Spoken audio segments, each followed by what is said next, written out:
This is Artemis Launch Control. We are currently 5 hours and 42 minutes and counting from the opening of today's launch window for the Artemis 2 mission. That launch window officially opens at 6:24 p.m. Eastern Time, and teams do have a 2-hour launch window, which means that they have additional opportunities if they don't meet the beginning of that window. Now, joining me is Artemis Launch Director Charlie Blackwell Thompson. Charlie, thank you so much for taking the time to speak with us today. Oh, you're more than welcome. It's great to be here, Tony. It sure is. Now, we know that you just conducted a flight crew weather brief with our astronauts as well as teams and mission control and our launch weather officer. Do you mind providing us kind of how that went and what we can expect? Yes, the weather brief went really well.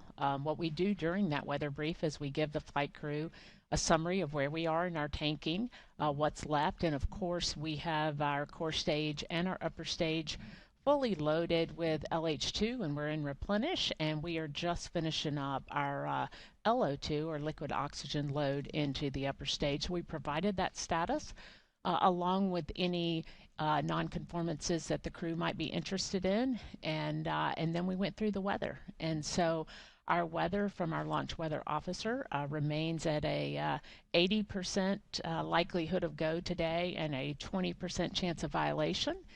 We are watching some precip that is making its way toward the pad, but we expect that that is going to dissipate as we get closer to the opening of our window. So really good to hear the crew's voices and to talk through a day of launch ops. You know, it's something that we simulate, but there's nothing like the real day. Absolutely. I can only imagine. And it's great news to hear that we are still 80% go. Those are very, very favorable conditions. Let's hope it stays that way.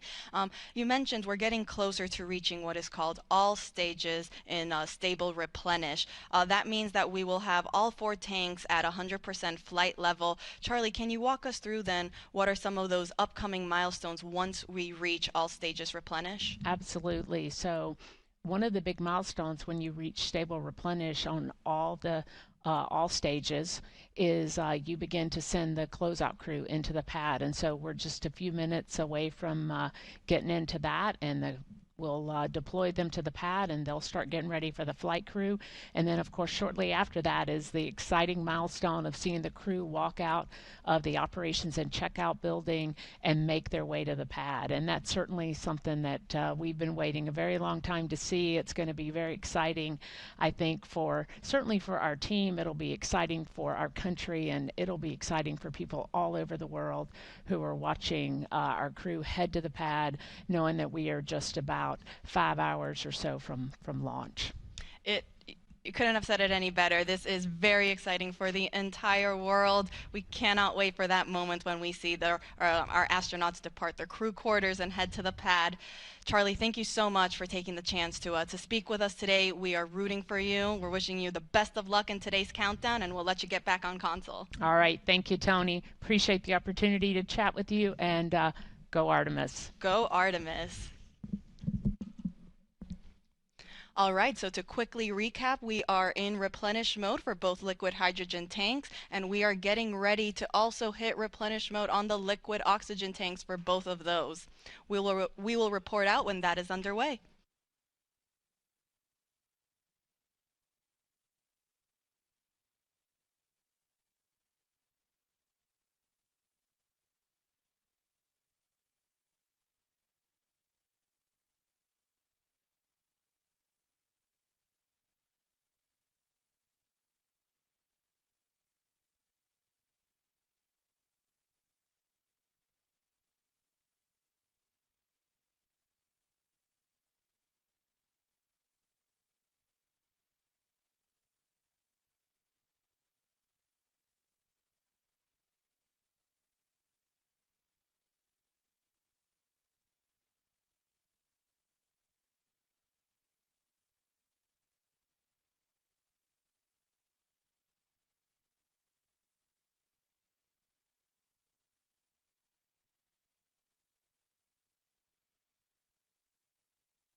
This is Artemis Launch Control. We are currently 5 hours and 37 minutes and counting from the opening of today's launch window for NASA's Artemis 2 mission.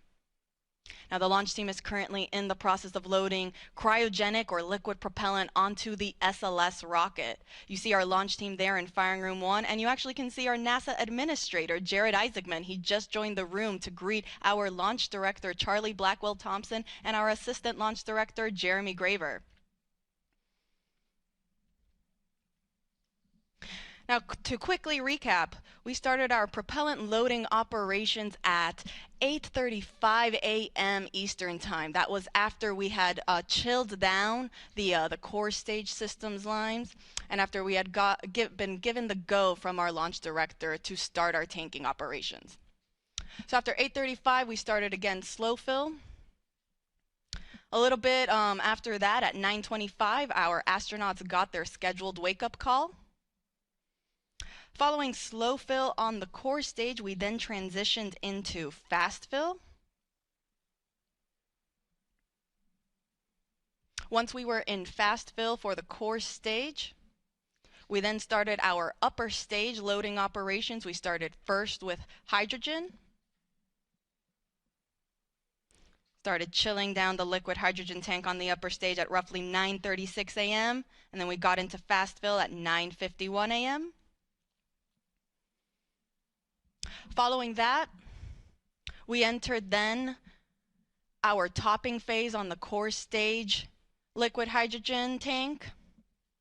Topping refers to finishing off that last little bit to get to 100%, and then we transitioned into replenish. We did the same thing for the core stage liquid oxygen tank, as well as for the liquid hydrogen tank on the upper stage. Now all that's left is to enter replenish mode for the liquid oxygen tank on our upper stage, and we will enter what is called all stages replenish. This means that now all 4 tanks will be at 100% level. Once we reach this stage, this will be the signal for our launch team to let our astronauts know that they have the clear to enter the launch pad and go and enter their spacecraft. As a reminder, NASA is providing 24/7 live coverage of this mission. We started this morning at 7:45 a.m. and ran you through our tanking loading operations, and we will continue to do so throughout the rest of today's launch countdown. We will be beginning our live coverage in just a few minutes for that launch, and the rest of our commentators will make sure to take you along through today's countdown. You can see on your screen there how to watch.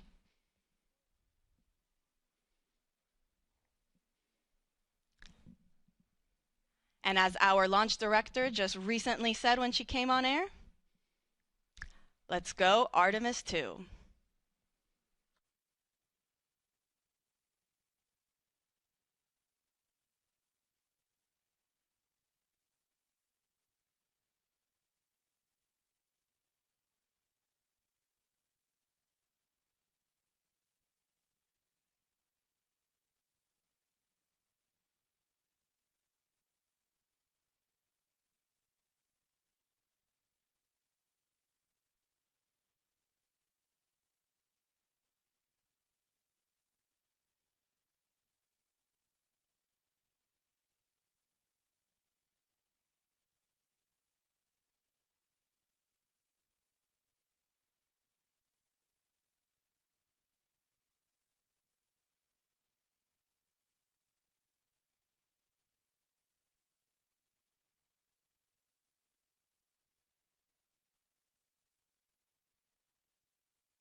harness some the resources on the moon in order to get us onto Mars later. So we're going to use the moon as a stepping stone to get to Mars, but also we're going to use the moon to learn so much about Earth and about the creation of the solar system.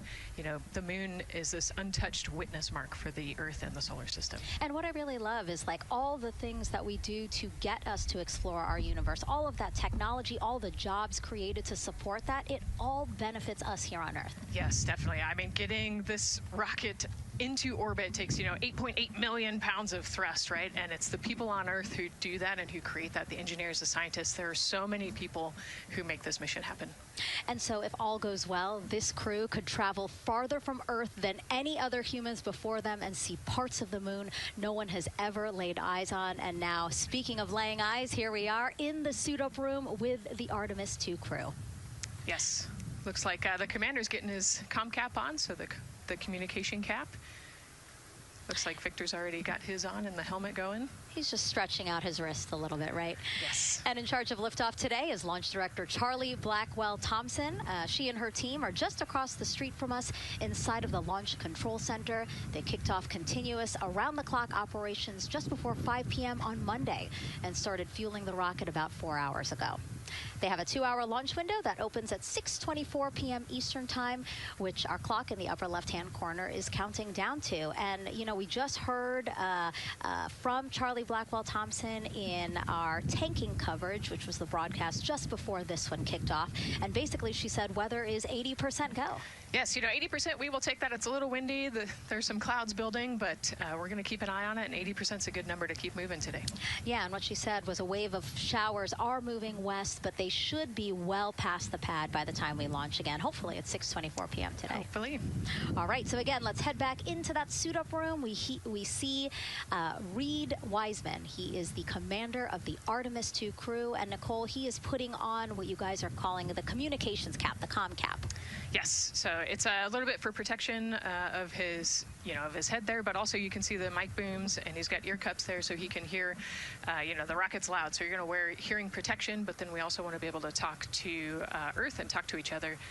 So they're getting that settled, and then he will put the helmet on over that comm cap. That comm cap will also connect into the suit, which then eventually connects into the capsule. Through an umbilical there, so there's a lot of cords and wires. You can see them tuck in that cord under his chin right now. And so the suits they're wearing, they're called the Orion Crew Survival Suits, or OX suits.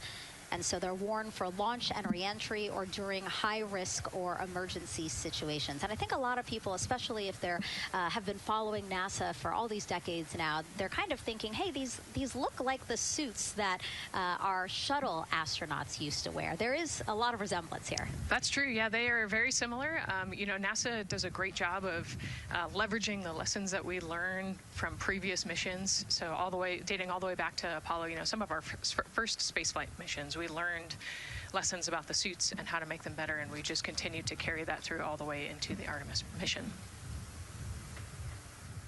Time now to introduce you to some of our teams today.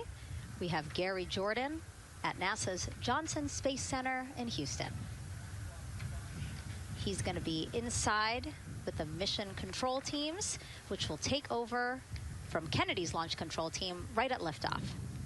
And then back here at Florida, there's Megan Carter inside Kennedy Space Center's visitor complex, Jasmine Hopkins at a launch viewing location, and then finally Daryl Nail inside the Launch Control Center with the launch team.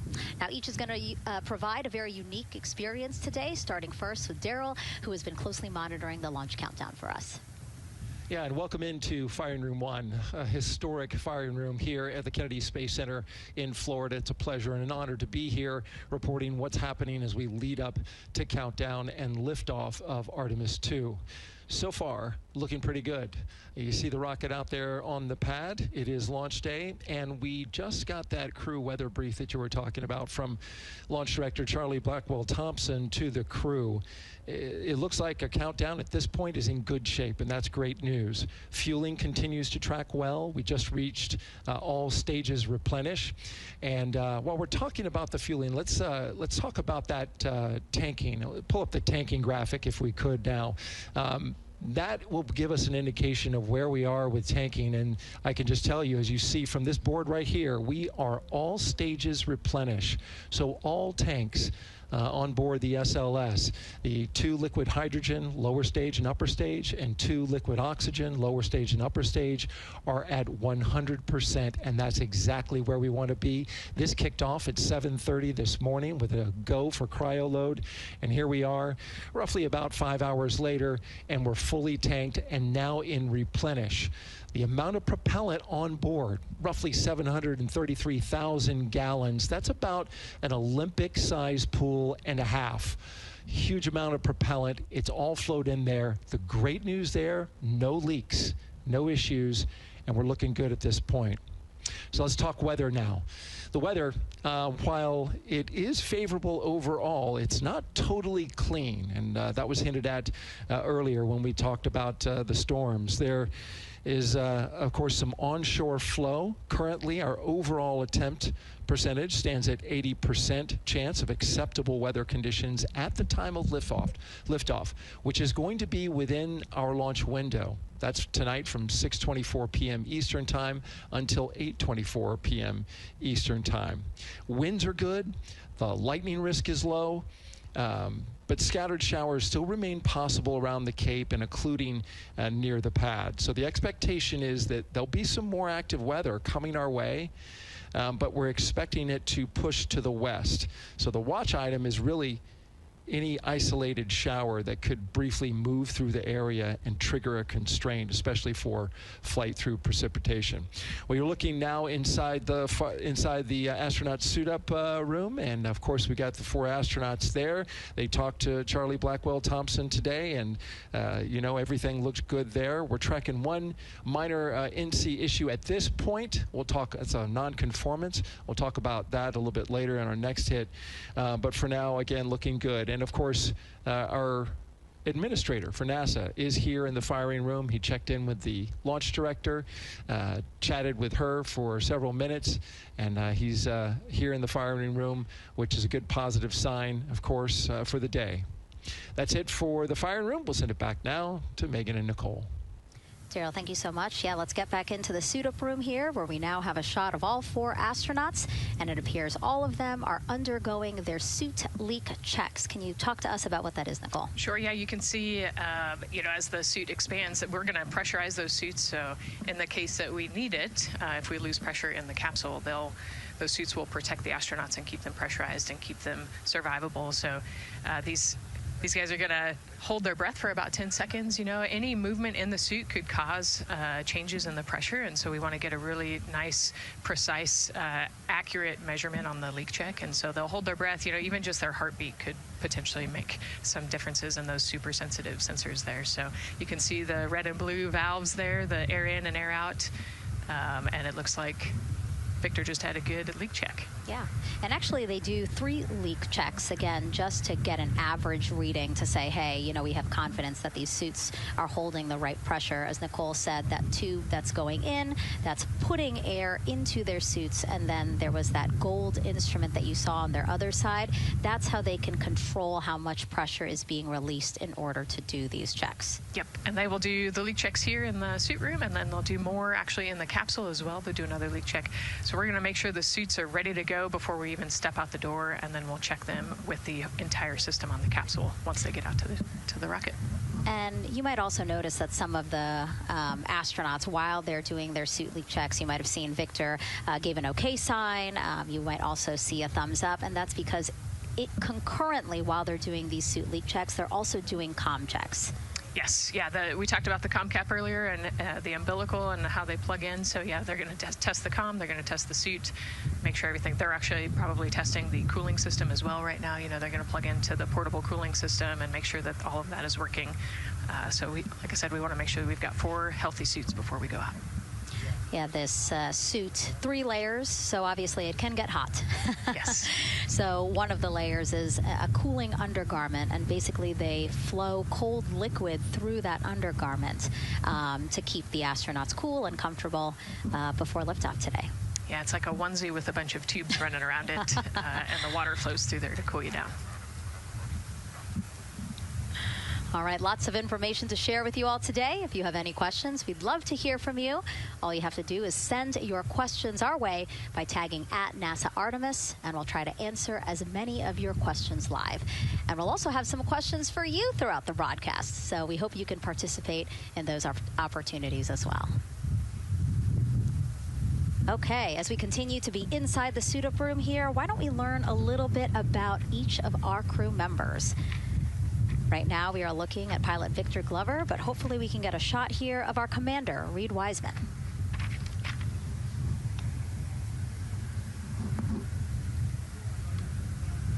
Now, Reed Wiseman is a Baltimore native. He's been in space once before as flight engineer for Expedition 41 aboard the International Space Station from May through November 2014. During the 165-day mission, Reed and his crewmates completed, get this, more than 300 science experiments in areas like human physiology, medicine, physical science, earth science, and also astrophysics. They actually set a milestone for station science by completing a record 82 research hours in a single week. He also served as chief of NASA's astronaut office from December 2020 to November 2022, and Reed has 2 daughters. Yeah, I love, Reed is such a great leader. He was the chief of the astronaut office when they hired our class of astronauts. And so, I think I have to publicly thank him for my job here today. But yeah, he's a family man. He's a good leader. And he's a great pick for the commander of this mission. Yeah, I think, in talking through some of his other accomplishments, obviously he has leadership qualities that makes him prepared for commander of Artemis 2. Yes, he does. He's a well-experienced naval officer and now NASA astronaut. And so now here we are, pilot Victor Glover. NASA selected the California native as an astronaut in 2013. At the time, he was actually serving as a legislative fellow in the United States Senate. His first trip to space was in November 2020 when he launched as pilot of NASA's SpaceX Crew 1 mission. That was the first operational mission of NASA's Commercial Crew Program, which resumed launching American rockets from American soil to the International Space Station at the end of the shuttle program. Victor is a U.S. Navy captain and naval aviator who served as a test pilot, racking up more than 3,500 flight hours in more than 40 different aircraft. He and his wife, Deanna, have 4 children. Yeah, 4 children, a lot of energy, but that checks, right? Because when I think of Victor Glover, I think of a lot of energy, smart guy who's always excited and ready to go. And there you go, he's smiling in the suit room this morning. Oh yeah, he's a great guy. All of them are. This whole entire crew, they're just a good group of human beings, of leaders, of friends, family. I have never heard anybody say anything bad about any of these 4. They're also well accomplished, and they're also deserving of this opportunity to return to the moon. Yeah, and they're also humble, right? They're just standard humans going to the moon, but you would never know that when you talk to them in a normal conversation. And so it looks like Christina here has completed her suit leak checks as well, her communication checks too. Yep, they've already got her gloves off. They're getting ready to kind of hang out and relax a little bit, I think, before they walk out. She is a mission specialist for this mission, native of Grand Rapids, Michigan. Was selected to the astronaut corps in 2013, so actually same class as Victor. She served as flight engineer on the International Space Station from March 2019 to February 2020. And during that time, Cook set a record for the longest single space flight by a woman with a total of 328 consecutive days in space. She also participated in the first ever all-female spacewalk. And before becoming an astronaut, Christina helped build space science instruments and led scientific field work in some of the most remote environments on the planet. Her hobbies include surfing, rock climbing, community service, yoga, travel, and photography. Again, so much. When does she find the time?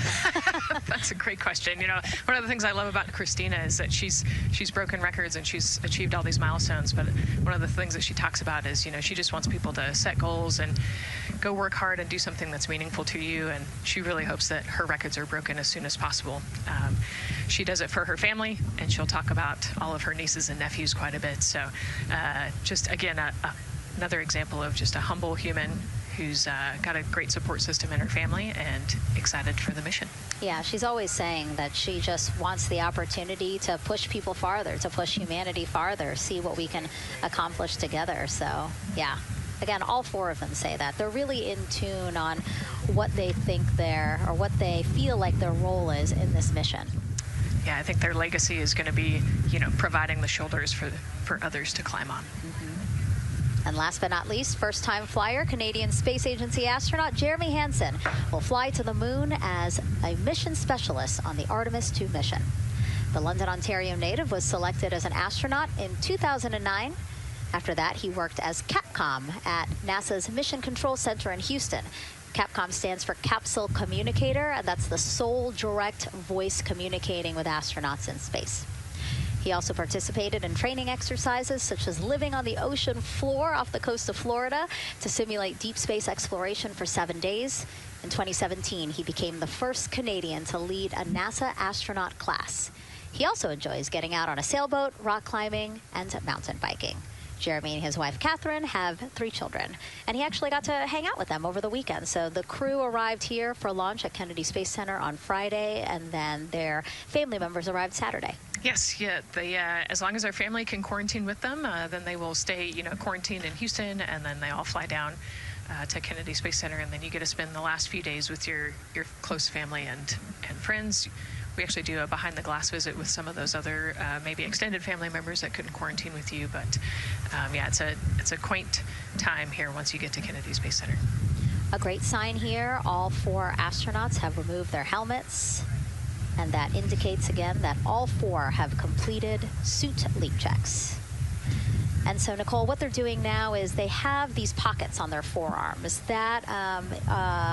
That's just somewhere where they can put personal items that they might want, right? Yeah, just kind of stowage pockets. There's always something that you might need or want while you're in the capsule, and then also last-minute personal items if you want to put a couple things in there. So everybody kind of has their own unique stash in their pockets. And then another pocket has emergency equipment that they might need, right? Like a signaling mirror, things like that. Right, yeah, the suit is basically all in one. It's got the oxygen bottles there on their right legs. You'll see in a different shot, they've got pockets with survival gear in it, and that is to keep them safe. So if they had to egress the capsule, either from the launch pad or from the water, then they will have all of the survival gear with them. They'll have about 10 minutes of oxygen as well from that bottle so that they can get to safety quickly and safely. We are now 5 hours, 3 minutes and counting from the opening of our 2-hour launch window, and we have our first questions from social media.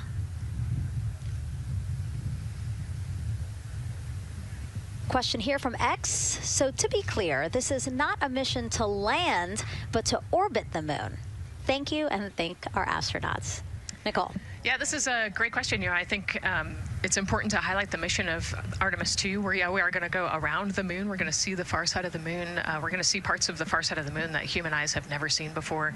It's very similar to the Apollo 8 mission, right? We're also potentially going to be able to see the landing sites for the future Artemis missions and kind of provide the overall context of those landing sites amongst the entire moon site there. So it's an exciting mission. We'll get to learn a ton about there's so much science that's going to be on this mission as well, right? Where they're going to do some science experiments on humans, learn about the stress of the environment, and we're going to learn about the radiation environment. We're going to learn about the suits as well. We've got some technology demonstrations that are going to happen. So there's a lot going on this mission as we fly around the moon and come back. Mm-hmm. We always say it's about increments, right? Like we're making that next giant leap to Mars, but in order to do that safely and to do that thoroughly, incremental steps. Exactly. And, like we said, this is the first time that we've put crew on this rocket. And so actually before we even head to the moon, right, we're going to stay close to the Earth, and we're going to check out all of the systems on Orion, make sure that it can handle 4 humans, make sure it can handle people sleeping, people exercising, all of the environmental control systems are working. So we want to make sure that the capsule is safe for the crew before we send them, almost 250,000 miles away. Yeah, that was a great question. And we actually have another one that we'll pull up on screen here. Another question from X. How long will it take them to reach the moon, and how long will the entire mission last? Another great question, right? So they're going to do a couple orbits around the Earth.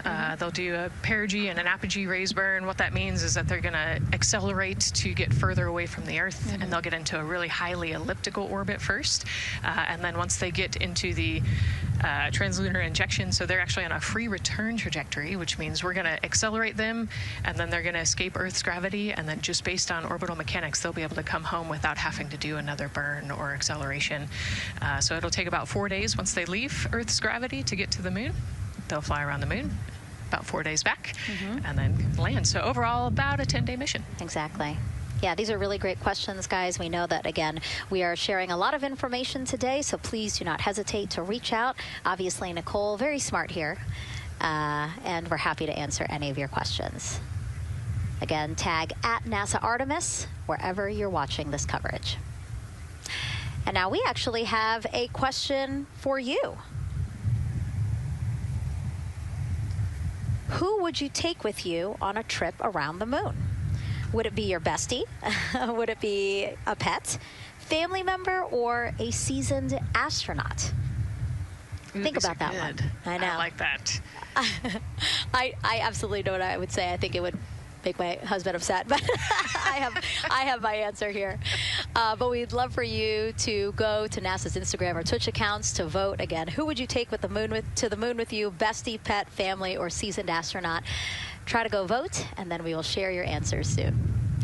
Again, husband is not gonna like my answer. And we're not the only ones with questions today. We will also hear from celebrities during our launch coverage. See what Stanley Tucci, Scarlett Johansson, and others want to know about NASA's Artemis II test flight. Plus the surprise of a lifetime as kids marveled at the rocket and spacecraft rolling to the launch pad. Look at those cute faces there. Oh, I love that. Love those suits. And we'll show you how the astronauts will eat, sleep, and go to the bathroom while in space. Keep in mind, the Orion spacecraft is about the size of a 6-person tent. Yeah, not super big, but, you know, it's 10 days with your 3 best friends, so I think it's manageable for sure. But, you know, every ounce counts when you're trying to get to the moon. And as we continue to look into the suit-up room here, a fist pump for some of the folks in the crowd there by Victor. Why don't we take a look around the center here? We know that there are some folks who are already getting ready to check out the team here as they drive across KSC to their launch pad. Look at that. Oh, that's so awesome. That's a great crowd.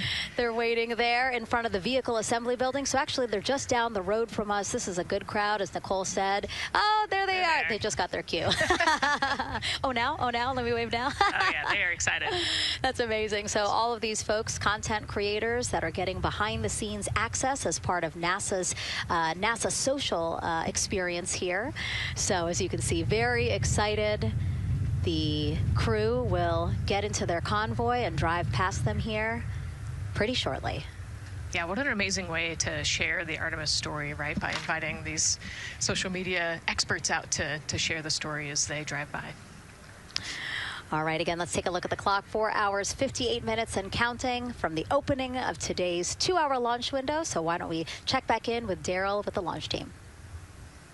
Megan and Nicole, and inside Fire Room 1, I'm listening to Launch Director Charlie Blackwell Thompson greet the Ascent crew who just came on console over there at Johnson Space Center. So good to have the mission control team jumping on with us. So far, the launch team here in the firing room has had a really good morning. Really smooth tanking that kicked off at 7:30 a.m. this morning. They got to all stages replenish just before 1:00 p.m. Eastern time, and it was an incredibly smooth tanking. That's great as we look here watching the crew and also with an eye on the rocket. Weather, of course, we've talked a little bit about that. It's favorable overall, 80% go for our 2-hour window between 6:24 p.m. and 8:24 p.m. We don't have an exact T0 right now because that's going to come to us closer when we get closer to launch, roughly about 20 minutes before liftoff. But it's going to be within that window and towards the beginning, provided everything continues to go smoothly along the timeline. And so far, far that's been the case. I mentioned that there was a small issue in my previous live hit. That actually was incorrect. There was no issue. I've gotten the good data now that I'm on the headset and listening into the loops. Engineers, avionics engineers, are keeping an eye on a display unit inside Orion that's just running a little cooler than normal. It's not going out of limit. It's actually completely fine. But they just were noting the trend and reported that to the NASA test director. So they'll keep their eyes on that. But again, there was no LCC violation. And once they get the cover off Orion out there that's protecting it from the rain, they expect the temperatures inside the Orion crew capsule to stabilize. And with that, we'll send it back to the host desk with Megan and Nicole. Thank you so much, Daryl. Now, Daryl is inside Firing Room 1 in the Launch Control Center, or LCC, as you might hear it referred to, which was built in 1967 to support Apollo missions. In fact, Apollo 11, the mission that landed on the moon in 1969, that was called from the exact same firing room. NASA then upgraded the LCC to support shuttle missions, and now Artemis. You can see there a shot from when we supported shuttle. Now with Artemis, the primary launch team for today is in Firing Room 1, but there is actually support staff in Firing Room 2 as well. And together they will propel this ambitious test flight off Earth.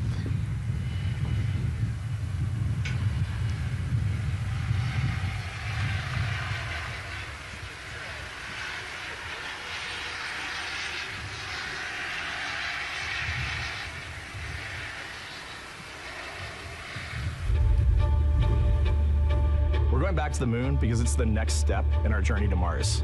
We need to go explore the moon. There's vast regions of unexplored areas with the coldest, darkest places in our solar system. This is a test mission, and when we get off the planet, we might come right back home. We might spend 3 or 4 days around Earth. We might go to the moon. That's where we want to go, but it is a test mission, and we are ready for every scenario as we ride this amazing space launch system in the Orion spacecraft. But another reason we're going back to the moon is to fulfill NASA's mission, which is to explore the unknown in air and space, to innovate for the benefit of humanity, and to inspire the world through discovery. And when we succeed and when we accomplish the things that we set out to accomplish, that inspiration not only can set up new things to happen, but it also is a reminder in tough times that we're capable of doing great things when we work together. The thing I love about the moon is that it's not just a beacon for exploration and this platform of possibilities for incredible missions like this, but it has benefits. That's actually why we're racing towards it. Those benefits are really wide in nature. You have everything from innovation, technology development, not only for future missions going deeper into the solar system, but technologies that come back to Earth. You have inspiration, a whole generation of people starting this pipeline of STEM workers and manufacturers and operators that are excited to see what you can do when you work hard and you come together as a team. When I think about the 4 of us flying around the far side of the moon, seeing that Earth rise, taking images and video and sending them back to you, the feeling that I have inside is hope. We know that Artemis 2 is not the solution for humanity on planet Earth, but it is a contribution in the positive column. We hope that just for a moment that people will pause and say, wow, it's extraordinary when you look back upon the Earth with over 8 billion people, and you see this concrete example of what humanity can do, this extraordinary thing when we set big goals and we work together to achieve them. Now, Kennedy's launch control team takes us to liftoff, but then mission control at NASA's Johnson Space Center in Houston takes over. That's where we have our Gary Jordan embedded with that team. Hey, Gary. Hey, Megan and Nicole, it's great to be joining you from here in Houston, Texas. I'm in NASA's Mission Control Center, where the Artemis II ascent flight control teams, led by Flight Director Judd Freeling, recently started their shift to monitor the Orion spacecraft integrity, the Space Launch System, and the crew to make sure all criteria is met to commit to today's launch and the mission ahead. The team you see here in this room today has been training extensively to prepare for the highly dynamic phase of flight that begins shortly after engine ignition. Teams here will be monitoring the flight of the Space Launch System, Orion, and of course the Artemis II crew on board as they make their way from the Kennedy Space Center into Earth orbit. The lead console positions will be in this room called the White Flight Control Room, a room which traces its legacy to the Space Shuttle program, with the first shift supporting STS-70 in 1995, more than 30 years ago. Each console represents an expert in a particular discipline, whether it be communications, propulsion, crew health, life support systems, or trajectory. And each of these individuals has a support team in other rooms, each ensuring that no data point is left unchecked, no procedure is missed, and combining efforts as one Artemis team to ensure crew safety and mission success. After liftoff, Mission Control Houston will be staffed around the clock over the next 10 days until the spacecraft is safed for the recovery teams and the crew is extracted from integrity and brought aboard the recovery vessel. The roar of a powerful Space Launch System liftoff is just the beginning. The mission is, of course, a test mission, and the first with humans on board Orion and in deep space. The crew's job is to put the systems and capabilities of Orion to the test, taking us closer to a sustained presence on the lunar surface. It's great to see the crew gathered around the table. Megan, with that, we'll toss it back to you as we continue to monitor from here in Mission Control Houston. Back to you. Thank you so much, Gary. Yes, a pre-flight tradition that we have seen with our crewed flights and our astronauts, the card game, Nicole. Yeah, you know, this is a fun time for the crew. Kind of relax a little bit, play a card game with the chief. You can see Scott Tingle there is the dealer today. Looks like they're playing high card wins. So Victor won, he's out. Now Jeremy's out. You know, there are two schools of thought on this game. Either you want to get rid of all your bad luck or go out on a high note. So it looks like the crew chose we're going out on a high note. And, you know, I think one of my favorite parts when I talked to Reed about this is he was just excited to play a game with his old boss from Naval Test Pilot School. So once again, his boss today. Yeah, and I love this part of the tradition because this is when, again, you usually see them like, yeah, laughing, but very focused still. But when they get to this table, laughs, high fives, smiles, just really a brief moment of levity in what can be and will be a very long day for them. Yes, you know, it's a long day. There's a lot of preparation that goes in today, and so they're just, I think, at least for us, it was a nice brief moment of some relaxation, a couple laughs, you know, a moment to take a few deep breaths and reflect on the mission ahead, and then, you know, get some high fives as well. And so with their bad luck dispelled, some good luck from Scott Tingle, let it seem like there, right? Yes, definitely. It's actually a really fun tradition. You know, I think that card game is more steeped in tradition than anything else. Every crew has played that same card game. As you said, Nicole, the primary reason for why they're there to suit up, to do communications checks, to do pressure checks all done, and now it seems like Reed had some words for the team in that room. Yeah, you know, this day can't happen without thousands of people, right? And so the suit room is a great example of that. You've got all of the suit techs, and you've got your support team there, everyone who has made this day possible. You know, they've been working with the suit team for years at this point, getting ready. So some fist bumps to the group. Again, the suit team are the folks dressed up in those white, very snazzy outfits. Special outfits that we can talk a little bit more about later. But each crew member was assigned their own suit technician. So as you said, working very closely with the same person to make sure that the crew felt comfortable and ready in these suits as they lift off from Kennedy Space Center. Right, and you know, each suit is slightly different, each person is slightly different, and so these suit techs know each individual super well. They know exactly how they like to get into the suit, exactly where things might get caught, or, you know, small adjustments that might need to be made. So they know their suit techs well, and their suit techs know them very well. And so as we take a couple of pictures here, we really hope that you are learning a lot about the suits and the process of checking them out for a mission. But imagine the opportunity to get a hands-on demonstration from people who helped design these suits. Take a look.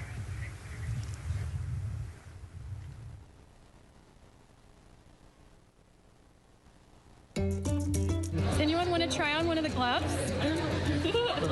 I love showing the kids the suit. I love how excited they get about space. Oh, So that would be... It just goes in there. We got to bring some stuff for them to actually put their hands in, and some of them were very excited because they want to be astronauts when they grow up. I would love to be an astronaut. That would be incredible. I'd like to be like an engineer that like maybe designs the suits. Whether it's the calm, the orange color, every aspect has an important function for our astronauts in space. It's going to be amazing seeing astronauts up close to the moon again. And that was a special event at Johnson Space Center. What we just saw there, obviously a big part of why this mission is so important to NASA, really just an opportunity to inspire everyone, especially kids, right, Nicole, to dream big and be curious. Oh man, yeah, the kids are so important, right? I love talking to kids. You know, they are the future of spaceflight. They are the Artemis generation. And, you know, if we could just inspire even one of them to go on to be a scientist or an engineer or maybe even an astronaut someday, that's a win. And now let's turn our focus to the rocket for a little bit. Powering liftoff will be, again, NASA's Space Launch System rocket right behind us. And to learn more about SLS, let's go to Megan Carter, who's at Kennedy Space Center's visitor complex at an exhibit dedicated to Artemis and the future of spaceflight. That's right, Megan. I am so excited to be over here at the Visitor Center, but not just because of launch. I get to introduce you to the moon board. This is obviously a very complex mission, lots of moving parts and pieces. So the moon board is going to allow me to break some of those things down for you just a little bit more in depth, starting with that SLS rocket. Now, the SLS, or the Space Launch System, very big, very powerful. It is going to be producing 8.8 million pounds of thrust at launch. And like I mentioned, very large, as you can see here, going to stand about 322 feet tall with Orion there on top, just a little bit taller than the Statue of Liberty. Now, there are many components that make up this rocket, so I'm going to point out just a handful that you're going to hear about a lot throughout this broadcast, starting with our boosters. These two twin solid rocket boosters are going to be very powerful. They are going to burn for the first 2.5 minutes of flight, and each one is going to stand 17 stories tall. They weigh in at about 1.6 million pounds each. Now, I am going to jump back out and I'm going to show you a little bit about our core stage. That's going to be known as the backbone, essentially, of our rocket, and it is made up of around 5 components, starting with this engine section down here. This engine section is where our 2 propellants are going to be funneled down through our pipelines, and they are going to be mixed at 2 different temperatures, very complex processing, and they are then going to go on to feed that fuel to our 4 very powerful RS-25 engines. These are going to produce about 500,000 pounds of thrust each at launch, and they will burn for 8 minutes. All right, now jumping up here, we are going to take a look, because I just mentioned those propellants. Obviously, we do need fuel, and that is why we have around 535,000 gallons of that liquid hydrogen. That's approximately about the same amount that you could fill an Olympic-sized pool, just to give you an idea. And then we're also going to have that liquid oxygen, and like I mentioned, there's going to be about 200,000 gallons for that one, and they are going to be funneled down through those lines that you see here on the side.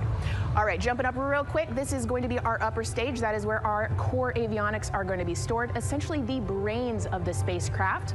And then jumping out super quick, let's see if we can zoom in here, and we can.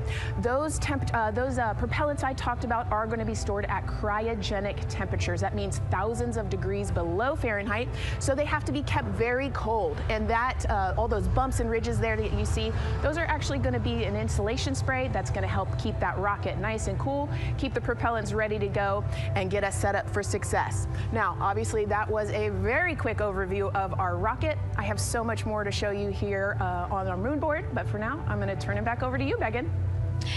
Thank you, Megan. A very impressive demo of the moon board, but also an impressive system, obviously. She mentioned 4 RS-25 engines on the core stage, and actually we have one right behind us here, used during the shuttle program, and I got to get a closer look at it with Space Launch Systems Engines Deputy Manager Philip Benefield. Okay, so Philip, in terms of size, shape, and function, what we see here behind us, exactly what we see on the pad. Absolutely, Megan, absolutely. So this is the RS-25 engine. Impressive. We have 4 of these on the bottom of the SLS rocket to propel the SLS rocket in Orion into low Earth orbit. And we've been seeing views of the pad throughout this broadcast, but you mostly only see the bell here. What's happening over here? Right, so this is generally what we call the power head section of the engine. So the purpose here is that It takes in the propellants from the vehicle tanks, the liquid oxygen minus 297 degrees, super cold stuff. The liquid hydrogen even colder, minus 423 Fahrenheit. There's 4 turbo pumps on the engine that pressurize that propellant up to 9,000 psi in areas. It is all directed into the main combustion chamber where it is burned into hot gas that then is accelerated out the nozzle to produce thrust. When you say hot gas, what are we talking about? We're talking 6,000 degrees Fahrenheit gas. Wow, so we're talking really cold as liquids coming into the combustion chamber, and then it comes out as really, really hot gas. How do you design, how do you engineer something to control both extremes? Absolutely, it's very technically challenging. One of the main things here with the nozzle is that since you have the 6,000 degree Fahrenheit gas coming out, you have to cool that nozzle so it doesn't melt. And so the way the nozzle is constructed with these 1,080 coolant tubes. And so each of these coolant tubes flows a small amount of hydrogen. It keeps it cold, and so it doesn't melt during operation. Wow. I mean, all of the science that you're talking about, it is truly amazing that you guys designed this for shuttle, and yet you've reconfigured it, retooled it to be able to now support Artemis. What do you think about that? Yeah, I think that's really amazing, the fact that we were able to use the heritage hardware on the Space Launch System. The engine itself, developed through the Space Shuttle program, many upgrades to make it more reliable and improve the thrust as well. Perfect. Philip, thank you so much. I can't wait to see all 4 function. Same here. Thanks, Megan. Enjoyed it. And again, another idea and way that we are learning from what we've built upon and figured out all into this moment. Yes, with so much more thrust and capability, like we said, we learn all those lessons from previous missions, and we get to involve them here today. And here we are, the closeout crew in the White Room getting ready for the astronauts who have just left crew suit up and are now walking down a hallway to greet some family and friends downstairs. Commander Reed Weissman, Pilot Victor Glover, Mission Specialist Christina Cook, and Jeremy Hansen. Looking excited, ready. Now in that elevator to take them 3 floors down. Thumbs up, one more photo, one more photo. Oh, nope, a couple more people in that elevator. Those are important folks. They're going with them to the pad. Yeah, Bye, Reed. This is a fun elevator ride. Yeah. And you know, actually you couldn't see them because they're off camera, but the support crew that's actually in crew quarters with us is right there waving goodbye and saying goodbye to you. So it's a really special moment to say thank you and say goodbye to the support crew at crew quarters. That's amazing. And so again, they will ride down 3 floors. And then soon we'll walk out the doors that you see underneath the banner there that says their names. These doors, the same doors that astronauts who have launched from Kennedy Space Center have walked out of since the Apollo program. Yes, and you can see another tradition is putting your patch on that archway as well. So I'm sure they did that over the last couple days. They did. It's actually it's so hard to see because there's so many of them, which is also great, but it's on the door frame on the right-hand side, the very, very bottom. Awesome. Great crowd here. A shot now of everyone who is waiting to greet the crew as they walk out of the operations and checkout building here at Kennedy Space Center and will board their ride to the launch pad. Yeah, this is a really great shot, right? Because you get to see a little bit of what goes on there. So you've got the close family that were in quarantine with them up close. They get to wave goodbye one last time. You've got a little bit of media in the background, and then you've got some NASA employees and a lot of the program managers off to the side as well to wave goodbye one last time and wish them luck. Yeah, it's a really nice moment. Again, they have had some quality time with family, but this is their final opportunity to say, see ya in 10 days. Yep, the last wave. And so there are different pens of people, again, as Nicole was alluding to, specific to the quarantine rules that you followed in order to be able to have that access, have that closeness with the crew. And then on the bottom left-hand side of your screen, the Astrovan. And that is going to be the crew's ride out to the launch pad. This modified Airstream motorhome can seat up to 8 people inside. It has a TV and sound system, and we know they plan to watch a video during their trip out, right, Nicole? Yes. So I think Top Gun is on the menu, yes. And then also Point Break, because Christina surfs. So I think they've got a pretty decent entertainment planned. So I love that. It gets them in the headspace, the right headspace, to really just enjoy the ride to space. NASA's history with Airstream dates back to the 60s, when the company created a crew quarantine vehicle for when astronauts returned from the moon. This picture here, President Nixon talking to the Apollo 11 astronauts inside said quarantine vehicle. Then during the shuttle program, Airstream created the first generation Astrovan, a 27-foot motorhome that transported astronauts across KSC to their launch pad. And again, that is what we're going to see today. A very similar picture. Again, the orange suits, the Astrovan, very reminiscent of what we have done before and how we got to where we are now.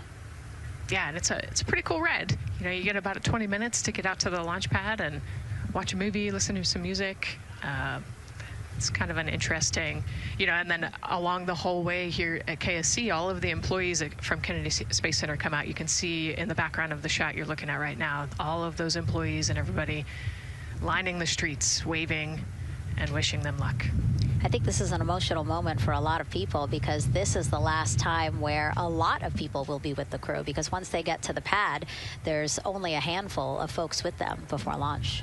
Yeah, definitely. This can be emotional for the crew, can be emotional for the families, of course. I mean, I got to wave goodbye one last time to my sister, and when we walked out those doors, and yeah, it's surreal. It starts to become much more real the closer and closer you get to the launch pad. 20 seconds now from when we expect the crew to walk out those doors. It must be really hard for them to patiently wait for these very specific milestones. You've got a whole group back there that's telling jokes and keeping it light. So.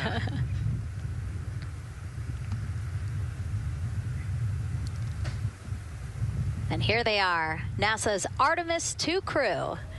Commander Reed Weissman, pilot Victor Glover, and mission specialist Christina Cook and Jeremy Hansen taking their first steps outside for their historic test flight. To a wonderful applause from the crowd. They're looking really excited. Some and big really smiles. Ready. I love that. It's a great day for us. It's a great day for this team. A few words from Reed. Great day for us, the team, he said. Thumbs up, more thumbs up. Of course, a lot of pictures. We hear some camera shutter clicks back there. I love the energy of this crowd. Let's go. And so now the crew walking over to each of their pens. The first people closest to them, of course, their family members who got to quarantine with them, correct? Yes. Yeah, so the ones that are close and waving, those are the immediate family, so spouses, partners, kids. And we're trying to give them some privacy so that they can have their conversations with their family members. Christina there, she has her husband. Victor has 4 daughters and his wife, they're there. Reed, his 2 daughters are there. And then Jeremy, his wife, 2 daughters and a son. When you were standing in their shoes, Nicole, when you flew for Crew 10, what were you kind of talking about? Like, did you really think about this moment and what you might want to say? They've all already done their real goodbyes, in person. And so this is more just kind of, again, that last chance to wave, last chance to get one smile. You see Christina there smiling. So this felt much less heavy and just, waving and maybe cracking a joke or something, saying hi. So this was a really, really great moment for our crew. Reed's 2 daughters there. Reed spoke about when he told them that he was selected to be the Artemis II commander. And he said he was worried. He's a single dad, didn't know how they would react. And actually, he said he was overwhelmed by their support. He woke up the next morning with cupcakes baked by one of the daughters, moon cupcakes. Yes, I love this story. Moon cupcakes the next morning. Like, how awesome is that, right? Everybody needs their support system, and clearly he has that in his daughters. Christina said she took a bike ride with her husband and wanted to tell him when the moon rose, but that it was too foggy. But she said he was still very excited and happy for her. Yeah, the moon's still out there. A close-up now of, again, Commander Reed Wiseman and Mission Specialist Christina Cook. To the right of your screen, as we pan left, we have pilot Victor Glover. Victor told his wife, and they told their 4 kids together, and he said that one of them just started yelling, "Let's go!" Yes, I love that. Again, the support from the family is awesome. And Jeremy said his wife and 3 children, super excited. He felt very supported. You know, he did have that tough conversation, obviously, of talking about the realities of this being a test flight, but he said they were super supportive. And now as he walks away, some kisses from Victor Glover to his family, hearts to Christina. Jeremy being a gentleman, pausing so that Christina can take a nice photo without him. Hearts too from Reed there.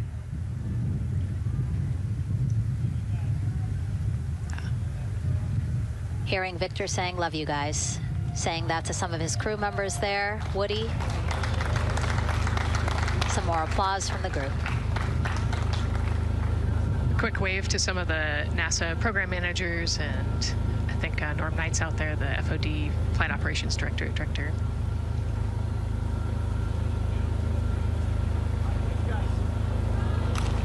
You heard Reed there saying, "Thank you guys," as the crowd picks up again with their applause, and the 4 of them step into their Astrovan.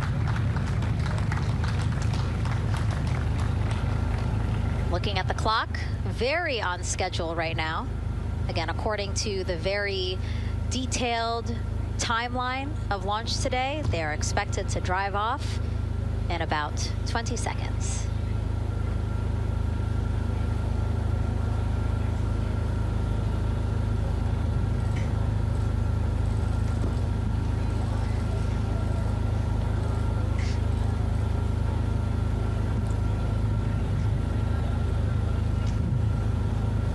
So far, we're marching toward the launch smoothly.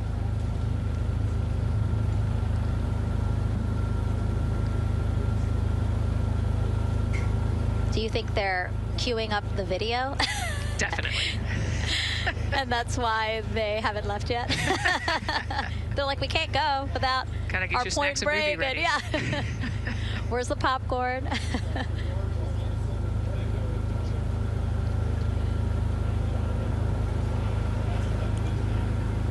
Again, good on the timeline. Of course, they do have these very specific milestones, but this is not one that has to be completely stuck to the second and the minute. Yeah, we will make up that time easily. They will get a full security escorted ride out to the launch pad. It's a quick trip, 15, 20 minutes.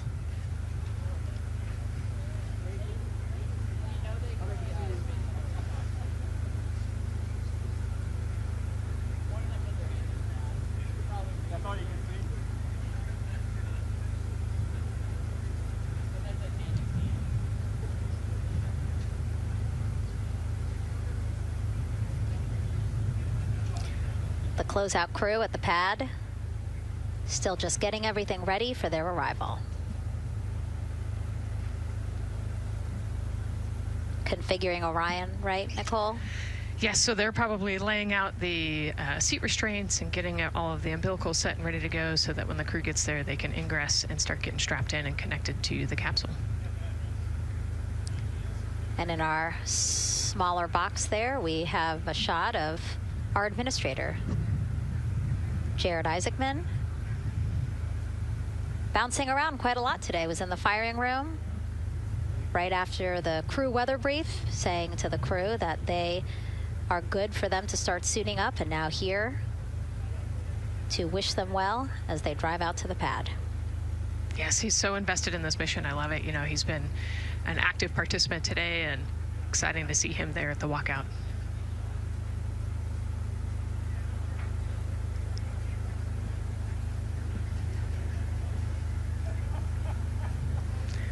So in the van, they're probably getting hooked up to the portable cooling systems as well. So that's probably that would be my guess on the slight delay here, making sure everybody's situated, connected to cooling, and ready to go before they take off.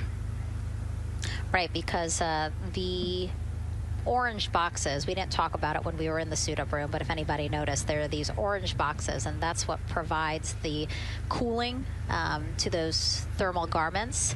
And so those boxes have been staged inside of the Astrovan so that once they got there, they can connect up again so that they're cool and comfortable on the way out. Right, so they were off cooling from the walkout, you know, said hello to their families and the 80-degree weather here in Florida today. So it can get really warm in the suit quickly if you're not careful. So you want to make sure everybody's comfortable before we drive off.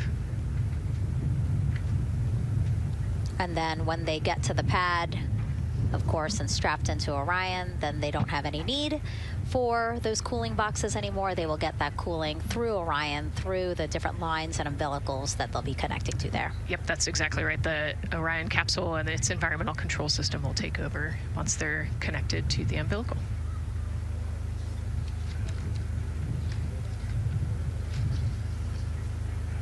And so when we were watching them get into the elevator, I said, oh, there's a couple more people going in there. And they were, again, those folks in the white suits that we saw. Again, suit technicians. Yep. And there they go. And off they go. Reed, Victor, Christina, and Jeremy now on their way to launch pad 39B, where they will fly to the moon. Something no human has done in over 50 years. They may also set a new record as the farthest humans have ever been from Earth, a record set by the Apollo 13 crew almost 56 years ago today. We still hear cheers as they drive away from the operations and checkout building here at Kennedy Space Center. Now, while the crew make their way to the pad, let's get to know each of them even better. First, Commander Reed Wiseman. The moon, to me, it's the thing that connects me together with all the other humans in my life. I remember being a little kid lying in bed at night and just looking out at the moon in whatever phase it was in, and I was thinking, man, my friends that live like 20 miles away, they can probably look out and see that same exact moon. And then when I was in the Navy and I would look out at the moon and I'd be halfway around the planet, and I would think, man, my brother can see that moon where he is, and he's halfway around the planet from where I am. To me, it's a connection of life on Earth. We can all look up and see that moon, and it's always changing. The moon is never the same 2 days in a row. I love that. My name is Reed Wiseman. I'm the commander of NASA's Artemis II mission around the moon. I grew up in a little town just north of Baltimore, Maryland, about 20 miles north of the city. There was a National Guard base nearby my house, and there were A-10 aircraft that would fly over every now and then. I just would look up at them and be like, man, I want to be up there. I want to go do that. And then my brother went to the Naval Academy, and I would go every year and watch the Blue Angels fly during commencement, and that just started to grow and grow and grow. For a while, I wanted to join the Air Force, and then I realized Navy flies as well, and they fly from ships in the middle of the ocean, and that was it. Like, done deal for me. That is exactly what I wanted to do for my career. Flying is freedom to me, especially when you're in a jet aircraft coming off of an aircraft carrier in the middle of the Pacific Ocean. Nearest land is over 1,500 miles away. So when you come off of that aircraft carrier, you are truly just alone with yourself out there. It is a magical experience to be out there all by yourself in an aircraft over the Pacific. Just it's free.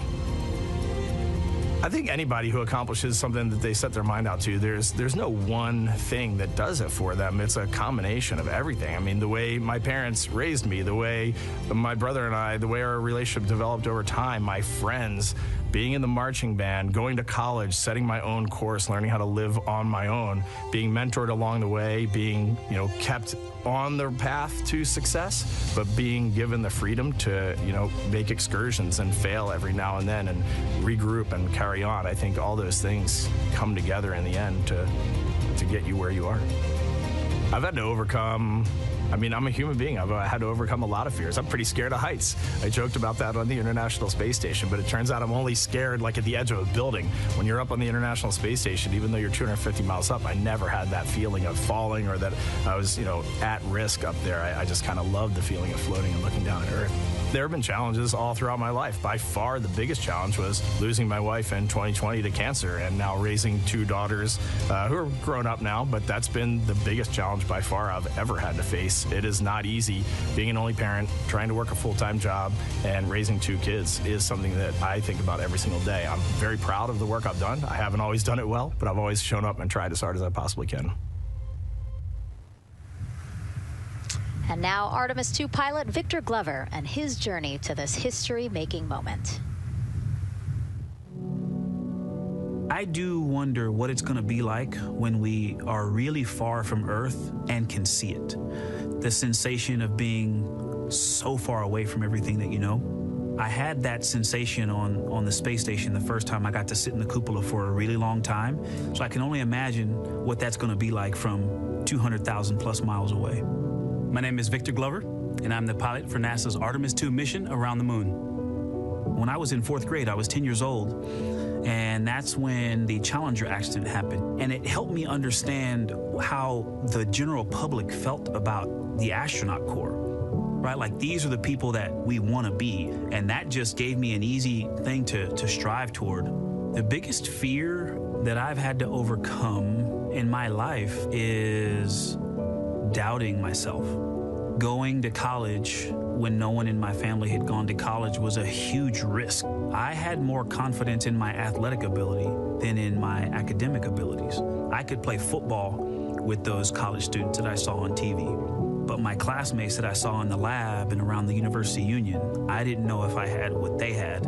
I think addressing that self-doubt was a part of, swinging for the fence and trying to go get an engineering degree, not just go to college, but get an engineering degree and then go do something challenging and technical like flying. Apollo is known for sending humans to the moon. Artemis has an opportunity to continue the Apollo story, but I actually think it's important for this story to stand on its own. Artemis is a new program, and we're trying to do new things. And it's great to compare and contrast. When you look at our spaceship, you can see parts that were designed, built, and integrated in another country. When you look at our crew, you see that our crew is international. There are also men and women. And I just think that comparing and contrasting makes the story even richer. The piloting role specifically, I will have an hour and a half or so where I get to fly the spacecraft by hand. We haven't flown that many spaceships. And so the ability to fly one actually in space on a test mission is just a really unique opportunity. I can't tell you how I'm going to feel when we fly by the moon and see the moon up close and the Earth from 250,000 miles away, but I don't use the word excited because I'm focused. What we do, this is very serious and it's very risky, and we are all intimately familiar with that risk. And so if we go out there and we're successful and we can pass that baton on to Artemis 3, that's something to really be excited about. Great to hear from Reed and Victor in their own words about how they feel about this mission and their role in it as the convoy turns this corner here onto the road where the vehicle assembly building is, and where the group that we showed you earlier today, ready with their flags. Wow, that group has expanded exponentially. Yes, this is great. So many people. Flags, oh my gosh, I love it.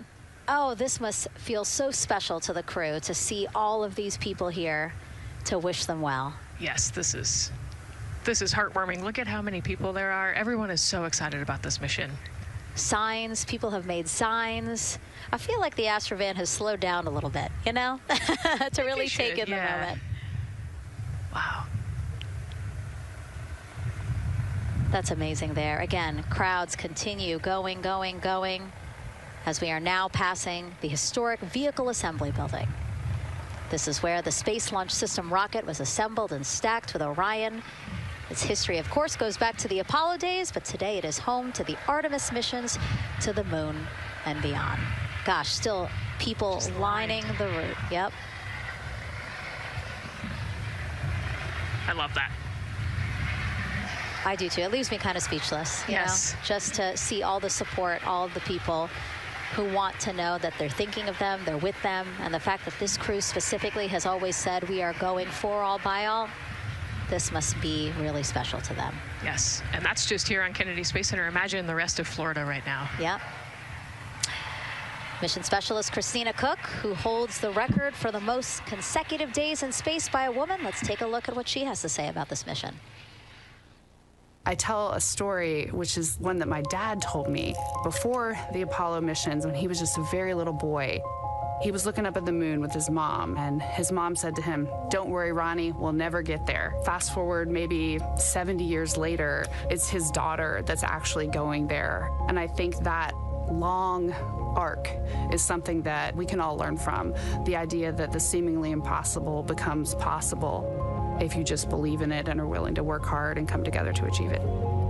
My name is Christina Cook, and I'm a mission specialist for NASA's Artemis 2 mission around the moon. When I look back at my dreams as a kid, I definitely never thought I would actually get here. I was very pragmatic. Even though I'm a dreamer, I knew that the odds were way against me again, so I might as well do something I'm loving in the meantime. I definitely loved science and math in school and, did pretty well in those things, but I also loved being active. I was always outside. I loved things that made me feel small. I loved looking at the night sky, oftentimes between the pine tree branches, or I loved the ocean. North Carolina also has mountains, and when we go there, I just loved the vastness of all of those things. I loved how they made me feel and what they made me think about, and the vastness of the universe and how much out there was to learn. I'm drawn to exploring. I'm drawn to challenges that involve both mental and physical, and I'd much rather be solving problems wearing a whole lot of equipment and in a harsh environment, and that's just something I've carried with me ever since I was a kid. Thinking about the fears or challenges that I've had to overcome, there are just so many. I mean, basically, that has been the journey. I always say to people, do what scares you, and that means I have to follow my own advice. So doing what scares me meant getting on a plane and going to the Antarctic, getting on a plane and going to study abroad in Ghana, applying to become an astronaut, opening the EVA hatch in the airlock and going out of it into the darkness, strapping myself onto a rocket. And so for me, I think that no matter what the challenge, recognizing that if people believe in you and you believe they believe in you, the challenges seem always a little bit easier. To me, the moon, it represents history. It is a witness plate. Everything that's ever happened to the moon is still written on the moon. Every single person has looked at the moon their entire lives. We see the same moon. That's something really special. It's just the epitome of a symbol of something that's in each of our hearts, but that's also represents exploration and reaching. And as we continue to watch the convoy, almost at the pad, mission specialist and first-time flyer, Canadian astronaut Jeremy Hansen.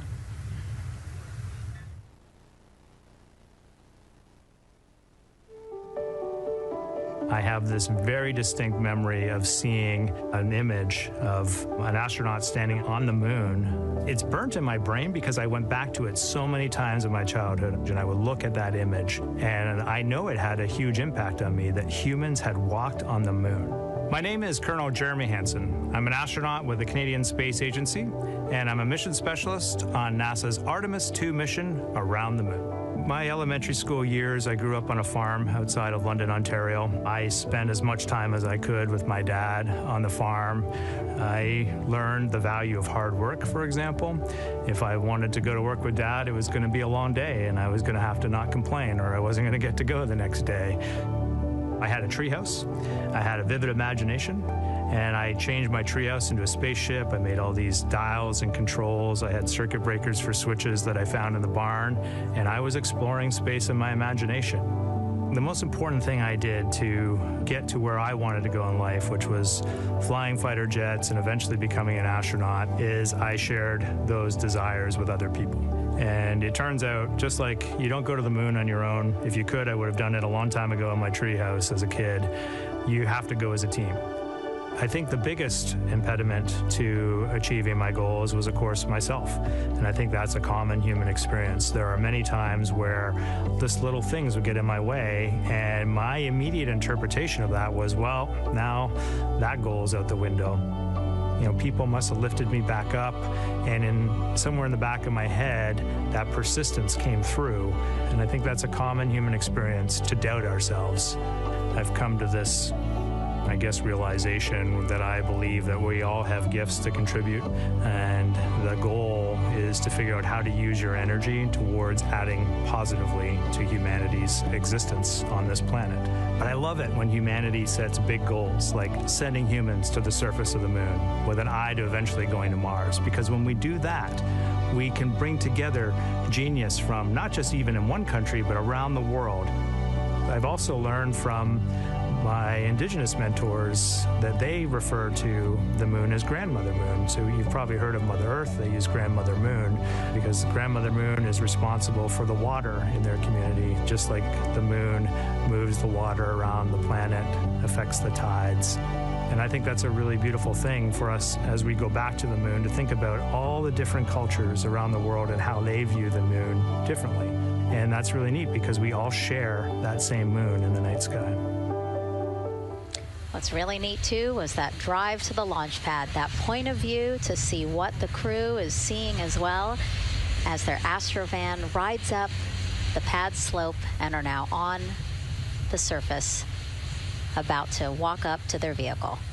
Yeah, you know, we talked about how tall this rocket is earlier. Wow. Look at that. Yeah, look at that point of view, yeah.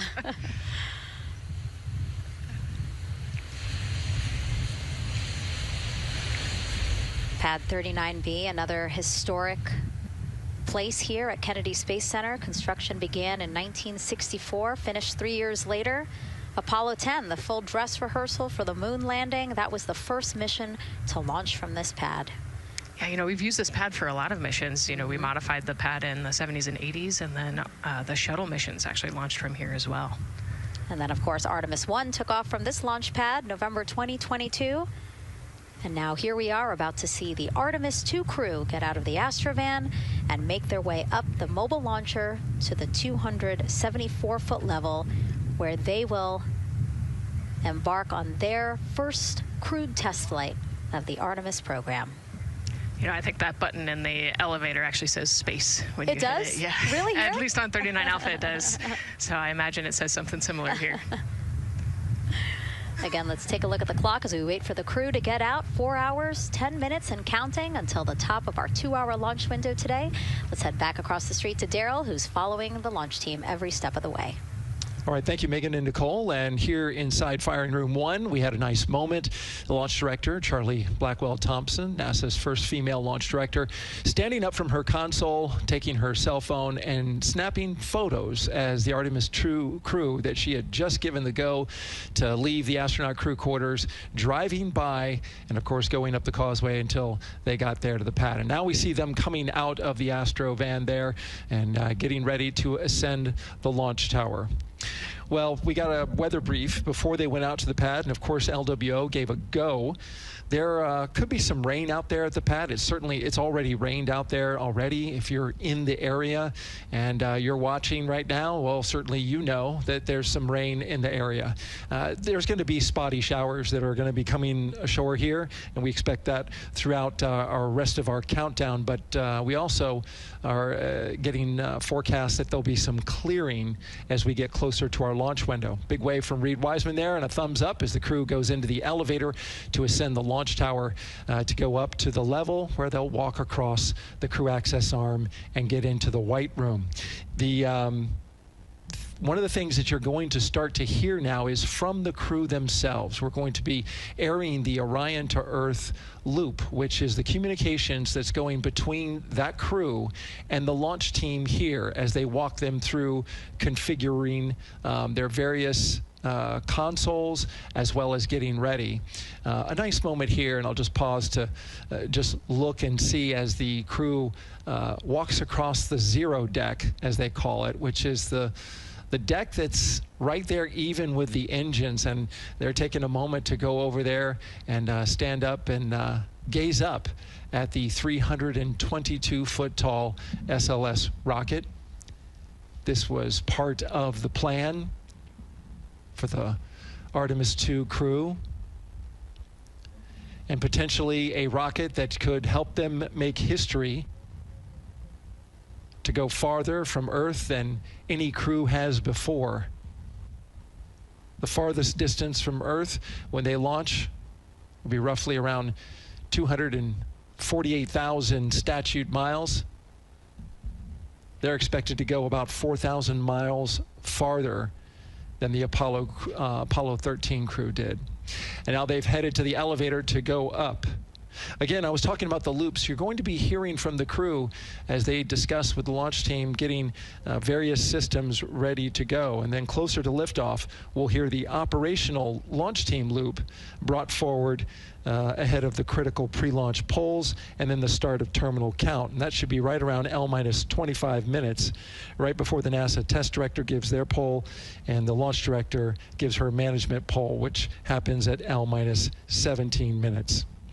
Right now, a lot of focus is on, of course, the closeout crew. They've made the way for the crew to get inside the spacecraft now and walk across that crew access arm, and there they are.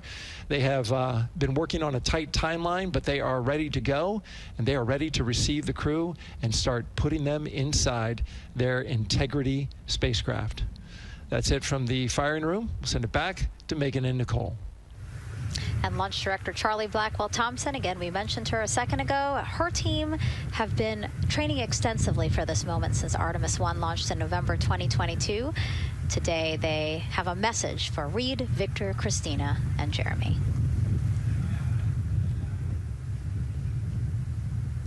Today, you carry the work of thousands and the hopes of millions. Every test, every simulation, every long day and night have led to this moment. This team is ready. The vehicle is ready, and you are ready. From the ground to the moon, Godspeed, Artemis 2! I love that. I just love seeing all of the people who have contributed to this mission and the fact that this is what they've been working for, and now it's culminating today. Yeah, thousands of people have worked on this mission, and we saw there from the launch team, but human spaceflight is like the ultimate team sport, is what I like to say, and that's just a great example of our team wishing our astronauts good luck. That shot there that we were just looking at was aimed at the elevator doors, again, to catch the astronauts as they make their way up to the 274-foot level of the mobile launcher. The mobile launcher is the structure you see there. It is not only a way for the crew to obviously access Orion, but also provides the fuels, communications, all that to the rocket. And now we're watching the crew walk across the crew access arm, getting a beautiful view of Kennedy Space Center. From 274 feet. Woo.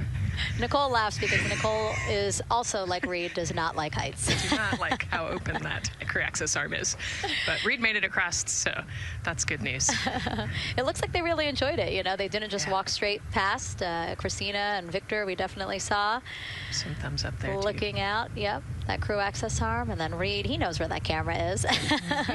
Taking the opportunity to, again, just tell folks, hey, we're doing good.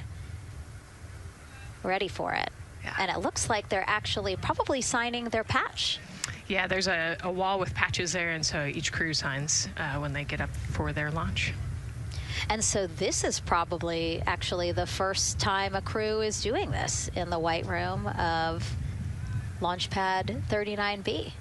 Don't quote me on that, but I think the signing started with the commercial crew program. So there's a lot of that in the White Room over at 39A. But again, this is 39B. Yep. And so now in this room here, the White Room, again, we will see the crew don or put on their communication caps again, their helmets, their gloves, and remove coverings that they had on their shoes. Yeah, so they want to protect the suits while they're walking out and up to the White Room, and now they'll finish reassembling those suits. Put the boots on, put the gloves on. You can see they're working their comm caps now, and they'll work the helmets eventually as well. And so as we watch this process unfold, why don't we take a couple of questions for you guys, from you guys. What is the most difficult thing about preparing for a flight? Nicole, that question's obviously for you. Ooh, this is a great question. You know, I think we get such good training. You know, this crew's been training for years.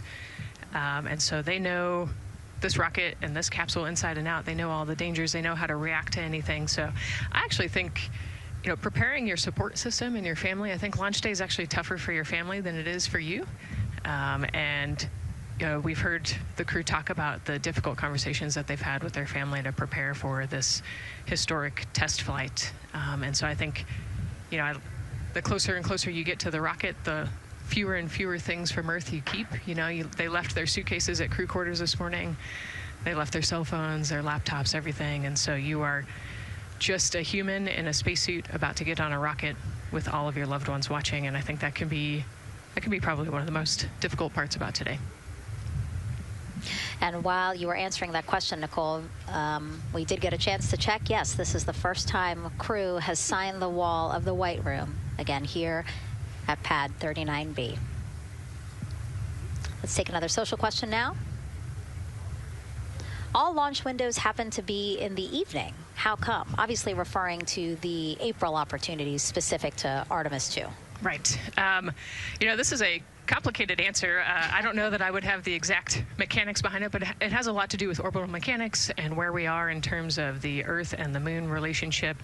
And, you know, like we said, we're trying to get on that free return trajectory. And so it has a lot to do with when we can do the perigee and apogee raised burns and the translunar injection. So there's a lot of math that goes behind these launch windows and why they shift and move and why we just so happen to be in the evening for the April launch windows. Yep. You did answer it well. All right. And before we asked you guys a question, who would you take to the moon with you? Would that be a bestie, a pet, family member, or seasoned astronaut? Overwhelmingly seasoned astronaut. So, Nicole, you and I are going to the moon. Was that your answer as well? That was totally my answer. Again, like I thought my husband would not like that answer because he'd want to come along too. But I think if asked, he would also say seasoned astronaut. So that's fair. Yeah, like we said, there's a lot of training that goes behind it. These guys can react to anything that comes their way. And so, yeah, if you don't have all that training, maybe you do want someone that's a little bit more experienced. Yep. So correct answer, everyone. And now we have another question for you. What do you want to know about living in Orion? What the crew eats, how the crew sleeps, how to fly the vehicle, or how free time is spent? Another great question. Yes, I'm excited to see what they say. Yeah, so head to NASA's Instagram or Twitch accounts to vote, and we'll share the results as soon as possible.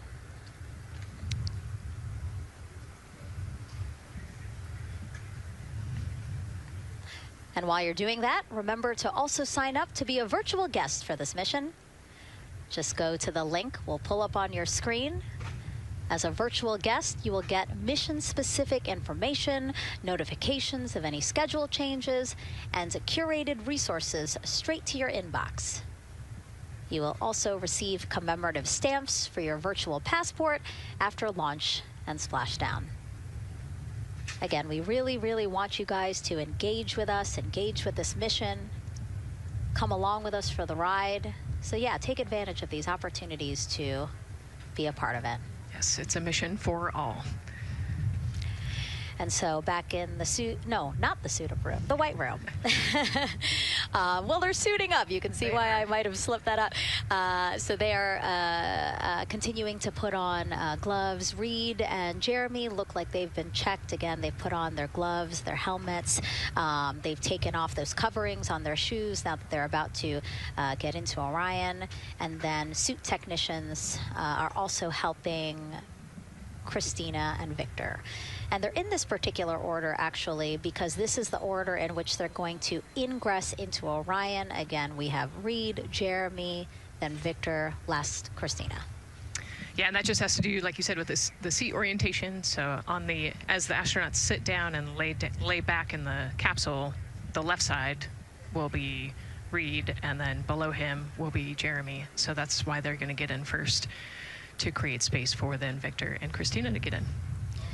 And let's talk a little bit now about the closeout team. We saw a few of these folks also in the suit-up room. Suit technicians were in there, again, to make sure that they get into the suits properly.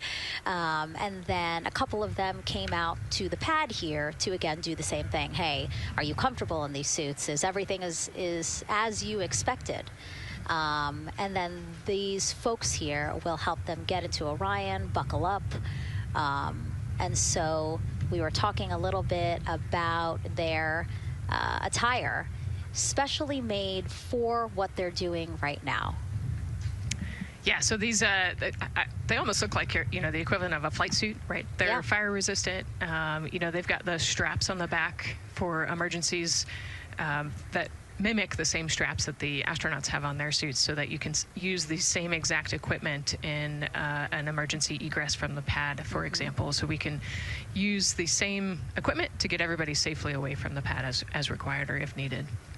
Yeah, always thinking about those contingencies, how to very quickly, if there were an emergency, get everyone out, not just the astronauts, but also the closeout crew if an emergency was happening while they were still at the pad. And so those suits, flame retardant. Also, when we see them crawl into Orion, you will notice that they are on their knees quite a bit, so built-in knee pads. Really a thoughtful design for the purpose that they're serving today. Yeah, they're functional, which is exactly what we want, but also they're pretty classy looking, so we did a good job with the design. I was going to say, they actually look like, the outfits that car racers wear, right? Yeah. And then when I said that to the lead of the closeout crew, he's #1 if we do see him, Taylor Hose, he said, well, actually, we are kind of like a pit crew, like they're very quickly moving through the operations so that not a lot of time, not more time is spent at the pad than is needed, because this is a fully fueled rocket, Nicole. Right, yeah, we want to minimize the time that we have more humans up in the White Room, but also safely and efficiently get the astronauts ingressed into the capsule, and so that's their main job. That's so yeah, I like the pit crew analogy, works great.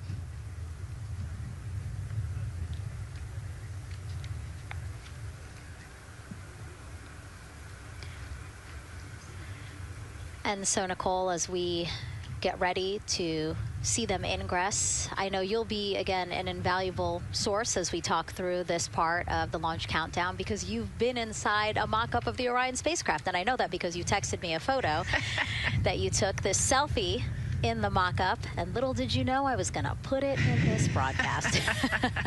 Yeah, this was actually a really wonderful opportunity. Last week, our flight control team at Johnson Space Center hosted an open house of the Orion mock-up there in the space vehicle mock-up facility. And so I got to spend some time in the capsule with some of the flight controllers who are actually sitting on console right now and talk to them about everything inside the mock-up. So you can see I've got a bump cap on. It's like a small hard hat.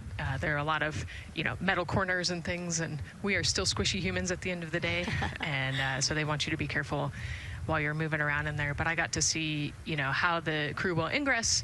I got to look at the umbilical and the seat straps, and I got to see, the emergency equipment and the stowage and the toilet. I got to see it all. Got to talk about everything. It was pretty cool. It was a really great time. Michael and Bruce were great with me. They answered all of my questions. Yeah, because it's really good to be able to give that perspective, because, and as you guys will see, yes, we do have cameras inside Orion, and we'll of course take you in, but it doesn't give you a true feeling or idea of how big the space is, how things are configured. Again, like when we see them go in, they're actually on their backs. Yep. So again, it's just hard to really get a sense of the inside there, but Nicole is going to really help walk us through that. Yeah, you said they're on their backs, and you have to somehow get there, and so they're actually going to almost barrel roll onto their shoulder to get onto their backs and their feet up on those leg rests. Actually, Andre's holding on to right there. You can see Andre #2's inside getting everything ready for them. And actually, those leg rests for the pilot and commander seat will come off once they get into orbit to create some more space for them. And it looks like we're getting ready to ingress here. Yep, thumbs up from Reed. Everybody configured with their suits, and so in we go. They actually get inside by walking backwards. That's the easiest way to get in, right, Nicole? Yeah, so he will step down right over the flywheel or the exercise equipment that they've got in there. We'll talk to that in a second. And then you actually step down right on top of the toilet area backwards. You can see him going now. Oh, and he's already turned around and walking in. You can see Dre's protecting his helmet and his visor there from all that metal. Yeah. It's a tight squeeze, but they've done this a lot, so Reed's already all the way across the capsule. Yeah, that was fast. Impressive, Reed. Impressive. That's why you're the commander. Oh, a heart there from Jeremy again. Yep, Canada. Yeah. Canada is about to get into Orion. And so you mentioned Dre. Why don't we talk a little bit about him? So that was NASA astronaut Andre Douglas. And he is actually one of the backup crew members for the Artemis 2 mission. He trained alongside the primary crew and will step in and if any of the 3 astronauts are unable to fly. Yeah, Dre's actually a classmate of mine, so fellow fly. Oh, yeah. Yeah, so we've worked very closely together. It's exciting to see him in this role. Yeah, Virginia native, selected as an astronaut candidate in December 2021. He completed his training in March 2024 and was subsequently named as the Artemis 2 backup crew member just months later in July. Before joining NASA, Andre worked at the Johns Hopkins University Applied Physics Laboratory, where he specialized in spacecraft systems engineering. His work focused on the systems that help spacecraft know where they are and how to get where they need to go. So obviously critical for missions to the moon. Yeah, he's a wicked smart guy. He's got like 15 degrees, I think, or something. Oh, my. So. And so now here we are back inside Orion, where the closeout crew, each one with either Reed or Jeremy. So it looks like Andre is with Reed. And this is a camera shot of behind Reed's head. So Reed, while Andre is buckling him in, that's a 5-point harness, Reed was configuring his control panel. Yeah, the displays. We're getting the displays ready so that they can monitor all of the systems and monitor the launch as they go. Christina there signing the wall.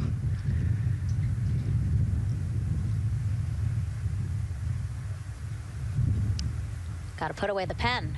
The pen could be foreign object debris or FOD, which is bad for NASA. We definitely want to make sure that we keep track of everything and we know where everything is, because the smallest thing could prevent us from launching or affect the equipment out there. Yeah, and you'll actually see that most of their tools will be tethered as well, so nothing can fall through a crack or drop.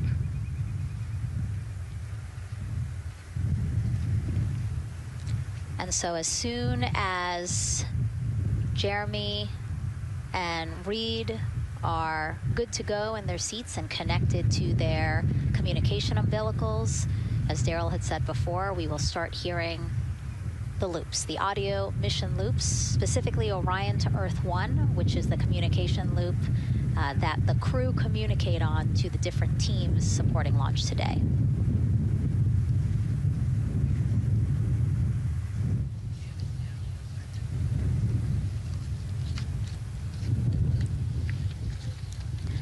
And as we said when we were in suit up, after they do communication checks, again, suit leak checks to make sure that nothing went wrong between the suit up room and here, and also to specifically connect them to the Orion systems. Yes, this will be an integrated test with Orion and the suits to make sure the entire system is working and ready for flight. And so you'll notice Reed and when Victor sits down, Reed and Victor are the only ones with the display panels in front of them. Jeremy and Christina will actually share a personal computer device, and that will be on Jeremy's leg, and that's how they'll continue to follow along with telemetry and data. Yeah, it's actually pretty cool. This is one of the technology demos that we're doing, and so they're going to plug into the system, and it'll be a screen repeater on that that device for them, so that they can see what the pilot and commander are seeing. OTC ask, MS2 is online for objects. This is OTC. Repeat. MS2 ready for comm checks.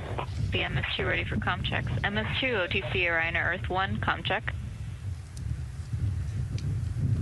OTC, it's MS2. Have you loud and clear on 1. You're welcome, sir.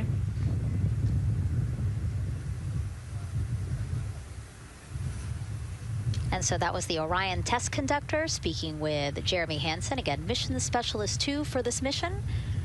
So his communication check over, you heard him say 1, Orion to Earth 1, has been completed, a successful test.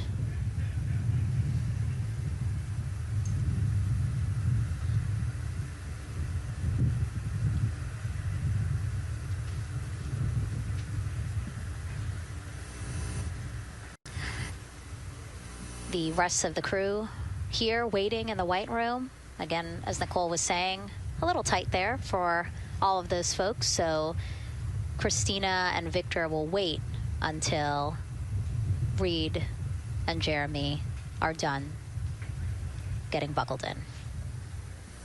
Yeah, I think 4 astronauts and 4 suit techs would be a tight fit in that capsule. Yeah, I mean, take a look at Bill. He's number 3 there, that the suit technician there. He is kneeling where Christina will be in order to get Jeremy situated.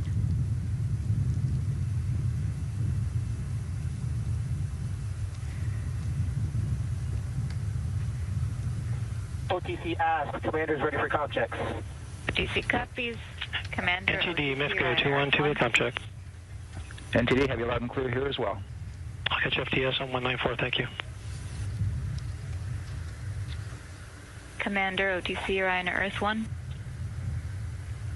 OTC, CDR has you loud and clear. Good comm. Welcome, sir. And there you have it, a successful comm check with Commander Reed Wiseman. And so... And CDR, NTD on Orion to Earth 1 for comm check.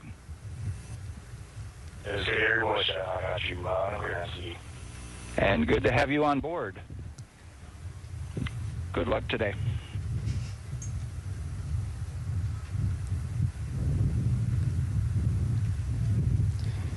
And so now these 2 closeout crew members will finish up what they're doing here. Again, Nicole, walk us through what is happening here. They're connecting umbilicals, is what we said. Yeah, they're strapping them in, so they're getting their restraints connected. It's a 5-point harness with a quick release, and then they're connecting the umbilical, which has 3 different, actually 4 different connections. So it's got the air in, air out, the water for cooling, and then the comm as well, the communication cable. So they're going to make sure that all of those connections are good to go, make sure the crew's receiving the cooling and the air, and then we heard the comm check as well. So they're just making sure the umbilical connection was good to go, getting them strapped in and ready, and then they will move on to Victor and Christina. And so while we wait for that to happen, why don't we get another check of the launch countdown milestones with Daryl and the launch team?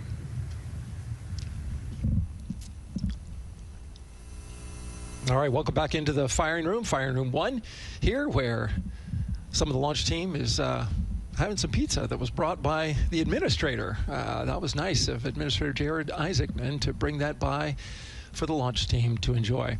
We're L-minus 3 hours and 44 minutes and counting as you can see the crew ingressing into the spacecraft. There are a number of things that are happening on the timeline.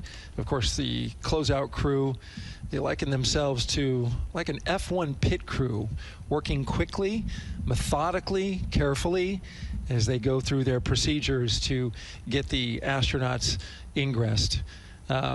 Overall, there's a little bit of timeline pressure, right? There's only a certain amount of time, as you see the astronauts going into Orion, only a certain amount of time that they can spend on their backs. They will be there for a few hours, right? So we're sitting at 2:40 p.m. Eastern time, and the window opens at 6:24 p.m. Eastern time and runs until 8:24 p.m. Eastern time. So 4 or 5 hours or more on their backs, and then they'll hopefully lift off for a launch. So of course, the crew is mindful at the time. They don't want to slip into the window if they don't have to. And so they're keeping a tight lock on the margin, the amount of time that they're working there. And there's a heart from Christina Cook. Great to see that as she gets ready to get into the Orion spacecraft, one that they named Integrity. It certainly fits this crew from what I've observed. Now, right now, the rocket's tanks, they're in what's called replenish mode. So another factor for this closeout crew is, and the crew themselves, this is a fully tanked, almost ready to go rocket. It's got all the propellant it needs to go to the moon. It's just a matter of getting the astronauts in, getting them configured, and getting all the systems, the high energy systems, bringing them all online in order to launch this rocket. As they sit there, there is propellant boil off that's happening. All tanks are at 100%, but the propellant, which is liquid oxygen and liquid hydrogen, those two propellants are minus 423 for hydrogen and minus 297 for the liquid oxygen. They are boiling right now. They've been boiling the entire time they've been in the tank. And that is vented out, as you can see. When we look to a wider shot of the rocket, you can see the venting and the little wisp of clouds that are coming out from the top of the rocket in the middle part of the rocket. And that is because just like you boil water on your stove, those propellants are boiling. Of course, their boiling point is much lower than water, and so it doesn't take much for them to boil. But just as if you were to leave your pot of water on the stove and just leave it there, what would happen? Well, it would completely boil off, and all the water would be gone. Just basically turned into water vapor inside your house. Well, it's the same case here. So we are continually replenishing the rocket with propellant, liquid hydrogen and oxygen, running from those propellant lines that you see there going into the rocket. So that continues to go well. Overall look from the launch team here, this has been a very smooth countdown so far. The cryo tanking went exceptionally well, and the launch team is really in a good mood right now. Cautiously optimistic, understanding that with a system this complex, you can have something unexpected happen. But to this point, the firing room is really encouraged by what they've seen so far, and are especially excited to see these astronauts getting inside the spacecraft. L-minus 3 hours and 40 minutes and counting until we open up that window for launch. For now, we'll send it back to Megan and Nicole. Thank you, Daryl. And, he mentioned that the crew decided to name Orion Integrity, and it was not something they came to easily. They really wanted to put in a lot of thought, and what they came down to is integrity is a value that NASA embodies, and also individually they felt like integrity is something that speaks powerfully to them. Yeah, and I think the other part of integrity, it just represents the humility and the professionalism behind the entire team that built this rocket and got us here today. And so it's a fitting name for this capsule. Yeah, like I said, I think the crew said it took them a little bit to decide on what they wanted, but I think they made the perfect choice. I agree. And so as the countdown to launch continues, we are reminded that this is an agency-wide effort to make today's launch attempt possible. We invited people across our NASA family to wish our crew a safe journey. Go Team Artemis! Go Team Artemis! 3, 2, 1, blast off! Have a great flight. Godspeed. We'll get you around the moon and home. If I had a message for the crew, be safe, to have fun, to remember that we're all down here rooting for them. I want to wish my friend and former student, Victor Glover, and the entire Artemis team best wishes and a successful flight. Have fun. Take some really cool pictures. Can't wait to see you when you get back. From the Earth to Sky team, connecting NASA science to public lands, go Artemis. We will see you in the Pacific, and you can count on us being there. Greetings from NASA Langley's historic gantry facility, where Neil learned to land on the moon and Orion learned how to swim. We are with you all the way to splashdown. Let's go fly from the Orion Human Engineering team. Woo! Like a full moon, your future is bright. Have a safe journey from the multimedia team in Cleveland, Ohio. We hope to see you guys back safely in San Diego, maybe singing some karaoke. Yeah. Yeah, right, maybe. He knows exactly what he wants to do. He's like, yep, karaoke. I love that people submitted videos. You know, this is something that we actually asked as part of the broadcast. We were like, you know what, I think it'll be really fun. And the overwhelming amount of people who wanted to record something for the crew was really heartwarming. Yeah, you know, this is the first time in over half a century that we're sending people back to the moon, and everybody is excited about it. You know, kindergarten to congressmen and all over the world, everyone is ready for today and excited to see this launch. And so here we are again, still inside Orion with the closeout team, putting some final touches on, it looks like Victor's configuration there. Again, making sure that his harness is set and that he's connected to cooling, he's connected to communications, and he's connected to any other umbilicals that he needs to be connected to for Orion. Again, we are sharing so much information with you, and we hope you find it educational and fun. But we do know you guys still have some questions, so why don't we take another one now? Tell us what the moon is like! So cute. That wasn't a question. That was a demand. Nicole, you tell her what the moon is like. Oh, man, that was so cute. Oh, man, the moon is really cool, right? So it's a lot of like gray and white and kind of shades of gray. It is something that doesn't have wind or rain or rivers or an atmosphere. And so we like to say Christina said it earlier, it's the witness plate to the universe. And, you know, it has all these impact craters because it's not protected. Things hit it all the time. Meteoroids, asteroids, all sorts of things hit the moon and create these impact craters. That's part of what we want to go and look at and learn about on the moon. It can tell us a lot about the age of the universe and the age of the moon. You know, it's 4.5 billion years old, and we can learn a lot from just looking at the regolith or the dirt that is on the moon. Well, thank you for that question, and thank you for that answer. She was cuter, Nicole. I agree. And then earlier today, we wanted to ask you, what do you want to know about living in Orion? And we told you to pick between what the crew eats, how they sleep, how they fly the vehicle, and how free time is spent. And the winner, most of you wanted to know how to fly the vehicle. And we are going to be doing that. Yes, we are. You know, that's a great question, and actually part of what we're going to go do. So the rocket is fairly automated, right? There's a countdown, and the whole system knows when it needs to ignite the engines. But we are going to do some manual piloting throughout this mission. Once they launch and they separate from the ICPS, they're actually going to do a rendezvous and proximity operations demonstration. So what does that mean? They're going to take that portion of the rocket and they're going to try to fly closely to it. And so they will actually take manual control of the Orion spacecraft and try to get nice and close to the other portion of the rocket that had just separated. And so you can see actually a little bit in the view that you have right now. So on for Reed, the left-hand person, his right hand, there's a kind of a joystick, if you will, on the right side, and then on the left side there's something similar. And so they've got, you know, translational and rotational hand controllers in order to command the rocket in different axes. Yeah, it's really exciting. I mean, Victor said it himself, like one thing that he's really looking forward to is piloting Orion manually. So we'll get to see that during our continuous coverage. Again, we are covering this entire mission.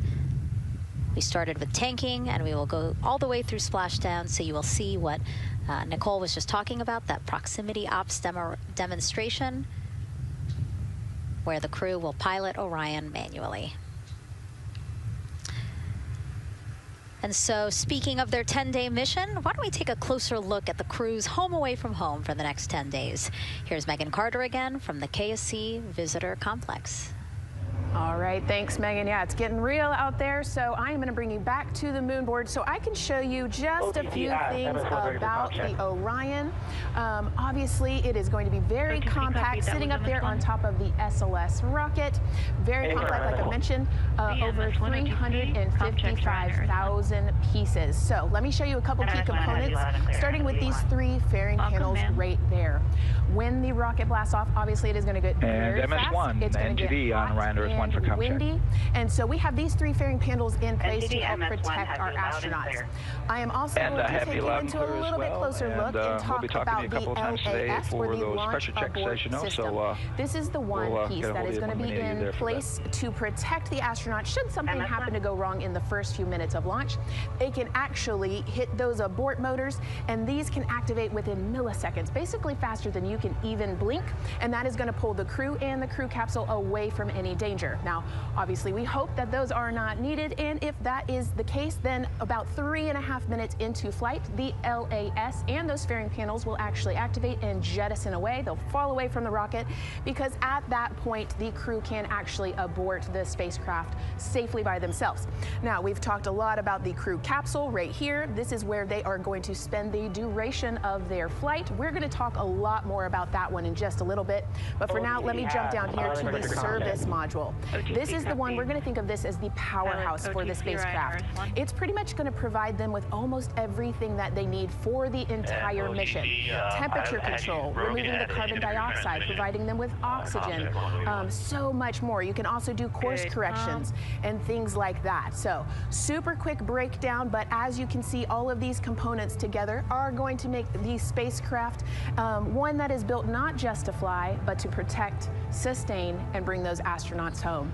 All right, lots more to come, but let's see where we are with the crew. Back over to you, Megan.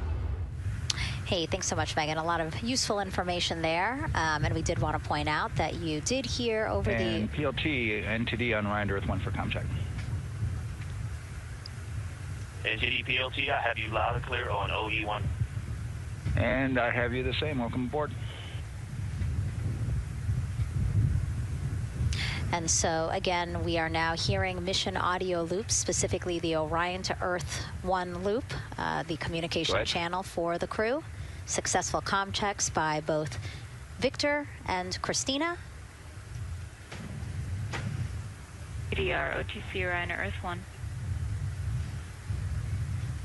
CDR. Yes, sir. Configure ARS to shoot mode per EPROC 10.1.1. Crew ingress and vehicle pre-launch config, step 1. 10.1.1, crew ingress and vehicle pre-launch config, step 1. Going in work now. And so see, now we are privy to some of the countdown procedures that the team is asking for the crew to do. Yeah, so they're going to work through some of these procedures and finish the ingress portion, as you heard in that procedure. So this is where the crew's going to start building their nest, if you will, running some procedures, getting the capsule ready for humans to be on board.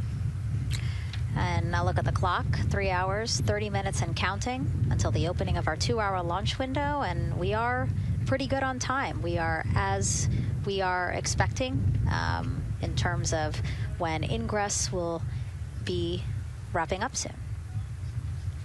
And so now let's bring Gary Jordan, again, our commentator inside of Mission Control at Houston. Gary, let's check in with you about mission preparations. Hey, Megan, thank you. Yes, we're following along here in Mission Control Houston. OTC copies. And we'll stand by for those comm checks.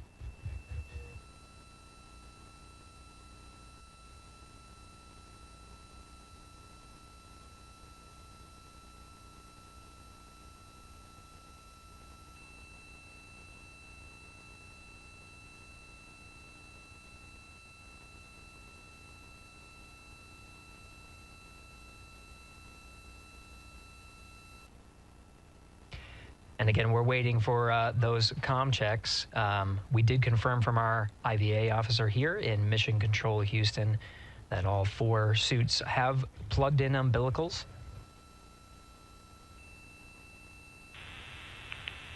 And CDR, NTD. Go ahead, NTD. Yeah, Reed, we're ready to proceed with the voice checks if you and everyone else is.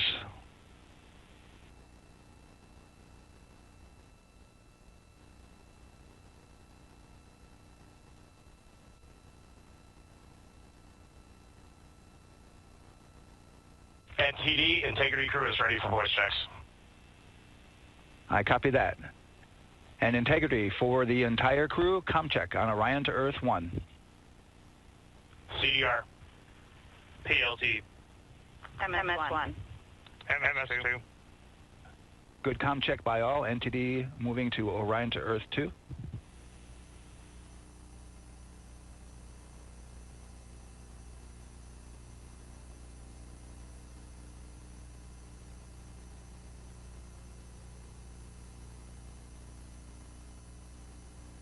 CDR. PLT. MS1. MS2.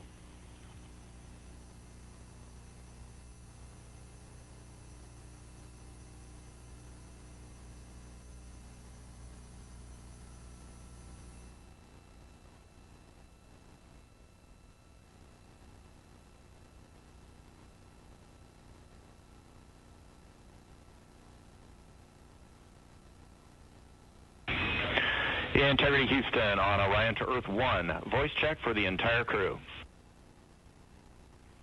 CDR. PLT. MS1. MS2.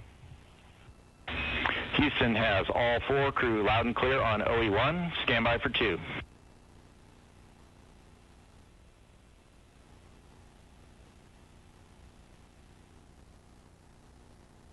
Your initial word was broke.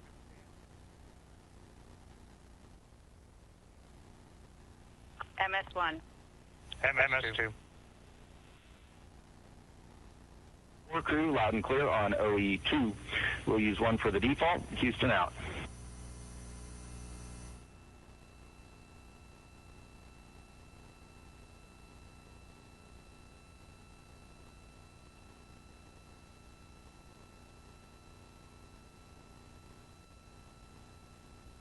And CDR, NTD? CDR. Yeah, we're going to go ahead and we're going to clear a couple of those messages on your screen here. Just want to give you a heads up that you'll see that. Copy all.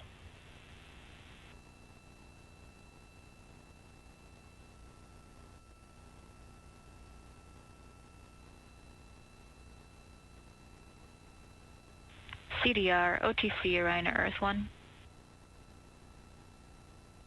CDR. Yes, sir. Perform crew suit leak checks per 10.1.1. Crew ingress and vehicle pre-launch config steps 2 through 4. Annunciation of LCC O-ARS-001 will occur.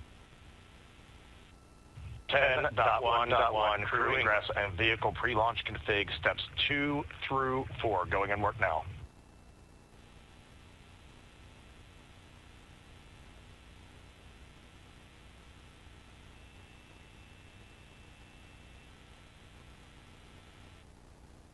This is Mission Control Houston. We are following along as the 4 crew members of Artemis 2 work through their voice checks, then the umbilical connections and various pathways to get communications from all of the... refresh on your screen.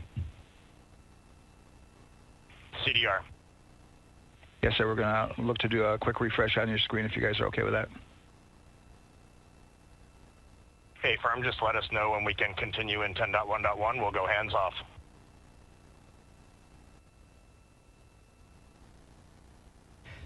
.1.1 referring to the procedures that they have through the various phases of ingress and some of the checkouts needed to prepare for today's launch. Here in Mission Control Houston, the IVA or Intravehicular Activity Officer will be confirming the leak check status and watching as the suits pressurize to once again confirm that the suits are in a good configuration ahead of launch. Of course, for the teams here in Houston, launch is just the beginning. The first flight day is jam-packed with activities. Shortly after main engine cutoff, Integrity will enter into a coast phase while still attached to the interim cryogenic propulsion stage, or ICPS, and prepare to deploy the solar arrays. With power being generated, Integrity prepares. Go ahead, MTD. With that refresh, and you got to go to proceed with your 10.1.1. Picking up 10.1.1, step 2.3 through 4.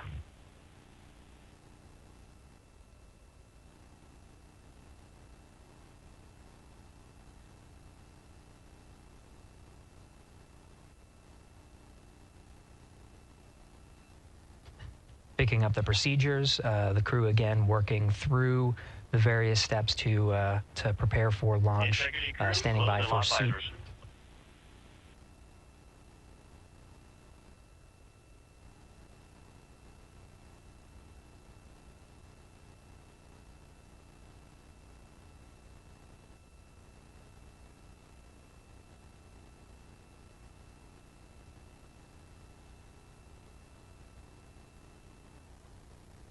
This is Mission Control Houston with visors closed. The pressurization tests can commence. We'll stand by for word of a good leak check on all 4 of the crew member suits for the Artemis 2 mission. Again, this is the very beginning of a very busy flight day for our 4 crew members. After launch, they have a series of burns to prepare for. The first major burn being the perigee raise maneuver that allows them to continue in low Earth orbit, and the next being the apogee raise burn that puts them in a high Earth orbit. This is an orbit that takes them around the Earth for nearly a day, 23.5 hours to be precise, and allows the teams, including the astronauts and the flight control teams, to check out critical systems ahead of committing to the next day's translunar injection. But before they even call it a day, Integrity will separate from the ICPS, and the crew will command. And the crew will command. The crew will command the Orion capsule to separate from the ICPS and turn around and approach the upper stage, but not dock.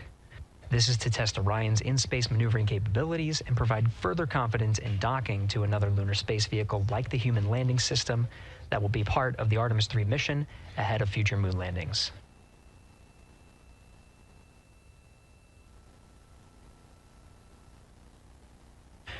These are just a few of the highlights of the very first of 10 flight days as we await for confirmation of good leak checks inside the capsule Integrity. And there's a lot more to this mission. A reminder that this is, of course, a test flight. The purpose here is to demonstrate procedures, systems, and life inside Orion on a mission around the moon for the first time, and give further confidence in the capabilities that are charting a return to the lunar surface.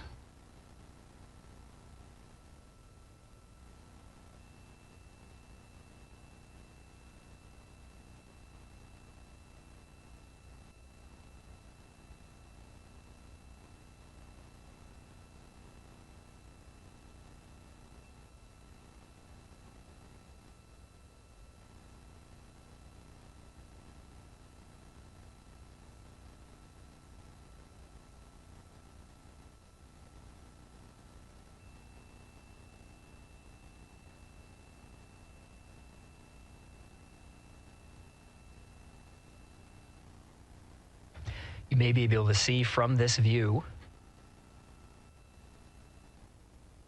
the suits themselves inflating. This is, again, a pressure check. Verifying that the suits are leak-free ahead of the ascent portion of today's flight.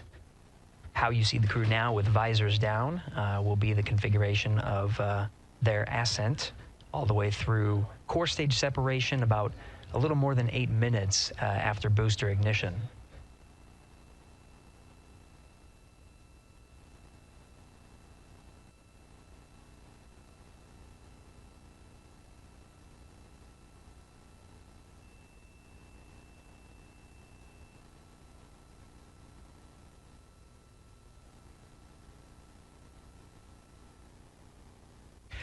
All right, here in Mission Control Houston, we are continuing to follow along, standing by for confirmation of good leak checks. In the meantime, there are no showstoppers here in Mission Control Houston. We continue to monitor the countdown to launch. Megan, we'll send it back to you over at the Space Coast. Hey, Gary, thank you so much. Yeah, as we wait for confirmation of a successful leak check for all 4 astronauts, why don't we go back to Daryl again, who has been following along with the launch countdown as we inch closer to the opening of our 2-hour launch window. All right, thank you, Megan. And yes, getting some good communication. It's great to hear from the crew inside, even though it is as simple as a comm check. It's really good to hear their voices as they move through those various comm checks and then get ready for their suit leak checks. Fantastic views inside Orion that you're looking at now. Give you an update on the weather outside. We're still 80% go for our 2-hour launch window, which starts at 6:24 p.m. Eastern Time and closes at 8:24 p.m. Eastern Time. That's the good news. The bad news is that we've got some rain showers that are starting to head in. Looks like it may miss the pad. Wouldn't matter if it rained on it or not, though. It's received some rain earlier today. Water isn't going to hurt anything out there at this point. But the rest of the area might be getting a little bit wet, which may include the hostess, so keep an eye out for that.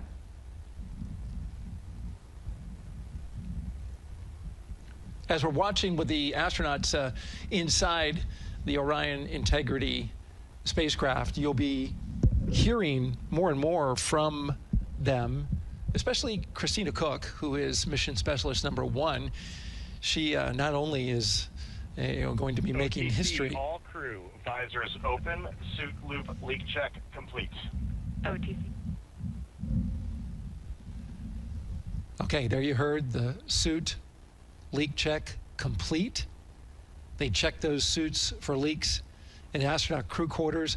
They check them again inside the spacecraft. As you can see, the closeout crew, our astronaut support person moving around, turned off the camera, and so now we're looking from outside the Orion spacecraft looking towards, oh no, let's see, get oriented here. Well, there we go. Back inside, we've got the view.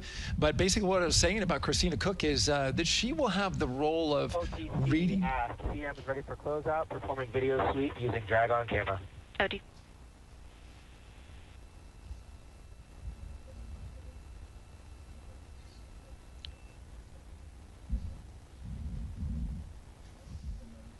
She will have the role of reading out a pressure reading that tells the team that and CDR or NTD? Go ahead, NTD. Yeah, we're going to do another cleanup on those suit leak check messages that we got from since we're done with that now. Integrity copies. Yeah.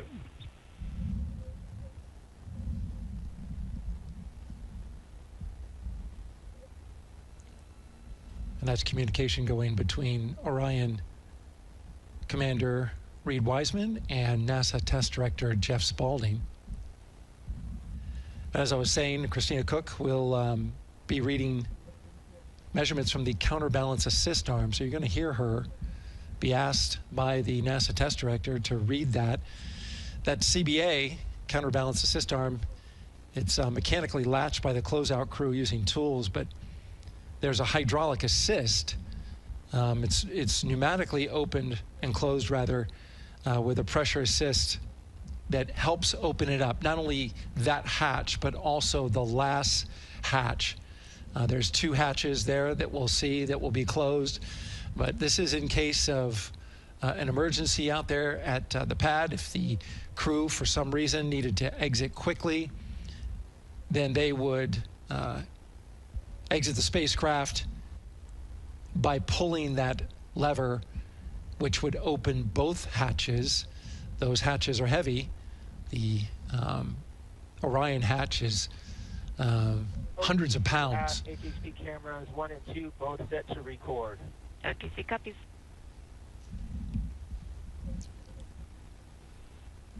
And just an update on the launch countdown, continuing to monitor the team's communications here in Firing Room 1. Everything going really smoothly so far. We don't have any significant open constraints to launch at this time, so we continue counting down. And for now, we'll send it back to the host desk with Megan and Nicole. Thank you so much, Daryl. And so we heard some of the communications over Orion to Earth 1, and it sounds like we are now moving into the hatch prep and closure phase. We will now start to see the closeout crew getting out of Orion soon so that they can start getting ready to, again, close up Orion, close the 2 hatches, and then get out of the pad. Yeah, the closeout team will take the hatch seals off, and they'll inspect the seals, make sure everything's ready to go, and then do a few last-minute configurations before they close that hatch. And then, like Daryl talked about, then Christina will have a role in looking at the CBA there. So. Yeah, you might have heard them say over the loops again that drag-on camera. So basically, it's a camera that they can move around, and you might have seen it in a couple of our shots already. But they will take that camera and literally go and inspect the seal that. There's 2 seals, actually, 2 seals that go around the entire area of the hatch just to make sure that everything looks good. And that camera feed is being directly shown to NASA teams who need to monitor that. Yeah, they want to make sure there's not a single hair or a piece of dust on those, make sure that there's no damage and everything's ready to go so that the seal, they will do a leak check on this hatch seal as well. Make sure it passes. Yeah, and we'll know they're doing that because we will actually see one of the closeout crew members with a hand pump, and they will pressurize, again, just the seals, and they have to see if it will hold pressure for just a minute. And if it does, then they will go ahead to pressurize the entire Orion spacecraft. And then that, again, is to make sure that the spacecraft is holding the right amount of pressure. And that one's a lot longer. It'll take them like 8 minutes. Like it takes time to pressurize it, then they have to hold pressure, and then it takes time to depressurize it. Right, and they want to measure the difference in pressures at the beginning and end of that and make sure that it holds the right amount of pressure so that when they get to the vacuum of space, obviously the capsule holds its pressure. Yep. Okay. Well, again, as we continue to watch operations that are happening at the pad inside of Orion, why don't we go over to Banana Creek? It's one of our viewing locations here at Kennedy Space Center. They will have a spectacular view, and we actually have NASA's Leah Martin there chatting with a big group of people surrounded by a lot of folks on bleachers there. Hey, Megan, yeah, tons of people out here today, thousands of people gathering at Banana Creek to enjoy NASA's next big mission and humanity's next great leap today. It's a gorgeous day, and I'm joined here actually by some people who are probably the only people on center who are a little bit more excited than me to see this rocket lift off. Where are you from, and why are you here? So we're from the University of Tennessee, Knoxville. We're a group of 7 aerospace senior engineering students traveling here with Josh Dobbs, former quarterback of the University of Tennessee, with his extraordinary Dobbs Foundation. Now, you were actually telling me a little bit earlier, you're here local, you're from Orlando. What's it like being an aerospace engineer and then having the opportunity to come back here to the Space Coast and see this mission lift off today? It is absolutely amazing. I feel like the little 9-year-old girl inside me is so excited. Like, I'm from around here. I grew up watching launches in my backyard, and so this seems like such a full circle happy moment for me. Now, you are an aerospace engineer looking hopefully to join the workforce in the future. How does it feel to be here and see firsthand what that work does? It's just so cool to see what I've been working for the last 4 years and then 12 years before that just actually be physically happening in front of me. It's something I never dreamed of as a kid. And I'm actually joined here by the pastronaut himself, Mr. Josh Dobbs. Now, you have a history with NASA as well. You did an externship here. And how did that kind of play into your passion for aerospace and then the foundation that actually provided this opportunity for these students today? 100%. So I spent a month here around the Artemis 1 mission, which was a tremendous opportunity to learn about the space program and also what's next.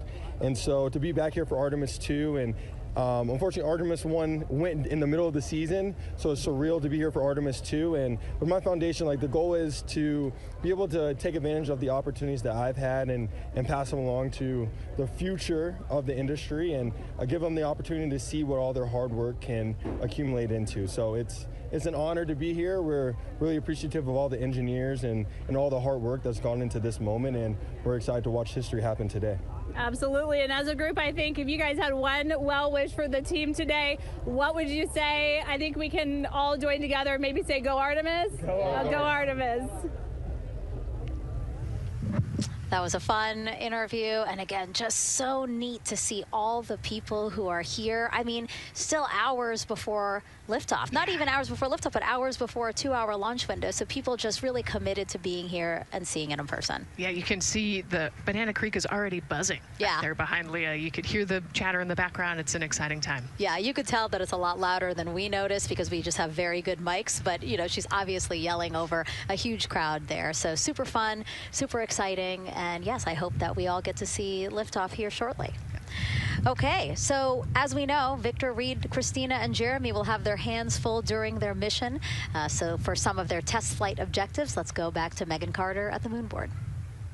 All right, as we have seen from those camera views, their capsule is very compact, obviously. So let me show you a few cool things about this piece. The Orion capsule is going to only be about 16.8 feet in diameter and a whopping 10.5 in height. Think of it about the same cubic feet as 2 minivans. So obviously every piece of that capsule has been planned with purpose. And a really great example of that is going to be these seats that we have seen that live view of. Now these seats are going to be out for launch, re-entry, and splashdown, but in between they are stored in between to give them more room for daily activities and things like that. While they are on board, obviously they are going to have a lot of things to do. One of those is going to be to manually fly Orion, as we've discussed, but they also have several other objectives as well. And they're going to be doing lots of system checkouts, checking out the service module, making sure everything is working correctly. They're also, like I said, going to have a chance to manually fly. Now, this was taken during one of their training simulations, but as you can see here, they will have advanced flight displays, hand controllers, touchscreen interfaces, so much to work with and practice with as well. Now, while on board, they will also have the ability to eat those shelf-stable meals that are designed specifically for microgravity. I think I saw somewhere that one of their meals is going to be mac and cheese and brisket, so that makes the Southern in me very happy. All right, but they are going to have also some time to look at some things like power and propulsion. They will have 3 key propulsion systems that are going to help power Orion as well. And speaking of power, I want to bring you back to the service module real quick because I wanted to point out these 4 solar panels. These are going to take about 18 minutes to unfold like giant wings, and they're going to stretch 62 feet from end to end, and these are going to help power the service module and in turn provide what the crew needs for their journey. So as you can see, spacecraft is built specifically for what we need and to guide them and get them home safely. All right, back over to you, Megan. Thank you so much, Megan. You know, it's taken thousands of people many years to get to us to where we are today. Let's meet some of the people of Artemis who've made this flight test possible. I am the Artemis Launch Director. I'm the Orion Crew Survival System Manager. I'm the Artemis II Chief Training Officer. I'm the SLS Launch Integration and Mission Operations Lead. I am the Recovery Director. And I'm Boeing's Fourth Stage IPT Leader at Kennedy Space Center. I am the Artemis II Entry Flight Director. And I'm the Closeout Crew Lead for Artemis II. Our job is to design the spacesuits that the crew will wear for the Artemis II mission. The team here at Johnson Space Center in the Orion Crew Survival Systems Lab does pretty much everything involved with processing the suits, designing the suits, qualifying the suits, testing them for the Orion mission. The role of the Chief Training Officer is to manage both the planning and the development of how we are going to train our astronauts and run our simulations for our flight control team for the mission, and then go implement that plan. Recovery team is responsible for 3 things. So recovery is what we call our nominal recovery situation, where we go recover the crew and the capsule at their designated landing site. Rescue is in case we do need to rescue the crew or they landed somewhere else that we did not plan. And then the retrieval is us getting the capsule if they did land somewhere where we did not expect them to. My job on SLS is to manage the operations architecture on the SLS program. One of the specific things that we do is support launch operations. It means a lot to be a part of this Artemis team, to show the next generation in seeing what may come. I I am responsible for our core stage processing at Kennedy Space Center. My team is responsible for that core stage, and it's our responsibility to make sure that core stage is safe, built correctly, and there's going to be 4 of our astronauts, and it's going to get them to their ride around the moon. I've been a flight director for over 10 years now. I worked on the Artemis 1 mission, and after that mission completed, I was assigned as the entry flight director for Artemis 2. I can't wait to see the hatch open after splashdown. That's when we know that our mission will be complete and the crew will have safely returned to the moon and back to Earth. Closeout crew is responsible for getting the astronauts up to the white room, getting their helmets and gloves on, getting them into the vehicle safely, connecting all their umbilicals, making sure they're ready to go for launch, and then closing the crew module hatch. The reason we do this is to expand mankind's knowledge.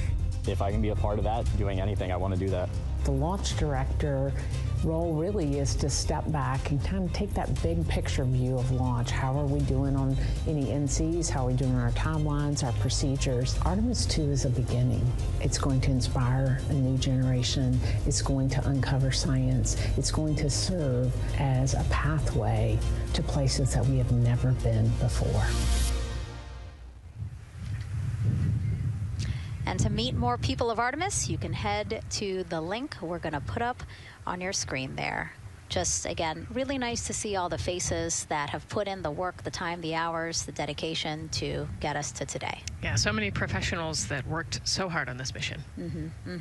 And what was really fun to see is, you know, we interviewed Taylor Hose, closeout crew lead, as he said, and that's who we are now seeing inside of the White Room as they are getting ready to close out Orion and close one of 2 hatches. We have the side hatch of the crew module as well as the launch abort system hatch, correct? Yeah, the astronauts are in the capsule. They're ready to go, and now the White Room is very busy as they're getting ready to close both of those hatches. It's a great shot right there where you can see them.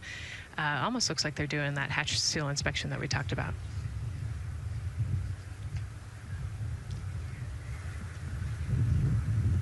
And so, Nicole, as we continue to see them get ready to close that smaller hatch, again, the crew module side hatch, let's take some questions now. Sounds good.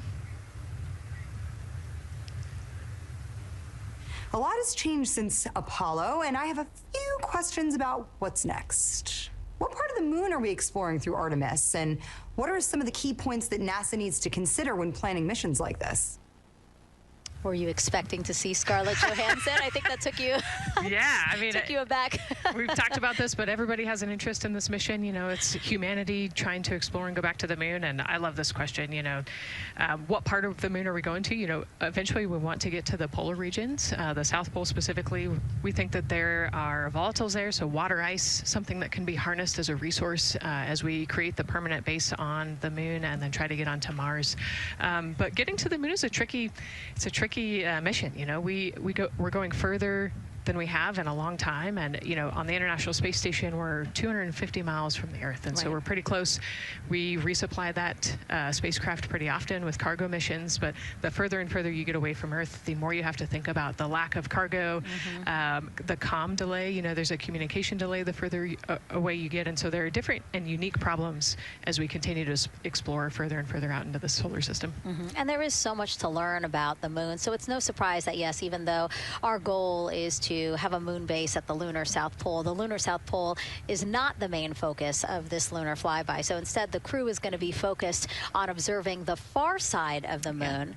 So this is actually an animation of what teams expect the moon to look like if the crew launches today. So this is, of course, the side that faces the moon, and this is the far side of the moon, which when, again, the crew does their lunar flyby on flight day 6, we are expecting this will be their view.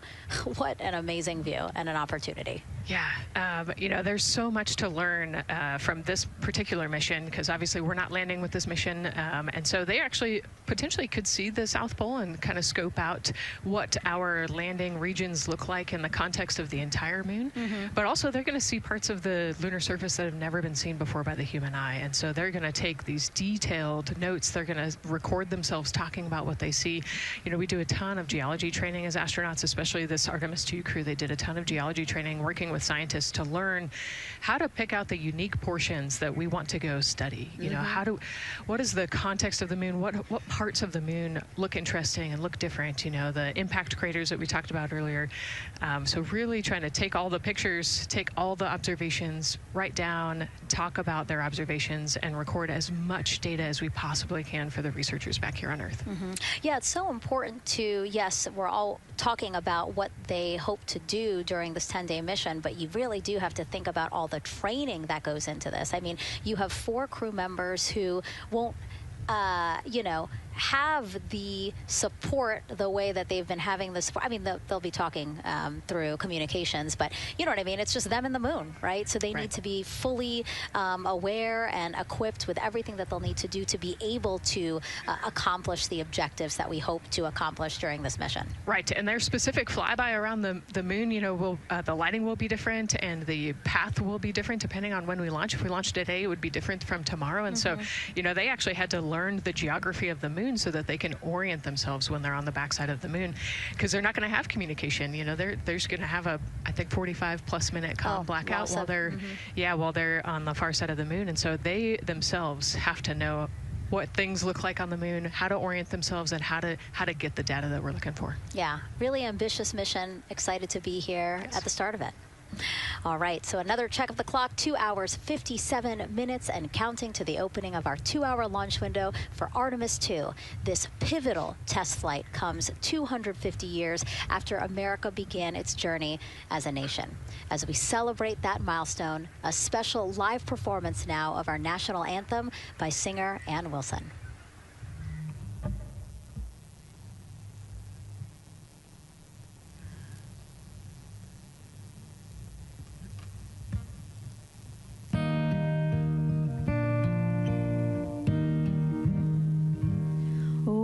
Say, can you see by the dawn's early light what so proudly we held at the twilight's last gleaming, whose broad stripes and bright stars through the perilous fight, o'er the ramparts we watched, were so gallantly streaming, and the rocket's red glare, the bombs bursting in air, gave proof through the night that our flag was still there. Oh, say does that star-spangled banner yet wave o'er the land of the free and the home of the brave?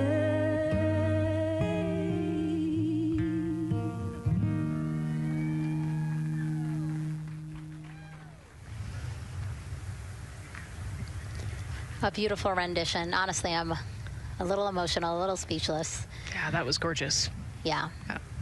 I mean, again, we are a nation of explorers, a nation of curious minds, and to see us again 250 years after our Declaration of Independence was signed to when we are trying to return to the moon for the first time in more than 50 years, really powerful. Yeah, leading the way back to the moon. It's exciting.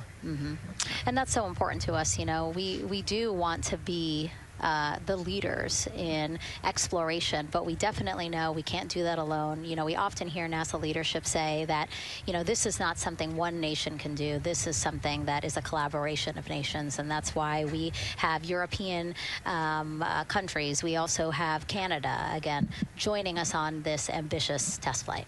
Yeah, of course, it goes back to the old proverb, if you want to go fast, you go alone. If you want to go far, you go together. And we want to go far. We want to get onto Mars eventually, and so we're going to get to the moon first, and you can't do that alone. So thank you again, singer Ann Wilson, for that beautiful rendition, again reminding us of what it is we are trying to accomplish for all, by all. We are now back inside the White Room with the closeout crew. Again, backup astronaut Andre Douglas, number 2 there, just outside in the White Room, which is right outside Orion there, with the crew seated comfortably inside. As you can see, they've dimmed the lights a little bit. The crew has the opportunity to set the ambiance, if you will. They were given the opportunity to adjust the lighting as they see fit, again, just so that they can get comfortable. It's kind of like when we are on a plane and you get the opportunity to... Sure, yeah, you don't want the bright lights in your eyes. Also, you want to be able to see the screens well, or see the, the tablet on Jeremy's knee well, so they're going to adjust the lighting to what makes sense for the mission. And we saw in that very quick shot there, our best camera view of the 2 hatches is actually that drag-on camera, like we were saying, that kind of moves around. So sometimes it's hard to show that. So there you have it. You can see that the closeout crew has closed the side hatch. And so right now, that's a panel that they have to close out in order to then close the next hatch, which is the launch abort system hatch.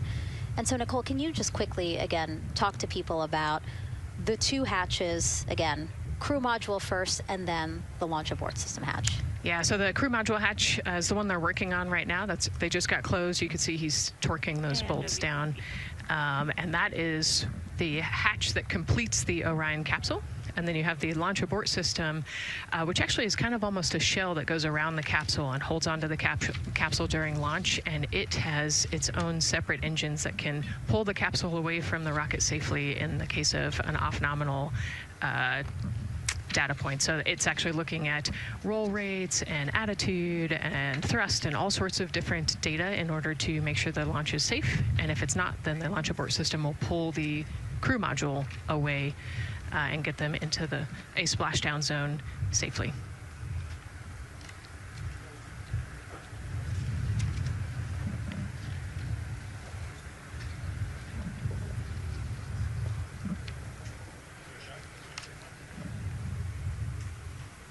And as we wait for the crew to complete closing that side hatch of the crew module, let's head over back to Banana Creek, where we have Leah Martin standing by with the person who designed this mission's zero gravity indicator, named RISE. It was 2nd grader Lucas Yee from California. Hey, Leah.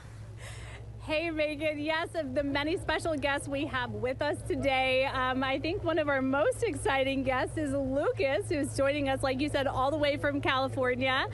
He and his family actually worked this as a group project to design the zero gravity indicator. Lucas, can you tell us a little bit about your design? Yeah. So you named him RISE. Can you tell me why you picked that name? It was very remote, representing the Artemis 2 launch and Earthrise. And yeah, that's pretty much it. So were you really excited to find out that you won the competition and that your zero gravity indicator would be going to space? Yeah. So how does it feel? We're actually just across the river right now from Artemis. We can see it from where we're standing. How does it feel to know that design you created is actually currently on that rocket, just a couple hours away from going to space? Really, really, really, really, really, really, really surprised and very happy. And very happy. Now, Mom, you were telling me on the way over here that it was kind of hitting you what was happening. Tell me a little bit about that. It's definitely very surreal to be here in person. It's definitely very surreal to be here in person. That Commander Weissman said that it's for all and by all, that we couldn't have said it better. We're just very grateful to be here. Super, super excited. And we're so excited to have you here too. Now, Oliver, this is your first launch too, is that right? Yeah, that's right. And how does it feel to be here just a little bit away from watching the first group of astronauts in your lifetime on their way to the moon?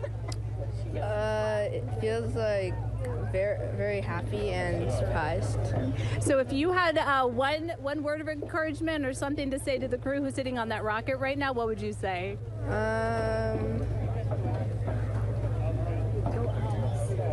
What? Go Artemis. Go Artemis. Go Artemis. Thanks so much, Megan. I would say have a nice trip. Yeah. You would say have a nice trip? I did hear that answer. I would say have a nice trip. You know, Leah, that was a hard question. You know, it's really hard to come up with the spot what to say to the crew who's about to make history today. Yeah.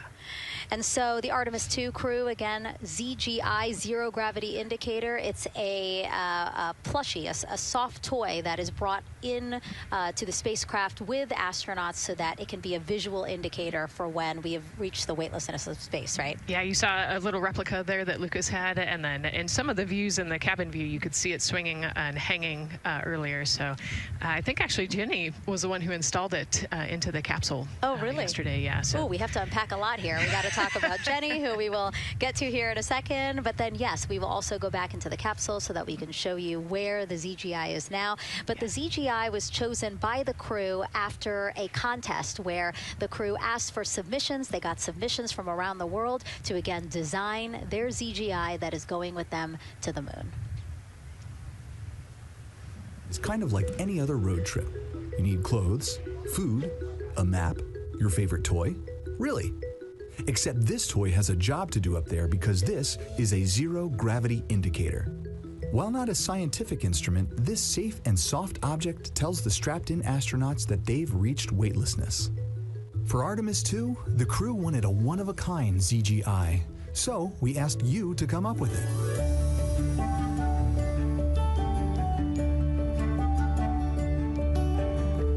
Thanks everyone for sending in your entries from around the world. Over 2,600 of you submitted. And we loved seeing all of your contributions. It was a really difficult decision because each design had a unique quality that stood out to our crew. In the end, we were able to narrow it down to a top 5 from Finland, Canada, Peru, and 2 from the United States, Kansas and California.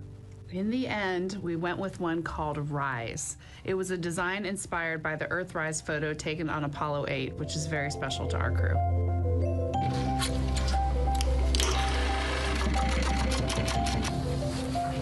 With the winner chosen, next came the task of bringing it to life here in the Thermal Blanket Lab at NASA's Goddard Space Flight Center.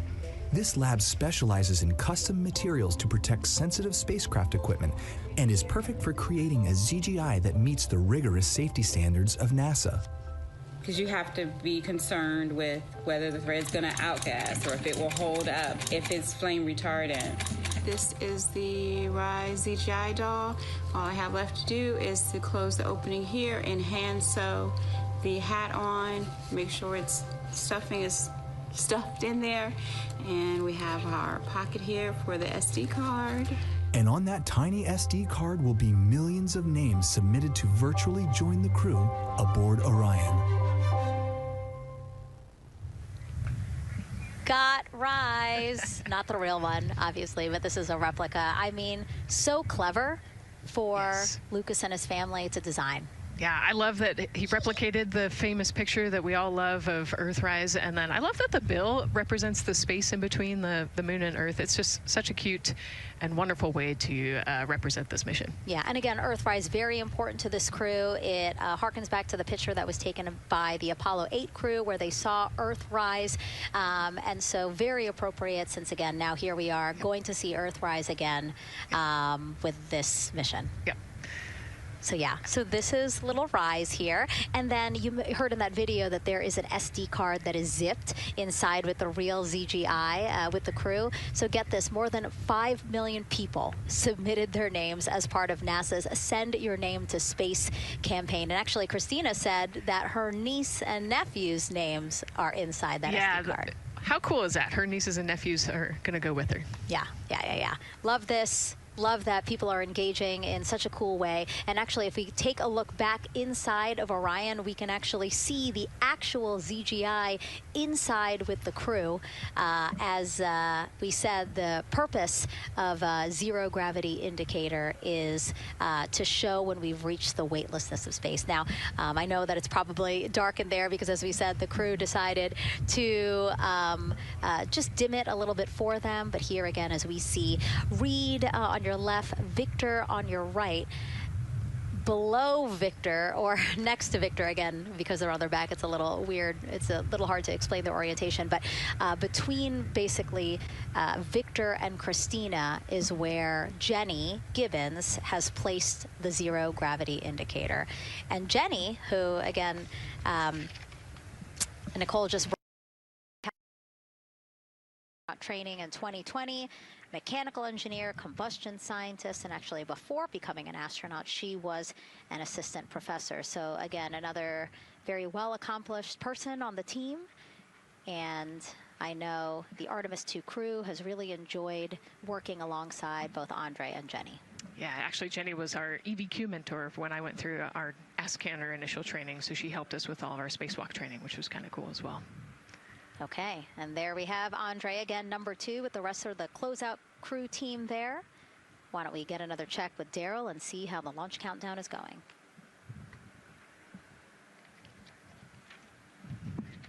Still going quite smoothly here from firing room 1 here at the Kennedy Space Center. Launch team working no major constraints to launch, which is great news. We did get an update on a weather balloon that the launch weather officer and his team released. This is an important weather balloon released at right around the 3-hour mark.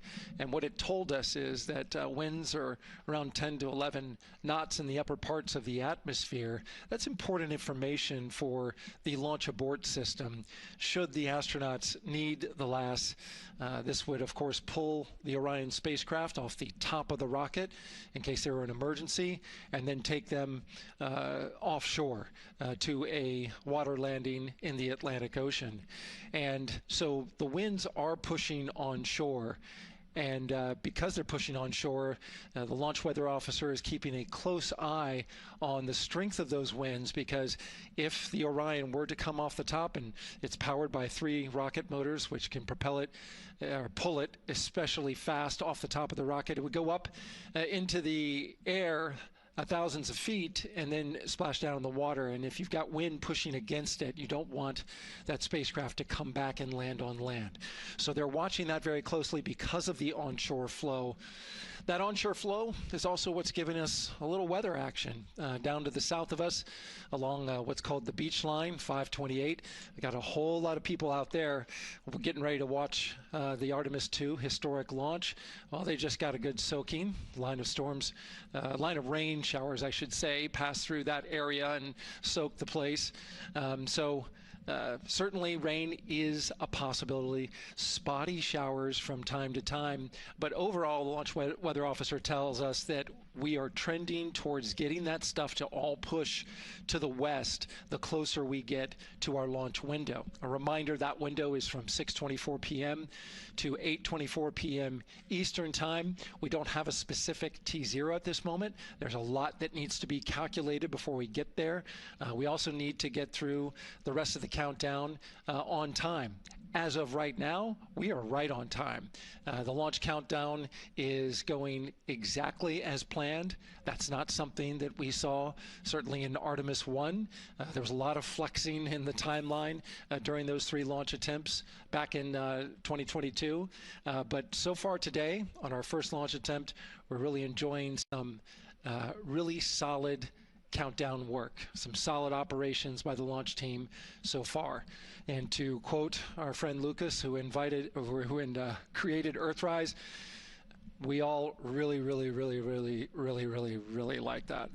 We'll send it back to the host desk. Thanks so much, Daryl. Yes, we really like that, and we really like Rise and Lucas. So thank you for that. That was really cute. Okay, so again, here we are in the big box here. We have our full view of the rocket, looking glorious on there with, again, some clouds, but still weather is good for launch today. And then we have the closeout team continuing to do work in the White Room. We got confirmation that they have successfully completed pressurizing the counterbalance pressurization. Basically, as Daryl explained it before, the side hatch for the crew module is very heavy. So in order to open it, there needs to be pressure applied to it, and that's what we just completed, right? Right, that's exactly it. So the CBA, that counterbalance assembly that we're talking about, has to be pressurized. It's a pneumatic system to help. So in the case of an egress, you know, Christina's the one that has to open that hatch. So once she gets it unlatched and unlocked, then that pneumatic system will help move the hatch. It weighs a lot, and so the average human cannot open that hatch by themselves. And so that's why we want to make sure that the system is pressurized, that it's not going to leak, and that it is ready to go in case they need to open the hatch. So that is complete, and now what is happening are the seal leak checks. So that is in progress. Again, 2 seals go through the entirety of the hatch, and we will take the seals to pressure, hold it for about a minute, and just make sure that it is holding pressure. Again, we want to make sure that the crew has a safe, pressurized environment in any sort of situation while they're in Orion. Yep, that's right. So we're going to take a look at it. We're going to take a look at the starting pressure, and then after a certain amount of time, we'll take a look at the ending pressure, and then there are certain tolerances that we will accept for flight. 2 hours, 37 minutes and counting from the opening of our 2-hour launch window today at 6:24 p.m. Eastern Time. After liftoff, it takes less than 10 minutes to reach Earth's orbit. Let's learn more about today's ascent profile with Gary in Mission Control. Hey, Megan. We are monitoring here in Mission Control Houston. Flight controllers are looking at data from integrity in the Space Launch System during the countdown. We're looking at some of the events happening in the White Room now and just making sure that all criteria is met to commit to launch and ascent today. It's the team you see in this room that would be looking after ascent, which is a very dynamic phase of flight. And after solid rocket booster ignition of the Space Launch System, it's this team that takes over control of the mission. There are voices you'll hear upon ascent, calls being relayed between Stan Love, the Capcom you see here in this shot in Mission Control Houston, that's the voice from this room, and the Artemis 2 crew on a communications channel aptly named Orion to Earth. Here are the calls you may hear during this part of the mission. Capcom Stan Love, his first call after responding to the crew's successful roll pitch maneuver at 30 seconds is AMT high. This notes that should we lose just one of the main engines, an alternate mission in low Earth orbit can still be achieved. At 1 minute 25 seconds, you'll hear max Q on PDL. This notes that reaching the moment of maximum dynamic pressure on the spacecraft. This event happens to be in line with a communication switch to another ground station, the Ponce de Leon Inlet Tracking Annex, located about 35 miles north of Kennedy. At 2 minutes 45 seconds, you'll hear SM primed upper stage RCS ready. This means that the European Service Module propulsion system that's prepared for the next phase of aborts after the launch abort system jettisons, and the reaction control thrusters on the inner rim cryogenic propulsion stage that enable pointing and maneuvering are ready. At 3 minutes 50 seconds, you'll hear voice check on TDRS at the Kármán line. At this point, the launch abort system has jettisoned and revealed the Orion capsule underneath. This check verifies that the now exposed Orion antennas have a good signal over the tracking and data relay annex, tracking and data relay satellites rather, which is part of a geosynchronous satellite network and the same assets that are used aboard the International Space Station. This communication switch happens to be at the Kármán line, a widely recognized boundary about 62 miles, statute miles, or 100 kilometers above the Earth's surface, where the air is too thin for conventional aircraft to fly and marks the point where our astronauts leave Earth and enter space. At 5 minutes 16 seconds, you'll hear the call 3-engine press. This notes that if one of the 4 main engines on the SLS core stage were to fail, 3 engines can carry the crew to a nominal main engine cutoff and proceed with the expected mission timeline. This is an important call that gives more assurance of continuing today's moon mission. At 7 minutes, you'll hear expect nominal shutdown. You'll hear this call should the main engine performance be as expected up to this point. Shutdown plans can vary and may impact G-forces experienced by the crew or future burn plans, but a nominal shutdown is more indicative of continuing the mission on the expected timeline. At 7 minutes 30 seconds, you'll hear AOA open.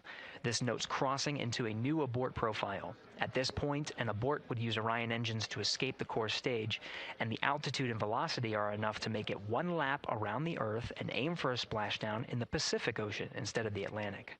And then, of course, shortly after 8 minutes, you'll hear nominal MECO. You won't hear MECO right away. Teams here wait until the core stage has separated and the trajectory is confirmed as expected before that call to the crew.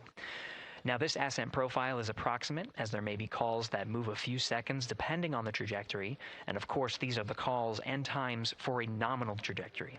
Teams in this room have been training extensively to prepare for any and all scenarios, and they are confident and ready to take this crew into space today. In today's pre-brief, the flight director, Judd Freeling, expressed his confidence to the team, citing the hundreds of simulations to prepare for this very moment. These are the calls you'll hear during ascent less than 3 hours from now, but now we'll turn our attention to the countdown to launch and send it back to you, Megan, at the Space Coast. Thanks so much, Gary. Now, one of today's 4 astronauts, of course, Canadian Space Agency astronaut Jeremy Hansen. Let's go now to Jasmine with her next guest. Thanks so much, Megan. Yeah, we're joining you live now from the Operations Support Building here at Kennedy, where crowds are starting to gather, and we're honored to have Lisa Campbell of the Canadian Space Agency joining us. Lisa, Jeremy Hansen is about to make history as the first Canadian to venture to the moon. What does that milestone mean for your agency? Thanks so much, Jasmine. It's wonderful to be here. It's such a special moment, both for our astronaut colleague Jeremy Hansen, but also for Canada. We're here because of decades of public investment in space robotics, in space collaboration, and so for our country, we're very proud. He's so ready. He's been waiting for this his whole life, preparing, training, and he's a wonderful example of Canada. Yeah, and that's a perfect way to capture Jeremy. He really has been prepping for this his whole life. This will be his first space flight. So what has it been like watching him become part of this Artemis II crew? Well, as I mentioned to you, I've known Jeremy since 2020, and he's a colonel, a fighter pilot, a father, and he really is a very dedicated, passionate human being. So both for him to realize this goal of being an astronaut and flying, he also is hopeful that witnessing that will raise awareness about the value of a space program, of the benefits here on Earth, of exploring the universe and our place in it. Wow, that's beautifully said. And really, this international collaboration has been going on for quite some time now. We've worked together in low Earth orbit and now going into deep space together. So why is it so important that we have these international partnerships? It makes us stronger. We can go faster and further together. Canada is one of the original signatories of the Artemis Accords, and Canada and the United States have been partnered for more than 60 years in space. Wow, that is phenomenal, Lisa. And this really is a team effort in many ways. We also have Jenny Gibbons. Yes. She'll be listening in on Capcom. What is her role going to be like? So Dr. Jenny Gibbons has been training all along as the Canadian backup with the Prime crew. Last night, she was in the Orion capsule checking out all of the communications, making sure all of the systems test out and work perfectly. And then she will be among the first lunar Capcom, helping the astronauts navigate during their mission. Wow, Lisa, that is so exciting. Any final words for the nation of Canada before today's mission? Just, we are so proud, so excited, and we can't wait to welcome Jeremy home. Oh, fantastic. Lisa Campbell, thank you so much for being here today. Thank you, Jasmine. Of course. And with that, let's get back to NASA's Megan Cruz. And right now, go ahead.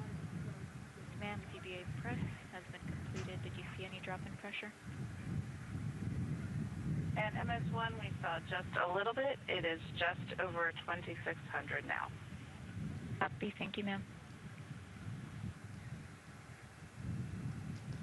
again, a call out to mission specialist Christina Cook. Again, it was her responsibility to monitor the pressure on the counterbalance system that will help open the side hatch. And she did report a drop in pressure, but it seems like it's within nominal limits. Right. They might have had a small drop, but you know, we have a starting pressure and an ending pressure, and as long as the difference isn't too high, then we will take that. And the engineers know exactly what they're looking for in terms of that delta pressure. And so again, that milestone on the checklist of things that have to happen before they launch today, that is complete.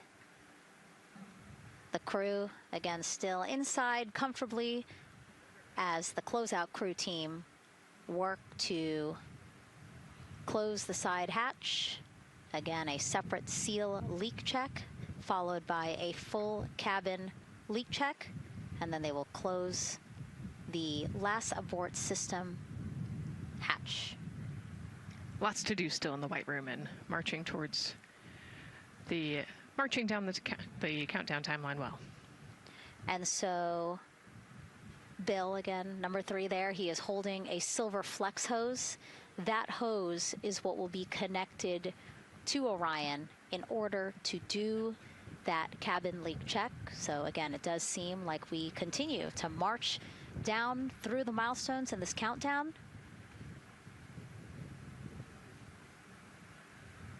Hopefully lifting off today within our 2-hour launch window that opens at 6:24 p.m. Now, right now, people inside the Kennedy Space Center Visitors Complex are learning about this mission. There are great exhibits there about the rocket and Orion, and of course, our Megan Carter with the moon board.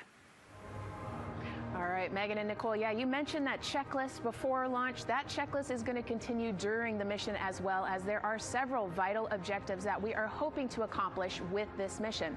So we've talked about the rocket. We've talked a little bit about Orion. Obviously, during Artemis 1, we had that test flight, and there were no humans on board. That is our one big difference for this one, and we are going to have that crew this time. So what are they going to be up to during this mission? Let me tell you just a little bit. Now, for Artemis 1, like I mentioned, we were really focused on the SLS, making sure it had the power and capabilities that we needed. We were also checking out the Orion spacecraft in deep space environments, making sure that it was good to go. Now for Artemis 2, we are going to be taking the testing for Orion to the next level by adding that human component. So those test objectives are going to start even before launch. Like you mentioned, they are out there making their way through that checklist. But these objectives are going to start now, and that includes safety. So one really great example of safety is going to be something called the egress baskets. They're out there in the spacecraft, obviously, and should a situation happen to come up, they are going to have something called the egress baskets they can get in, and those are going to zip line them essentially down to the ground within seconds to safety. Another great example of those safety procedures are going to be the LAS, or the launch abort system that I mentioned earlier. Just a reminder, that's the one that can pull the crew and capsule away from any danger within a few minutes of into the launch. Now, those are just a couple quick examples, but our recovery teams have been training extensively, quite a lot, to make sure that they are ready and prepared for any challenging situation that could possibly arise. All right. Several other objectives that we are going to be looking at are also going to be communication checkouts. That is going to be vital. I know we talked a little bit earlier about all the maneuvering that they're going to be able to do, but we want to make sure that they have full communication ability from space to ground so that we can fully support them here. We are also going to be checking out those life support systems. Obviously, we've talked a lot about the service module and what it is going to do for the crew, but we want to make sure that those life support systems are fully functioning, obviously, before we send them farther into deep space. That's going to be critical for them. So on top of being able to maneuver the spacecraft and check everything out, we are also going to be making sure that everything is fully functioning. So as you can see, big part of this mission is to make sure that the spacecraft, the hardware, and all the operations are working, and that the data is going to make sense. And speaking of recovery, we are also going to have the opportunity at Splashdown to recover that launch or that flight data, and we're going to be able to take that back, analyze it, and make sure there are if there are any enhancements we need or changes we need to make before our next missions, we'll be able to do so. So lots to do. They're going to stay very busy, obviously. And with that, I will turn it back over to you, Megan. 2 hours, 25 minutes and counting, and the crowd, check it out, continues to grow at our Banana Creek viewing location. They will have a great view of launch, and we will go back now to Leah Martin, who's standing with her next guests. Hey, Megan. Yeah, we're surrounded by thousands of people, some here local from the Space Coast, but we actually have quite a few people who have traveled a pretty far distance to be with us today. I'm actually joined here by a group from the International Space Station Ambassadors Program who have come from all over the globe. Saku, you're here from Japan. You've come, Val, from Mexico, and then we have brother and sister Cosma and Jesko here who are visiting from Germany. You actually told me that you participated in the NASA Rover Challenge in Huntsville. How was that experience, and how is it kind of participating there in Alabama and then being here today? So it is an amazing experience because you meet so many young people with visions, with dreams, with ideas, which inspire you and motivate you. And it's even better to be here now to see the SLS launch because we are going back to the moon, and that's what we're working for. Absolutely. And, you know, the Artemis missions, we talked a lot about the Artemis Accords and this being an international effort. You were actually telling me, Saku, that you're interested in becoming an astronaut with JAXA, pursuing your PhD to be able to do that. Tell me a little bit about that. Yes, actually, I applied for the Japanese Aerospace Agency, the astronaut selection like 2 years ago, and then I didn't make it all the way, but I'm still working on it, and hopefully I can be at the launch pad sometime, and then I hope to go back to the moon and Mars, and yeah, I'm working on it. Absolutely incredible. And Val, you're from Mexico.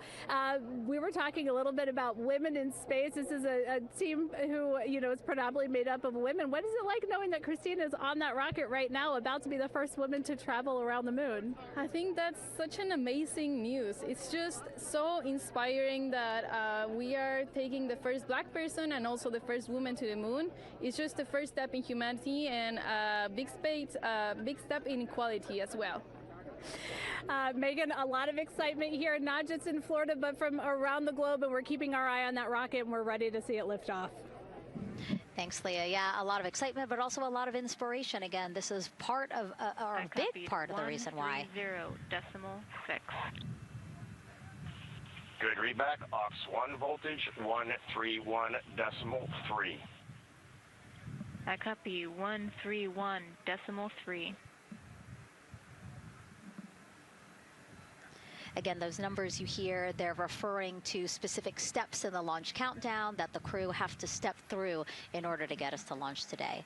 And so we were saying, yes, inspiration, a big part of why NASA does what it does. We want to go together and we want to explore together to learn more about ourselves and here on Earth. Yeah, humans, I think, naturally want to explore, and so going together, like Lisa said earlier, we're going to go farther and faster than we possibly can alone. And, you know, what a way to celebrate that today. Yeah. Going back to the moon in the first time in over half a century.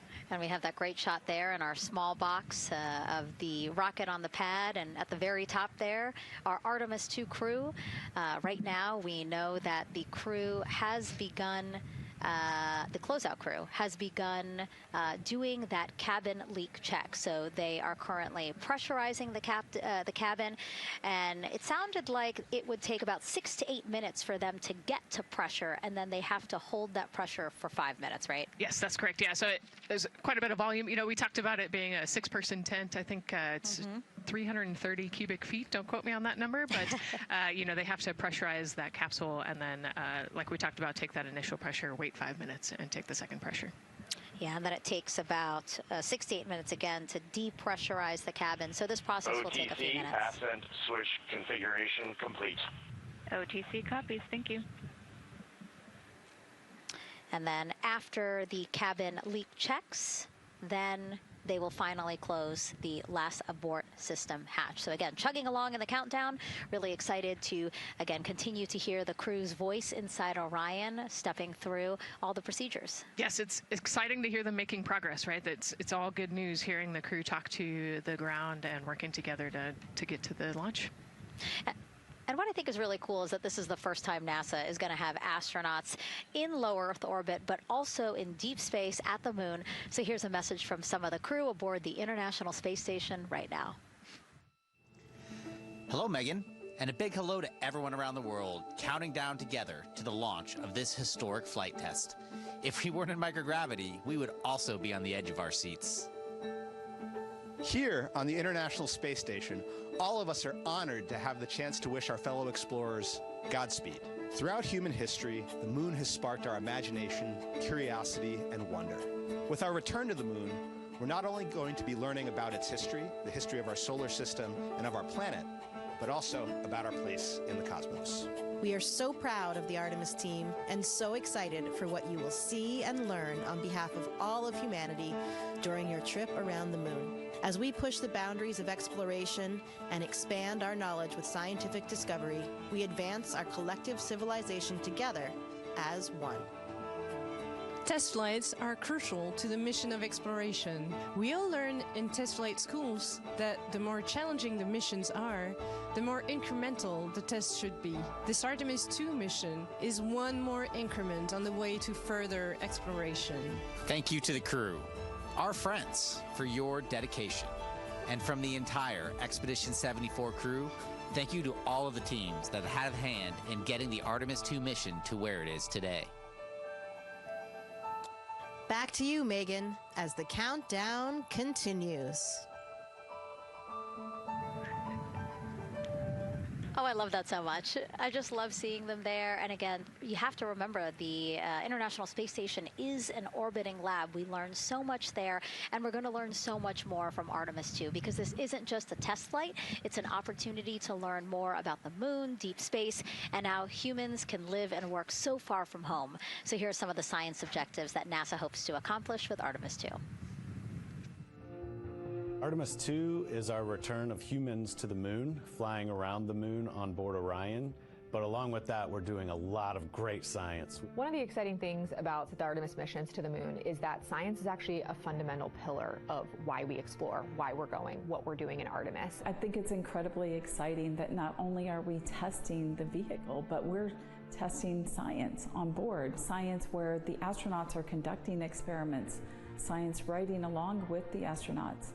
We have astronauts looking outside the window and really observing the lunar surface. It will help us understand the deep space environment. It will help us understand how that environment affects our astronauts, our systems, and life in general.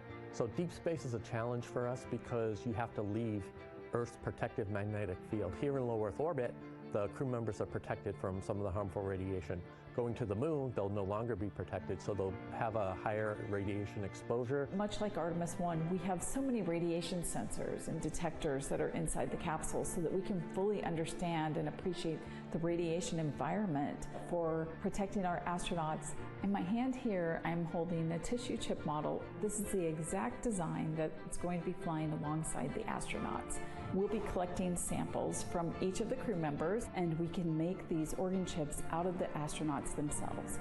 So every crew member will have their own avatar on board, and then upon return, we can evaluate that deep space radiation environment and what that compares to the astronaut themselves. Not only are they going to help change the course of medicine for the astronauts, but revolutionizing that on Earth as well. We're looking at sleep, we're looking at team dynamics, we're looking at how you interact with the environment. We're also looking at the immune system, so what are the biomarkers? We're using saliva as a method to study hormones and different things in your body that may change during a mission like this. And then finally, how do we function after microgravity, being close to the moon, then returning to Earth. Which will ultimately help us achieve our goal of getting humans to Mars. And then on top of that, we have an opportunity to look at the moon from deep space on the far side for the first time in over 50 years. Having human eyeballs and brains back around the moon is going to unlock a new generation of lunar science discovery. The human eyeball is capable of taking in so much data in just a split second. They'll be able to tackle impact history, volcanic history. They'll be able to look at how the albedo, or kind of the shade and hue of the moon and the color of the moon, can tell us something about how that terrain evolved over time.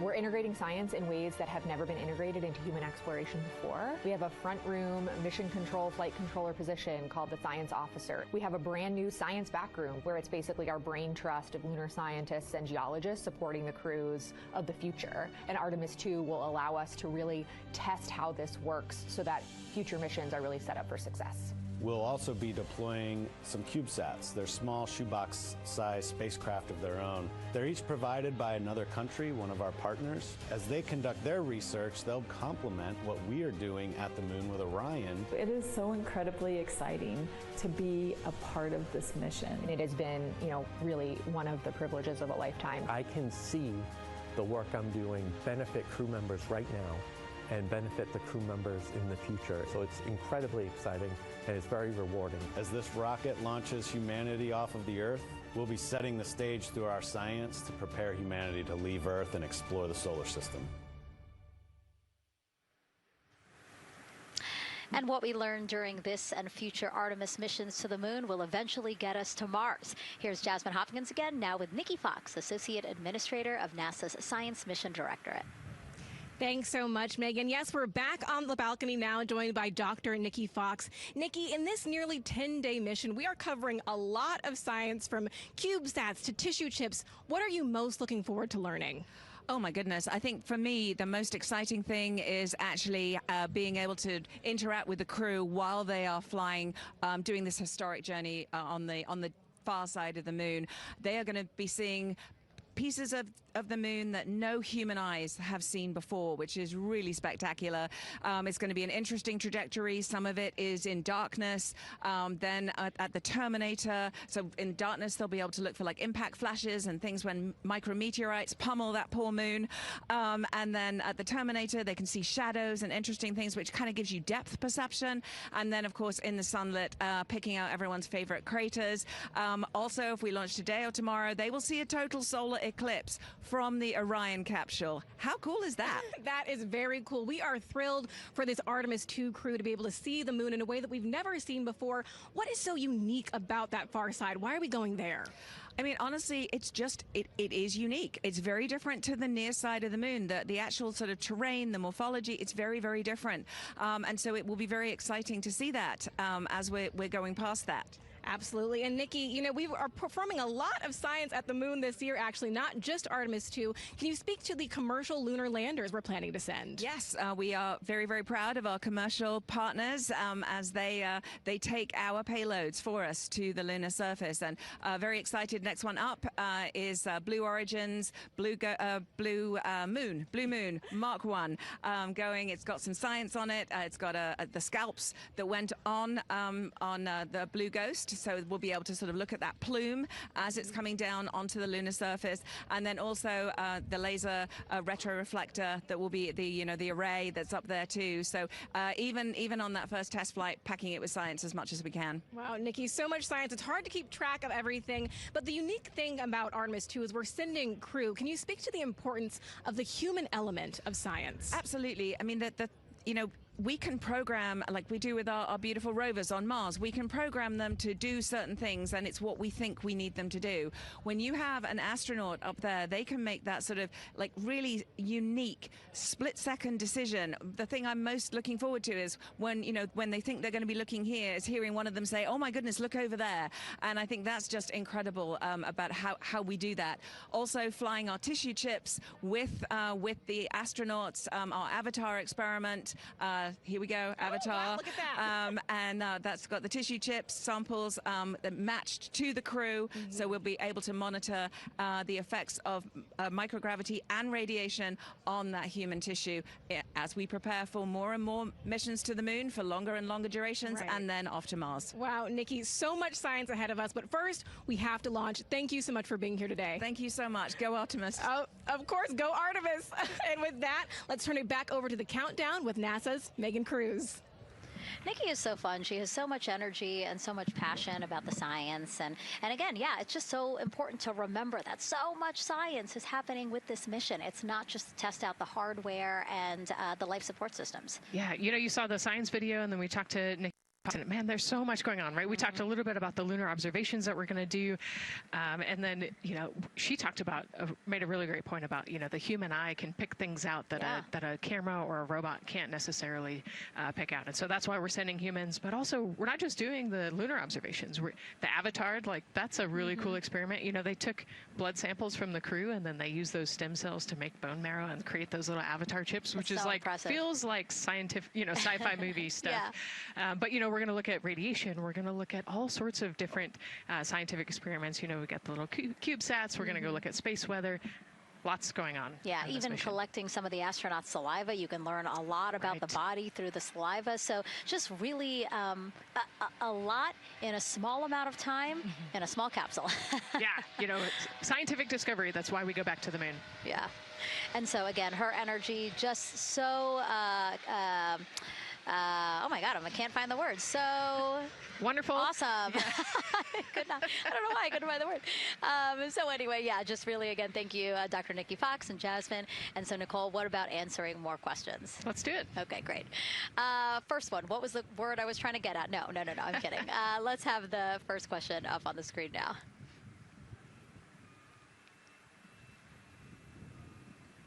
I know we got him. I see him being asked. And CDR OTC Rhino Earth 1. Go.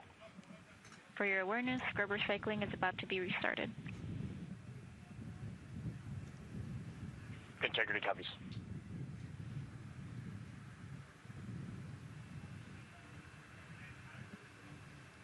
All right, let's try that again. Can we get the next social question, please? What are the G-forces experienced by the Artemis astronauts during launch and reentry? Ooh, you know, these are actually pretty similar to, you know, a Dragon launch or a shuttle launch. You know, we have to accelerate to get out of the Earth's atmosphere, and then, you know, we talked about the secondary burns that they will do to get away from Earth. But, you know, for me personally, it kind of felt like we got slingshotted off the Earth is how I like to describe it. So, you know, you get set back in your seat and the G forces are into your chest. CDR OTC Rhino Earth 1. Go ahead. Moon leak check complete. The cabin is going to be vented to flight pressure momentarily. Integrity copies. That's fantastic news. Yeah. Again, so the spacecraft is holding pressure as expected, and so now they will depressurize it, which will take about 6 to 8 minutes. Exciting. Yes. Yeah. Go ahead, Nicole. Like we sorry. talked about, continuing to march towards the launch. Yeah, so the G-forces are into your chest, and it's kind of a slow build, and you can get all the way up to 4.5 Gs into the chest during the launch, and often they have to back off on the thrust a little bit so that you don't get too high in the G-forces, and especially as we go through kind of max Q or that max aerodynamic force, so as they get through the thicker parts of the atmosphere. And then very similar G-forces on the way home, so slow, steady build up to about 4.5 Gs as the rocket actually decelerates. You know, you heard in one of the packages, when they come back, they're going to be going 7 miles a second. Gosh, that's and incredible. So you have to slow down somehow, and to do that, you have to actually, you know, when you brake in a car, you feel those G-forces, and so for the astronauts, it'll just be, again, into the chest based on the orientation. Great. Thank you so much for that answer, Nicole, and for that question. We're going to continue to try to take as many as possible. Again, you know how to send them to us at NASA Artemis. But now we again have another question for you, for our audience. We want to know, what part of Artemis 2 are you most excited for? Liftoff, Earth views from Orion, lunar flyby, or splashdown? Tell us again on NASA's Instagram or Twitch accounts, and we'll share your answers a little later in the broadcast. That's a tough one. I don't know what my answer would be. I know. I don't know either. I'm excited for it all, but that's a cop-out. All right, now let's head back over to Banana Creek. Again, the crowds there, really excited. People coming from all over the country, from around the world. Why don't we get another check with Leah Martin to see who she's caught up with now. Well, Megan, we were a little while ago talking to some students from around the globe. Today, we're actually talking to some local students who are from right here, locally, Merritt Island in Titusville. We talk a lot about the Artemis generation and about the students who are going to become the next generation of dreamers, of engineers, of scientists and technologists. And I'm actually standing with a group of those students here today. Our local high school has actually implemented a really neat new program in the spirit of being able to create these pipelines for employment and engagement. Can you tell me a little bit about what Merritt Island High School is doing? Sure. Well, this is a new program, first of its kind here at Florida, and basically what we're studying is astronautics and aviation, kind of blended the two together. We have flight simulators in our lab, but students are also learning about engineering, aerospace engineering, and we're trying to make all kinds of pathways available for them, trying to give them opportunities to see which pathway they might want to be interested in.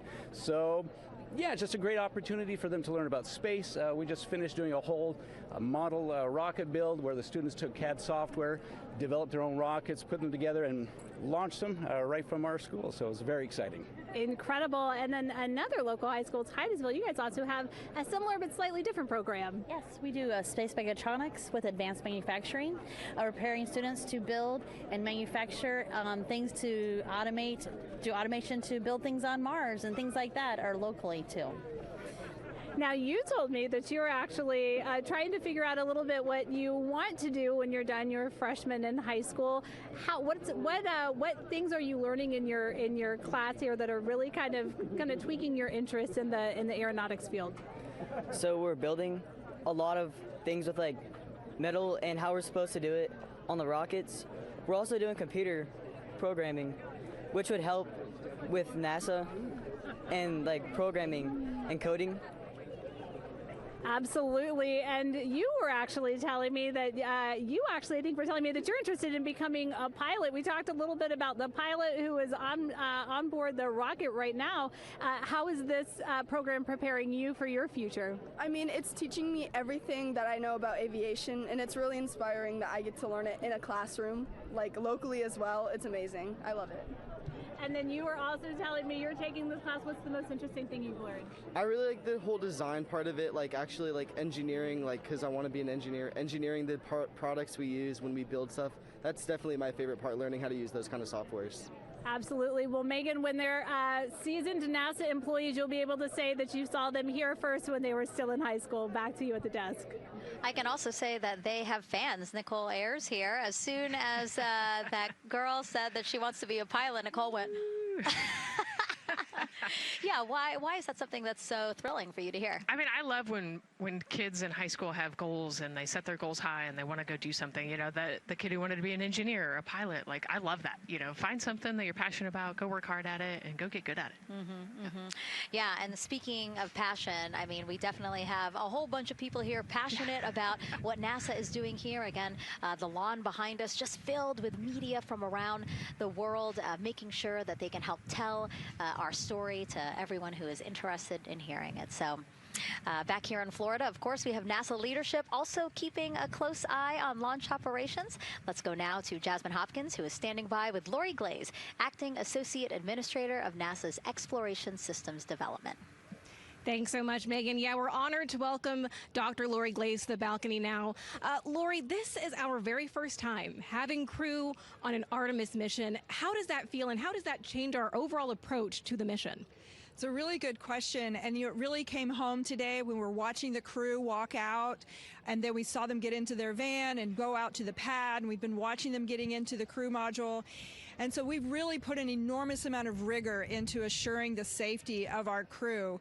One of the most important things on this mission, different from Artemis 1, is we now have environmental controls and life support systems. One of the most important things we're going to do on this mission is test those out and make sure that we can keep our crew healthy and safe throughout their mission. We also on this mission have an activated launch abort system, which we had the system for Artemis 1, but it wasn't active. But we definitely have that active on this mission. We want the ability, again, if something goes wrong, to be able to have that ability to abort and get them back to the ground again, safe. Absolutely, Lori. I mean, as you're driving home, safety is paramount here at NASA, and your program is responsible for all of these Artemis elements. We have the Space Launch System, Orion, ground system. So how do you get everybody cohesively on the same page for a day like launch? And that's a great question, and it's really been wonderful to watch our teams working together. We have the ground systems, which are kind of the bookends of our mission. The ground systems help prepare us to get the rocket ready to take off. They're doing all of the loading of the tanks right now and getting the crew into Orion, and then at the back end they'll be there to recover the crew when they land in the ocean. But they know that their job is to make sure that that rocket is ready to go and that the crew module is ready to go. And then the rocket itself, the space launch systems, they know that their job is to deliver the crew module to the right point in space so that they can conduct their mission. And then again, They have to make sure that everything is ready, that they set them on the trajectory that is going to bring them around the moon and set them up to land in the right place in the Pacific Ocean. And that's their job, and they know how important that is.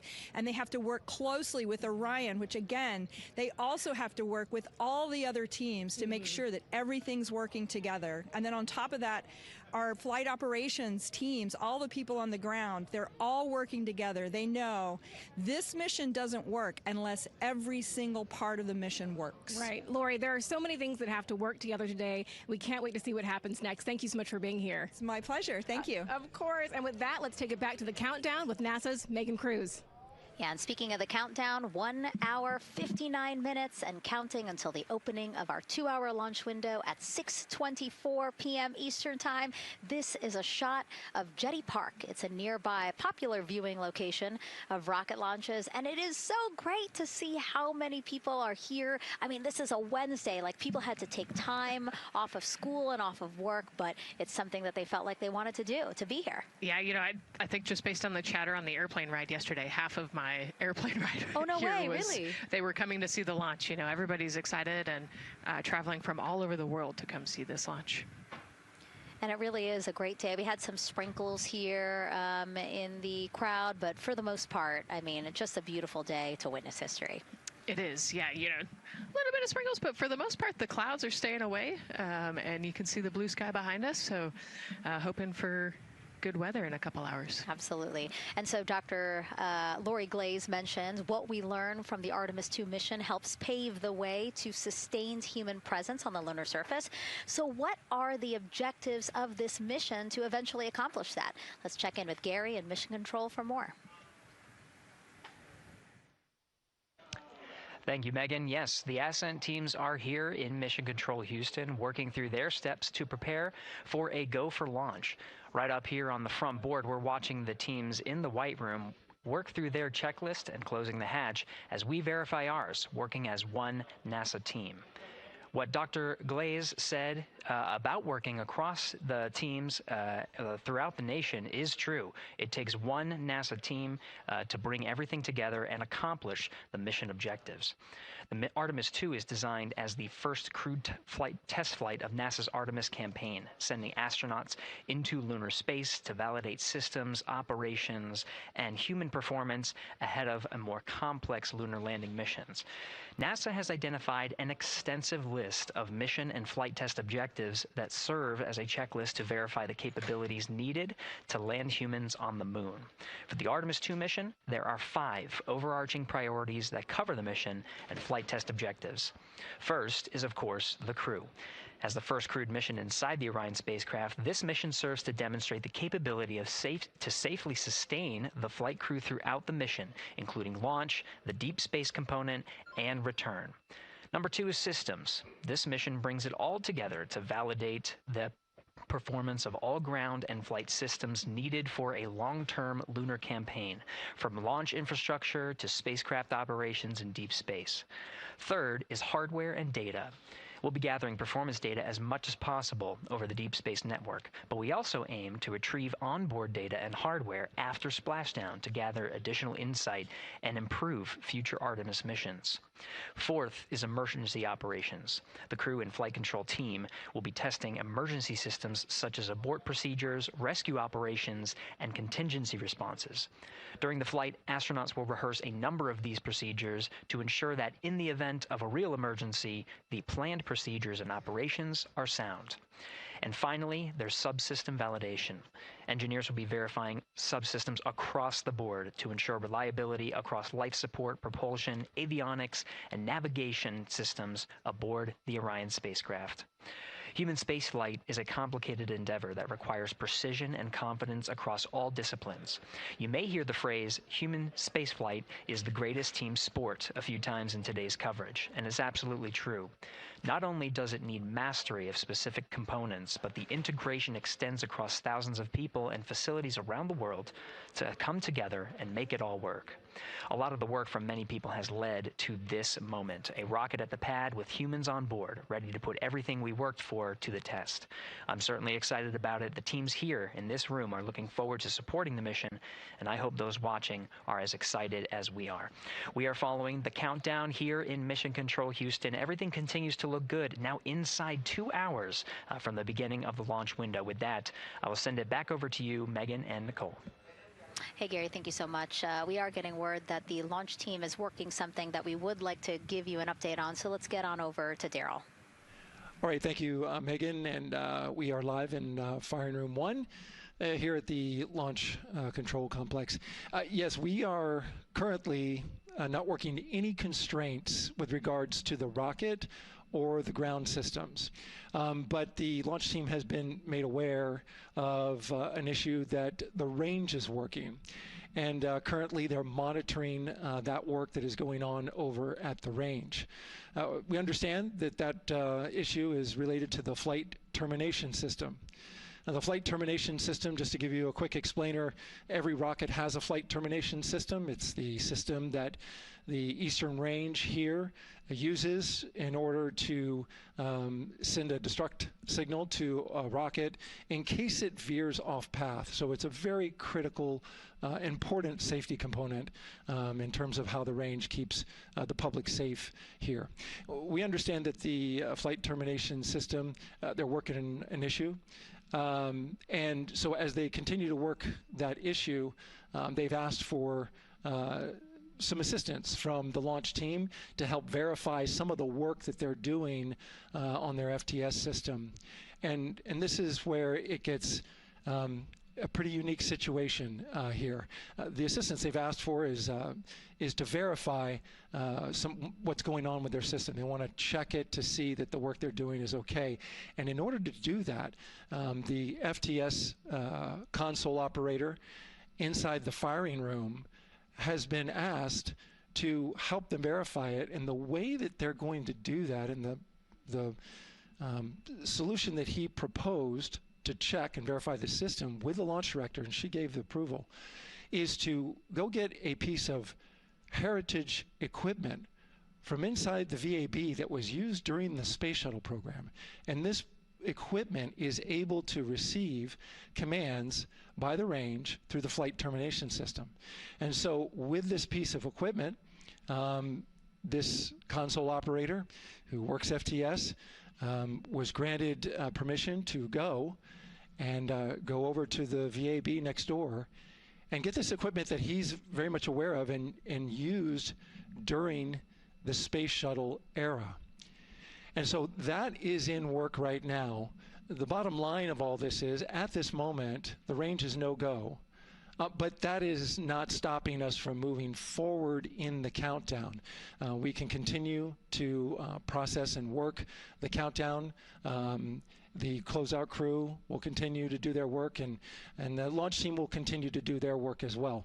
But we'll keep you updated on what happens in regards to, as far as my understanding goes, a pretty unique situation here with trying to bring resolution and kind of help out the situation that we're seeing at the range right now. And that's the latest here from the firing room. We'll send it back to Megan and Nicole out the host desk. Thank you, Daryl. Yes, very unique, but I think it speaks to the ingenuity of this team, right? To say, hey, we have this equipment at the VAB. Why don't we leverage it to try to solve this issue and work it? Yeah, what a great example of human creativity, right? We know this thing exists. Let's go solve this problem. We have time, like Daryl said, we're going to continue to march down the countdown. So we'll continue to get the rocket and the crew ready, but we still have that 2-hour window. So in the meantime, let's try to figure out what's happening with the range. And speaking of the range, what is the range for people who might not watch rocket launches with us often? Sure, yeah. So anytime that you launch a rocket, you have to clear the airspace, right, in the launch corridor. So where the rocket's flight path is going to go, you have to make sure that that whole airspace is clear. And so we actually have assets, the Space Force helps us out with this one, but, we want to make sure that there aren't airplanes in the way and there aren't other, maritime assets in the way or things like that. So that there's a whole group of people. We talked to, actually, Gary said it great, right? it's a huge team sport, and so there's a whole group here on the ground that is monitoring that launch corridor to make sure it's clear and ready to go. And so if they're having issues, then we definitely can't launch this rocket. We don't want to launch blind into a corridor that we can't see. Yeah, because as Daryl said, I mean, it is very important, the flight termination system, needing to activate it in case of an emergency. So yes, something that we will closely be monitoring throughout the countdown, and hopefully again won't be an issue, that they can fix this issue by going to the heritage hardware that's in the vehicle assembly building. Right, what a great idea. Okay, so again, under 2 hours from the opening of our 2-hour launch window, 6:24 p.m. Eastern Time. The crew, as you can see there, inside of Orion, relaxing, getting updates from the team, but also just getting in the right headspace for hopefully launch today. Let's learn a little more about each of them now. The moon, to me, it's the thing that connects me together with all the other humans in my life. I remember being a little kid lying in bed at night and just looking out at the moon in whatever phase it was in, and I was thinking, man, my friends that live like 20 miles away, they can probably look out and see that same exact moon. And then when I was in the Navy and I would look out at the moon and I'd be halfway around the planet, I would think, man, my brother can see that moon where he is, and he's halfway around the planet from where I am. To me, it's a connection of life on Earth. We can all look up and see that moon, and it's always changing. The moon is never the same 2 days in a row. I love that. My name is Reed Wiseman. I'm the commander of NASA's Artemis II mission around the moon. I grew up in a little town just north of Baltimore, Maryland, about 20 miles north of the city. There was a National Guard base nearby my house, and there were A-10 aircraft that would fly over every now and then. I just would look up at them and be like, man, I want to be up there. I want to go do that. And then my brother went to the Naval Academy, and I would go every year and watch the Blue Angels fly during commencement, and that just started to grow and grow and grow. For a while, I wanted to join the Air Force, and then I realized Navy flies as well, and they fly from ships in the middle of the ocean, and that was it. Like, done deal for me. That is exactly what I wanted to do for my career. Flying is freedom to me, especially when you're in a jet aircraft coming off of an aircraft carrier in the middle of the Pacific Ocean. Nearest land is over 1,500 miles away. So when you come off of that aircraft carrier, you are truly just alone with yourself out there. It is a magical experience to be out there all by yourself in an aircraft over the Pacific. It's free. I think anybody who accomplishes something that they set their mind out to, there's no one thing that does it for them. It's a combination of everything. I mean, the way my parents raised me, the way my brother and I, the way our relationship developed over time, my friends, being in the marching band, going to college, setting my own course, learning how to live on my own, being mentored along the way, being, kept on the path to success, but being given the freedom to, make excursions and fail every now and then and regroup and carry on. I think all those things come together in the end to get you where you are. I've had to overcome, I'm a human being. I've had to overcome a lot of fears. I'm pretty scared of heights. I joked about that on the International Space Station, but it turns out I'm only scared like at the edge of a building. When you're up on the International Space Station, even though you're 250 miles up, I never had that feeling of falling or that I was, at risk up there. I just kind of loved the feeling of floating and looking down at Earth. There have been challenges all throughout my life. By far, the biggest challenge was losing my wife in 2020 to cancer and now raising 2 daughters who are grown up now, but that's been the biggest challenge by far I've ever had to face. It is not easy. Being an only parent, trying to work a full-time job, and raising 2 kids is something that I think about every single day. I'm very proud of the work I've done. I haven't always done it well, but I've always shown up and tried as hard as I possibly can. I do wonder what it's going to be like when we are really far from Earth and can see it. The sensation of being so far away from everything that you know. I had that sensation on the space station the first time I got to sit in the cupola for a really long time. So I can only imagine what that's going to be like from 200,000 plus miles away. My name is Victor Glover, and I'm the pilot for NASA's Artemis II mission around the moon. When I was in 4th grade, I was 10 years old, and that's when the Challenger accident happened. And it helped me understand how the general public felt about the astronaut corps, right? Like, these are the people that we want to be, and that just gave me an easy thing to strive toward. The biggest fear that I've had to overcome in my life is doubting myself. Going to college when no one in my family had gone to college was a huge risk. I had more confidence in my athletic ability than in my academic abilities. I could play football with those college students that I saw on TV. But my classmates that I saw in the lab and around the University Union, I didn't know if I had what they had. I think addressing that self-doubt was a part of, swinging for the fence and trying to go get an engineering degree, not just go to college, but get an engineering degree and then go do something challenging and technical like flying. Apollo is known for sending humans to the moon. Artemis has an opportunity to continue the Apollo story, but I actually think it's important for this story to stand on its own. Artemis is a new program, and we're trying to do new things. And it's great to compare and contrast. When you look at our spaceship, you can see parts that were designed, built, and integrated in another country. When you look at our crew, you see that our crew is international. There are also men and women. And I just think that comparing and contrasting makes the story even richer. The piloting role specifically, I will have an hour and a half or so where I get to fly the spacecraft by hand. We haven't flown that many spaceships. And so the ability to fly one actually in space on a test mission is just a really unique opportunity. I can't tell you how I'm going to feel when we fly by the moon and see the moon up close and the Earth from 250,000 miles away, but I don't use the word excited because I'm focused. What we do, this is very serious and it's very risky, and we are all intimately familiar with that risk. And so if we go out there and we're successful and we can pass that baton on to Artemis 3, that's something to really be excited about. I tell a story, which is one that my dad told me before the Apollo missions when he was just a very little boy. He was looking up at the moon with his mom, and his mom said to him, "Don't worry, Ronnie, we'll never get there." Fast forward maybe 70 years later, it's his daughter that's actually going there. And I think that long arc is something that we can all learn from. The idea that the seemingly impossible becomes possible if you just believe in it and are willing to work hard and come together to achieve it. My name is Christina Cook, and I'm a mission specialist for NASA's Artemis II mission around the moon. When I look back at my dreams as a kid, I definitely never thought I would actually get here. I was very pragmatic. Even though I'm a dreamer, I knew that the odds were way against me again, so I might as well do something I'm loving in the meantime. I definitely loved science and math in school and, did pretty well in those things, but I also loved being active. I was always outside. I loved things that made me feel small. I loved looking at the night sky, oftentimes between the pine tree branches, or I loved the ocean. North Carolina also has mountains, and when we go there, I just loved the vastness of all of those things. I loved how they made me feel and what they made me think about, and the vastness of the universe and how much out there was to learn.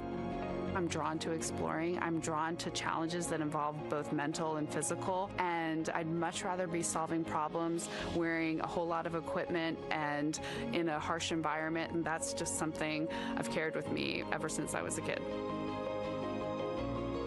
Thinking about the fears or challenges that I've had to overcome, there are just so many. I mean, basically, it's just been, that has been the journey. I always say to people, do what scares you, and that means I have to follow my own advice. So doing what scares me meant getting on a plane and going to the Antarctic, getting on a plane and going to study abroad in Ghana, applying to become an astronaut, opening the EVA hatch in the airlock and going out of it into the darkness, strapping myself onto a rocket. And so for me, I think that no matter what the challenge, recognizing that if people believe in you and you believe they believe in you, the challenges seem always a little bit easier. To me, the moon, it represents history. It is a witness plate. Everything that's ever happened to the moon is still written on the moon. Every single person has looked at the moon their entire lives. We see the same moon. That's something really special. It's just the epitome of a symbol of something that's in each of our hearts, but that's also represents exploration and reaching. I have this very distinct memory of seeing an image of an astronaut standing on the moon. It's burnt in my brain because I went back to it so many times in my childhood, and I would look at that image, and I know it had a huge impact on me that humans had walked on the moon. My name is Colonel Jeremy Hansen. I'm an astronaut with the Canadian Space Agency, and I'm a mission specialist on NASA's Artemis II mission around the moon. My elementary school years, I grew up on a farm outside of London, Ontario. I spent as much time as I could with my dad on the farm. I learned the value of hard work, for example. If I wanted to go to work with Dad, it was going to be a long day, and I was going to have to not complain, or I wasn't going to get to go the next day. I had a treehouse. I had a vivid imagination. And I changed my treehouse into a spaceship. I made all these dials and controls. I had circuit breakers for switches that I found in the barn. And I was exploring space in my imagination. The most important thing I did to get to where I wanted to go in life, which was flying fighter jets and eventually becoming an astronaut, is I shared those desires with other people. And it turns out, just like you don't go to the moon on your own, if you could, I would have done it a long time ago in my treehouse as a kid. You have to go as a team. I think the biggest impediment to achieving my goals was, of course, myself. And I think that's a common human experience. There are many times where just little things would get in my way, and my immediate interpretation of that was, well, now that goal's out the window. You know, people must have lifted me back up, and somewhere in the back of my head, that persistence came through. And I think that's a common human experience, to doubt ourselves. I've come to this, I guess, realization that I believe that we all have gifts to contribute, and the goal is to figure out how to use your energy towards adding positively to humanity's existence on this planet. But I love it when humanity sets big goals, like sending humans to the surface of the moon with an eye to eventually going to Mars, because when we do that, we can bring together genius from not just even in one country, but around the world. I've also learned from my indigenous mentors that they refer to the moon as Grandmother Moon. So you've probably heard of Mother Earth. They use Grandmother Moon because Grandmother Moon is responsible for the water in their community, just like the moon moves the water around the planet, affects the tides. And I think that's a really beautiful thing for us as we go back to the moon, to think about all the different cultures around the world and how they view the moon differently. And that's really neat because we all share that same moon in the night sky.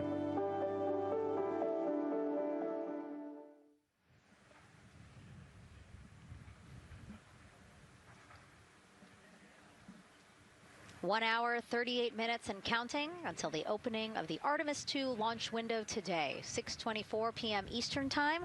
And we are looking at the rocket and Orion out on the pad, historic launch pad 39B here at Kennedy Space Center. What a great view, Nicole. Yes, it is. You know, we can see the clouds out in front of us, but they are to the west. And you can see that there's some blue sky peeking through behind that rocket, which is good news. And more people continue to come on center here. About a couple of hours ago, folks with special passes to come on center were allowed to start driving on with family and friends. And of course, we have media growing by the moment here at the press site here at Kennedy Space Center, setting up their cameras, setting up tents, interviewing folks. Again, this great jib shot that we have from our camera here showing all the interest that we have here at the press site. And actually, even to the right of us, so camera left, no, sorry, the right of your screen, left of us, plenty of other people there set up with their own tents, broadcasting to their own viewers. And so again, just really cool to see everybody wanting to share in this moment. Yeah, that's, I mean, how many media tents we can see from here. It's a beautiful thing. Yeah. I think it's important to share this message with the whole world. Yeah. And so let's take a look now at people who are watching in other parts of the country. We have this shot here from the U.S. Space and Rocket Center in Huntsville, Alabama. Oh, man, look Just at that. kidding. Museum of Flight, Seattle, Washington. So sorry. Hello to you over there. Sorry, I thought that you were in Alabama. But here you are from Seattle, Washington. Again, the Museum of Flight. They must have had a special event to bring people there to watch, as well as a special event here. Now, correctly, the U.S. Space and Rocket Center, Huntsville, Alabama. Of course, they would have a lot of people here, and I'm sure this crowd will grow when we get closer to launch. Marshall, the home of the SLS rocket. Yes. Yeah, this is a great shot. You can see all the people there, and obviously you've got quite a few artifacts in there as well. Oh, now they know. Yeah, now they know. They're on on the broadcast. That's too funny. Awesome. Hey, listen, it's all right. We can sit. We can sit and chill until we wait for the opening of the window. No, there they are. Yeah. Everybody's excited. Thank you guys for showing us your excitement. I know deep down it was in there. It's just that you felt like sitting at the moment, and that's all right. There's a little delay. Yeah, that's all right. Well, thanks so much to those supporting these watch parties and bringing them to us live here. Actually, our video paths are taking quite a circuitous route to be able to bring those live views in from Seattle as well as Alabama, but we're glad that we can be able to share it with you in the broadcast now. And so why are we going to the moon? Why does NASA want to build a moon base there? Here's Megan Carter again with our moon board. All right, thank you, Megan. Yeah, so we are right around that hour-and-a-half mark, hopefully for that launch. It's going to be very exciting. So they are going to have a few days to be around the low Earth orbit, and then they'll be heading on to the moon. So yes, let's talk what will be happening. Why are we going to the moon? So obviously this is not going to be a landing, as we've discussed. They are going to be coming with 4,000 to 6,000 feet around the moon's surface, and this is going to connect us directly to our past. Those Apollo missions did have 6 lunar landings, and the Artemis campaign is looking to build on that past by going back to the moon, staying longer, and then going farther. So how are we going to do that, and why? We have obviously talked a little bit about that lunar South Pole, and we are focused specifically on the far side of the moon for this one for a specific reason. You might have guessed we're going to be looking for some resources especially, and that's going to be water or water ice. That is going to be giving us some really critical pieces for future missions. And as you can see here, we have identified 9 potential landing zones. So this is going to be a critical objective for our crew. Depending on when they launch, it will determine what is going to be visible, but we do have these 9 landing zones right here around the Shackleton crater. And as you can see here, a lot of that area is deep and dark, and that is where we are going to be looking for that water ice, because that is obviously going to give us not just water to drink, but as we know, that can actually be converted into our propellant potentially, that hydrogen and oxygen. So that is going to make the moon a critical place for that moon base, because we want to think of it essentially as a backpacking trip. If you have your tent and your hiking boots and your camping stove and all your gear, you don't want to take that out and be on the trail for the first day and then try everything out. You're going to test things out a little bit closer to home before you go out on that adventure. And that kind of goes for us as well. So the moon is going to be critical for us in the future steps towards our lunar landings, and then also for going farther on to Mars in the future. It's going to set us up for that deep space exploration, and we can't wait to see what they see once they get to that flyby. But for now, we are, like I said, getting closer. So I'm going to turn it back over to you, Megan.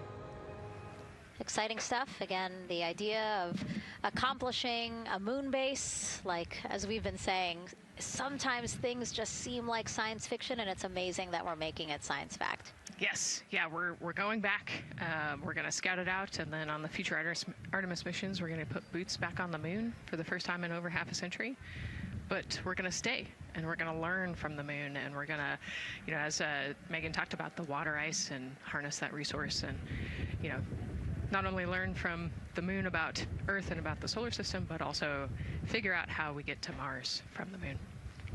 And so what we're seeing now back inside the White Room with the closeout team, they are removing basically fixtures that protected the crew module hatch while they did work around it, right, Nicole? Yep. Yeah, so anytime that you're moving around and working, there are some sensitive sensors and parts of the crew module that we don't want to kick or bump into, and so it's easier to just put a guard up while you're working in there and then take it down later. And so this is a visual cue for us that the team is getting ready to close the last hatch, again, the launch abort system hatch. Can you tell us about what the LAS is? Yeah, so launch abort system, this is, we have the crew module, and then what sits out basically on top of the crew module is the launch abort system, and it has its own motors, so that we'll arm it about 5 minutes prior to launch, and then it stays with the crew module until about the Kármán line, so that 100-kilometer point in space, once the crew could safely get to orbit, it will actually be jettisoned and the crew module will then be exposed. So this is just a safety mechanism that stays on the outside of the crew module, and then as they monitor the attitude and the thrust and all sorts of the roll, all sorts of different data points to make sure the crew is safely getting to orbit. And once they are safely to orbit, then we will get rid of that launch abort system. And it looks like they're putting all these parts that they're removing from around the crew module hatch into a bag because they have to take this out with them once they leave the pad, right? Yes, yeah, we don't want anything left up there in the white room, and especially because that crew access arm will move away from the capsule and the rocket, and so we want an empty white room, no FOD like we talked about, so that we can have a safe launch. And this orange tube that you see on the right side of your screen, that had been inside the crew module providing breathable air to the crew. And now again, with the crew module closed and them getting ready to close the second hatch that has been removed and is out of the way. So again, the closeout crew can continue to do their work. Yeah, that's just a duct to provide some cooling air and some breathing air to the crew and the closeout crew while they're in there. That's actually a good point, yeah. And so as we continue to watch the crew prepare to close the launch abort system hatch, why don't we take a look at the crew's mission patch? Now, crews have designed their official mission patches since the Gemini 5 launch in 1965.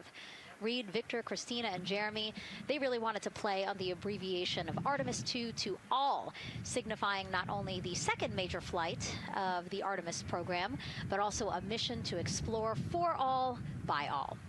The crew chose the iconic Earthrise photo for a reason. It was taken by the Apollo 8 crew in 1968, the first crew to ever fly around the moon. The mission was to prove teams then were ready to land on the moon the same way Artemis 2 hopes to fly around the moon ahead of a lunar landing with Artemis 4. This time, as we've been saying throughout the broadcast, to stay on the moon and pave the way to Mars. Yeah, we talk about incremental steps, right? And so Artemis 2 is very similar to Apollo 8 in terms of that increment. They're going to fly around the moon and set up the rest of the Artemis program for landing on the moon, but also with a nod towards the fact that we do this for all humanity. And I love the thoughtfulness and how much they, how much importance they put on their patch design. Another camera angle of inside the Orion spacecraft. I was going to say we might be able to see Rise, but I think it's right behind Reed's foot there. And so to orient people again, so basically we have Christina in your upper right hand, Christina in your upper left hand corner. Then you have Jeremy below her. And then the feet you're seeing, those are Reed's feet. And then next to him, the upper right hand corner, that is Victor, who's unfortunately hidden by Reed's feet, but again, that is the orientation of the crew inside Orion right now. Now, earlier this week, the crew got to stick their patch on a wall just outside the suit-up room. We can play that video there now. You can see that crews have been doing this as part of a pre-flight tradition again. Wow, Reed just making sure that thing won't come off. It's flat. And so now Victor is signing there, followed by Christina, and then Jeremy. That's a fun tradition, and your patch is up there too. It is, yeah, ours is on the left-hand side there. Yeah, it's a fun tradition. This is a really fun day too. They did this a couple days ago, but it's just another step that makes it a little bit more real that you're going to be launching soon.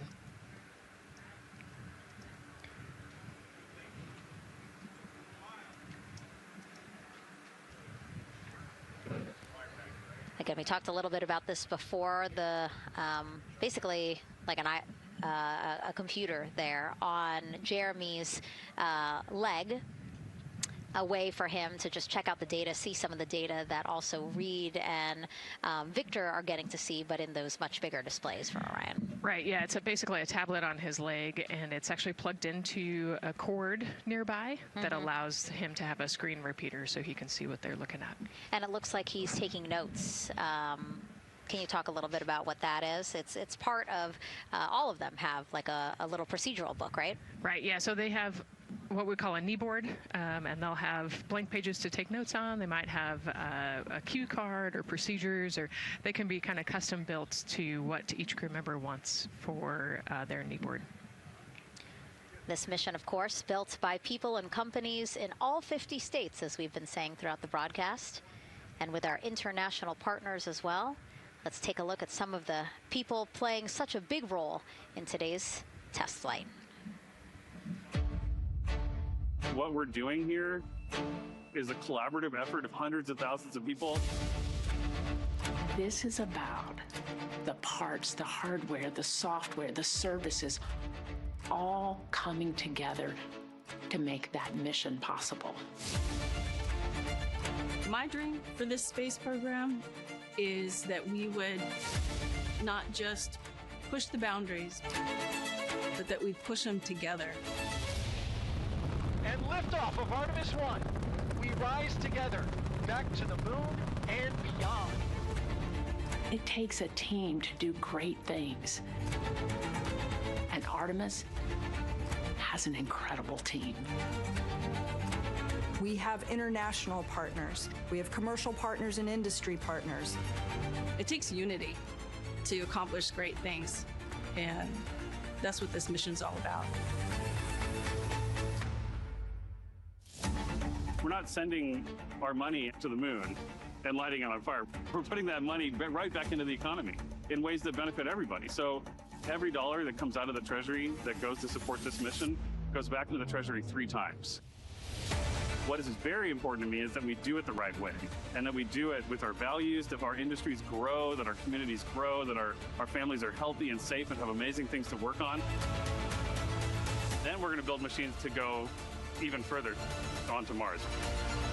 That is our generation, the Artemis generation, that defines the starting point of our exploration future.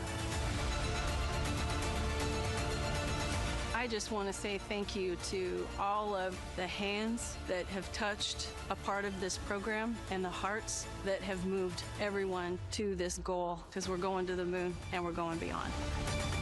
One team. One team. One team. One dream. What I really like about that package is, again, just reminding people that this is spurring so many jobs across the country. Yeah, across the country and across the world, right? The whole world has a part of this. The Artemis Accords are signed by over 40, 50 different countries. And so, yeah, we're taking all of the taxpayers' money and we're putting it right back into the jobs here in the U.S. And the money, too. You know, when we have more disposable income because we have good paying jobs, that's money that goes back into our economy as disposable income. So really, it is just an ecosystem that NASA is proud to be a part of. Right. Not only is it about the money and the economy, right, but it's also about the science and what we're going to learn and exploration. You know, on top of all of those things, we benefit the economy as well. Obviously, Nicole is a wealth of knowledge. We're very lucky to have her. We're going to be tapping into that knowledge throughout the broadcast, and we have been for now close to 4 hours. So thank you, Nicole. I hope you're holding up okay. Yeah, I'm loving it out here. It's been great. Let's learn a little bit more about Nicole. Her first mission to space was actually last March. She launched from here at Kennedy Space Center as pilot of NASA's SpaceX Crew 10 mission to the International Space Station. And what a beautiful launch that was. She spent 148 days in space conducting science experiments that could benefit us on Earth. For example, one studied the physics of liquids, which could help researchers deliver medicines more effectively. She also conducted an almost 6-hour spacewalk to help upgrade the orbiting lab's power system. Nicole is a lieutenant colonel in the U.S. Air Force and flew one of its most advanced aircraft. She was born in San Diego, California, and is a twin. That's a cute photo of the two of you. Oh, that one too. Young explorers, yeah. Yes, yes. That's so great to just see how far you've come. Again, I think that speaks to what we've been saying. Like, you know, just if you're passionate about something, go for it and see where that takes you. Yeah, I think that's a great example. You know, I was a serious little kid with really high goals, and just kept working hard and never got bumped off the path and ended up here. I think it's a testament to the human, like we talked about, if you're willing to work hard, be a good team player, you can really get anywhere you want in life. And that's what I love to talk about. Christina has mentioned similar things. And so it's been kind of a theme for the day. Yeah, definitely a theme for the day, a theme for the team. The team has said the same, the crew has said the same sort of things. So absolutely, Nicole, thank you so much for being here. And hopefully only a little bit more until launch today. Hopefully.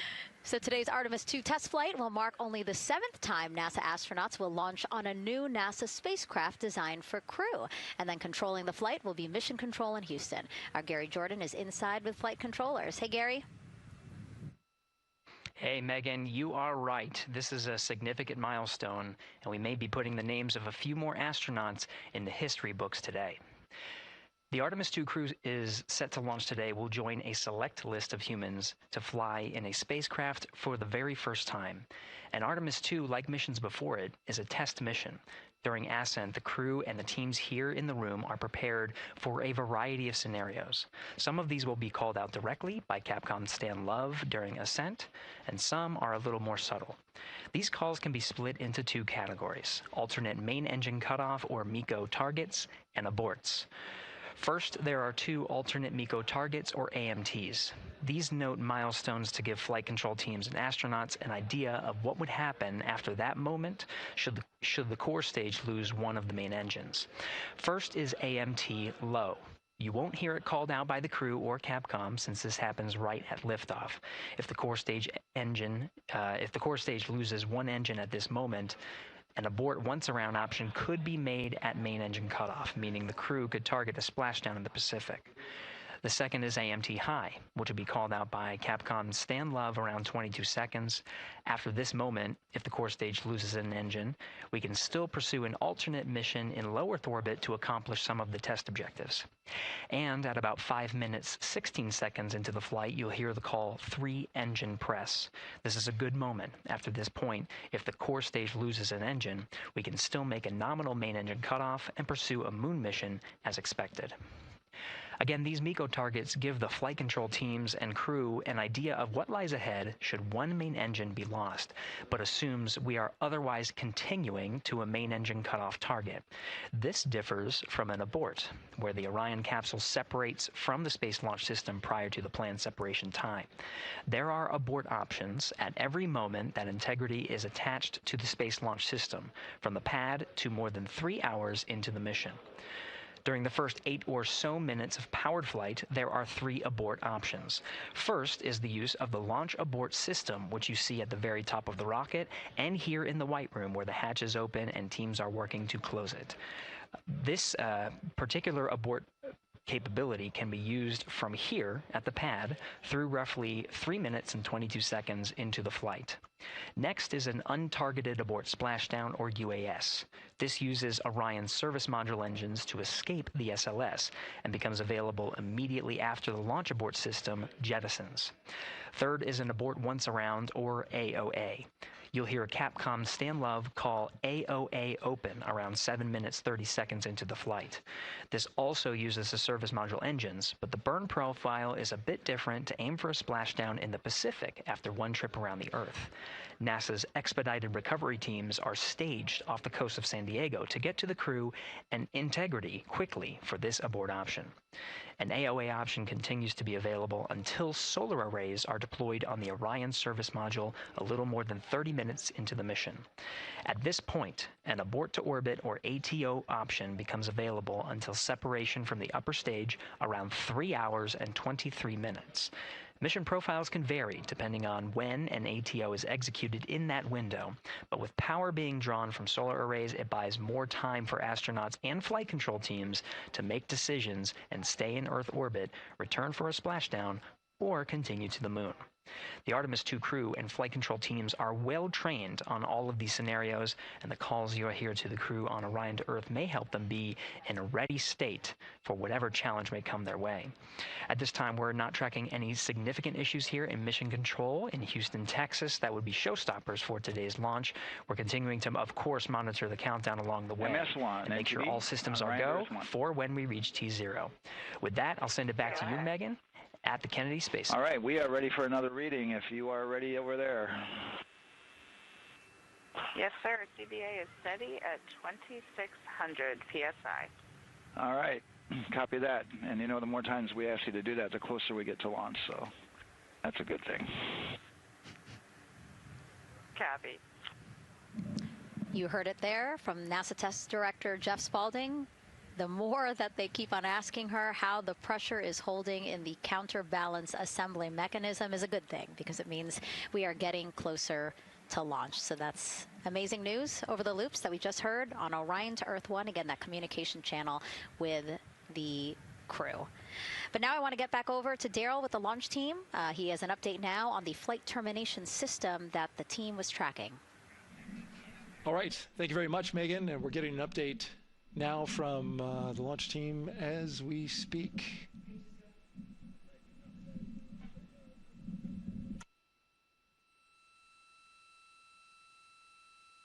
All right, stand by 1 second.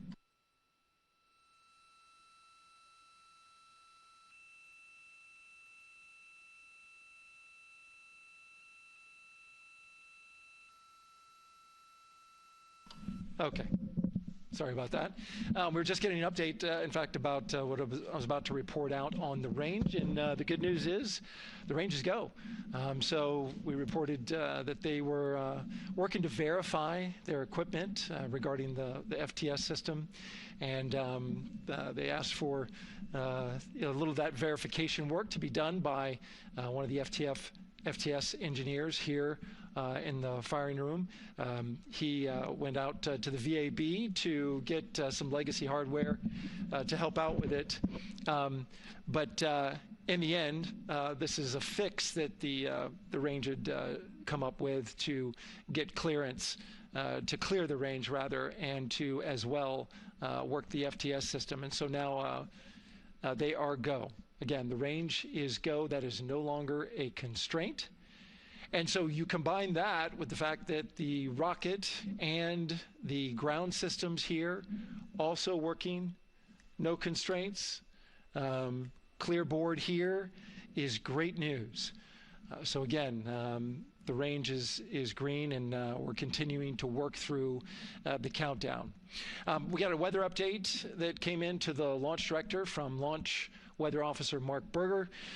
He reported out that there's still a little bit of feisty weather activity that's happening up in the Titusville area. That's the city neighboring the Kennedy Space Center.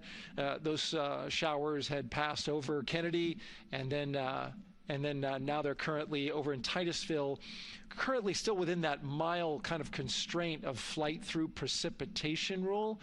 But we're still far enough from the window that it looks like it won't be an issue. And in fact, we're seeing some good sunlight now breaking through onto the launch pad. As you can see, it's actually shining on the other side of the rocket here. But to the west, we're starting to see some of that clearing that was forecast. And so the launch weather officer held his forecast for 80% go for flight during our launch window tonight, which, as a reminder, is 6:24 p.m. Eastern Time until 8:24 p.m. Eastern Time.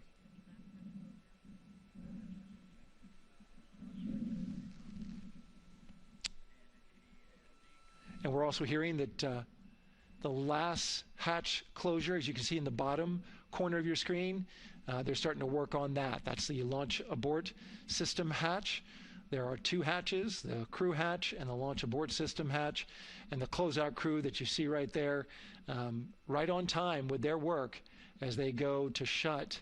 And you can see it in motion right now, that launch abort system hatch. That's the latest from the firing room. We'll send it back to the host desk. Thank you so much, Daryl. Great news all around. And yes, we did just see them close the last hatch. And now we are looking at a live view of Banana Creek. Lots of people there, I'm sure, relieved to hear that that issue with the flight termination system has been resolved. And we are go for launch. Go for launch from the range. Go for weather. And go from all of them, I would imagine. Yes, it's got to be exciting. The crowd is building. And as Daryl said, you can start to see the sun poking out here, and we can see all the clouds are moving north and moving away from us. So it's all good news. And so as we know, we have our Leah Martin down there at the Banana Creek viewing location, and she's standing by with some other guests. Hey, Megan, I don't know if you heard that huge cheer just now. If you heard a big rumble, as soon as Daryl said that the range was clear for launch, everybody clapped. It was super excited as we get to do some final countdowns. Standing next to me, I have Hudson and Maddox, the son of brothers here. And I asked you a little bit earlier, how excited are you to be here for launch? What did you say? I'm very excited. It's our mom's birthday, and not a better way to celebrate right now. I asked you on a scale of 1 to 10, how excited are you? Would you say? 11. Yeah, 11. I'm very excited. Super excited. Yeah. So, Megan, we've been watching the launch broadcast here and hearing some of the questions that you and Nicole have been asking and answering. And I actually wanted to ask these two kids, if you could take a 10-day trip around the moon and take 3 people with you, who'd you take with you? Well, I'd take my dad and my mom. And I mean, I don't know. Probably my best friend. I'd just say one of my friends, Oh, one of your friends. So brother got left out. Who would you take? That was just what I was thinking. My dad and my mom and my best friend. That's a pretty good answer. Your brother can get his own trip to space, right? Yeah. So I'm actually joined here also by Dad. Now, you were sharing with me that a lot of the work that you've been doing over the last several months has been prepping the launch teams, our engineering teams, our ground systems teams to get ready for launch, to be mindful and to be in this moment. How does it feel to be standing here knowing that the people you've worked so closely with are doing what they're passionate about, or doing what they were born to do, moments away from launching this rocket? I mean, this is an exceptionally happy moment for us and all of us and the people that are, about to take off on this historic trip here. And I'm grateful to know that we've helped in some way, shape, or form to help them stay steady and calm, in such an exciting time within the agency. And so to just be here and witness it and know that, they've got some tools to help them stay calm and steady is everything to us. So. Fantastic. Well, Megan, we are standing by ready to go, and we're ready to cheer this team on. Thanks so much, guys. And yes, Leo, we did hear that cheer. That was very exciting. I think the vibe over there is they're celebrating, they're having fun. And here, once they heard that we're go for launch, everybody had to run back to the camera and work. It's a little bit of a different vibe, but I definitely think that people are excited, especially as we see now live inside of the White Room at the launch pad. The closeout crew has closed the launch abort system hatch. You saw there, we took it live. Took a lot of them. I think all of them, except for one. I think it took 3 or 4 of them to push that hatch door close. And then they felt around the perimeter of the door to make sure that everything was sitting just right. Right, yeah, we talked about how heavy the crew module hatch is. This hatch is just as heavy probably. And so, they're working the closure here and working those connections. And you can see, yeah, there's still 3, 4, 5 people that we can see in the White Room. It takes a lot of people to get these hatches closed and this rocket ready to launch. Mm-hmm. And so the next step in the countdown is that this team will start closing out the White Room. So basically disconnecting things, stowing things, making sure that when they leave, there is nothing that isn't supposed to be there. And really, then at that point, it's just all 4 of the crew member, Victor, Reed, Christina, and Jeremy by themselves at the top of the launch pad. Yeah, and then eventually that crew access arm will move away, and then it'll really just be them up on top of that rocket. Mm-hmm. Yeah, your eyes lit up when I said that. That's exciting. It is. It is. Yeah, we had a moment, we talked a little bit about my fear of heights, but most of our crew is afraid of heights. And so there was a moment where I realized that it was just us, 100 and some odd feet up and no crew access arm, and may or may not have said something that made everybody go, huh. Were you wondering to yourself, how did I get here? We're pretty far up. That crew again bringing that drag-on camera.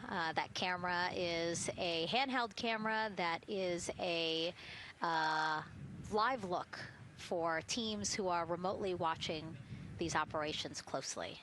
Again, verifying that things are as they should be before the crew starts, the closeout crew starts leaving the white room. You see them checking their procedures. You can see they're covering the ends of those hoses. That's to protect those hoses from FOD. So we don't want any dirt or anything to get into those while we transport them and stow them. So you can see Andre there working to close out the hoses as well while they're cleaning up the white room. And so they'll tape that close. You just saw number 5 holding some tools. Again, we'll stow those away. You have to account for everything. Obviously, you know, they did have tools out. They did have procedures, paper, notes out. Like, all of that has to go. Yes, and you can even see on number 3's hat, he's got a string that's connected to his suit there. Mm-hmm. That's, again, just to make sure that we don't lose anything. If, you know, gust of wind or you get knocked or something, you don't want to lose a single thing in the white room. So everything is tethered, everything is accounted for, and everything is protected. The crew now, another live view of them inside Orion. Jeremy, Christina, and Reed and Victor on the right side of your screen. What do you think they're thinking right now, Nicole? Oh man, just over an hour to launch. You know, there's probably a little bit of a lull right now, monitoring some systems, but you can see Reed's got his feet crossed. So I think just trying to relax and, you know, pass the time by maybe thinking through the items that they're going to monitor through the launch, you know, the different jobs that each of them have throughout the launch. And once they get to orbit, you know, this first day on orbit is actually really busy for them. Mm-hmm. They've got, you know, 2 burns that they have to monitor. They've got to get the system set up, and they've got to get the cabin set up. So there's a lot going on in the next 24 hours for this crew. I think they've got a couple sections where they get to take a nap, but I don't think they get a full night's rest for quite some time. So, yeah, you know, going through what's next. And so as we say that, I mean, imagine what it would be like to live in a spacecraft for 10 days. Let's take a look at what life will be like in Orion. Artemis 2 is our first crewed mission back to the moon since the Apollo program. A lot of the focus of Artemis 2 is really checking out systems to be sure that we're ready and well positioned for continued human exploration. My name is Susan Baggerman, and I'm the Chief Health and Performance Officer for the Orion program and the Artemis 2 mission. And this is 10 Days in Orion.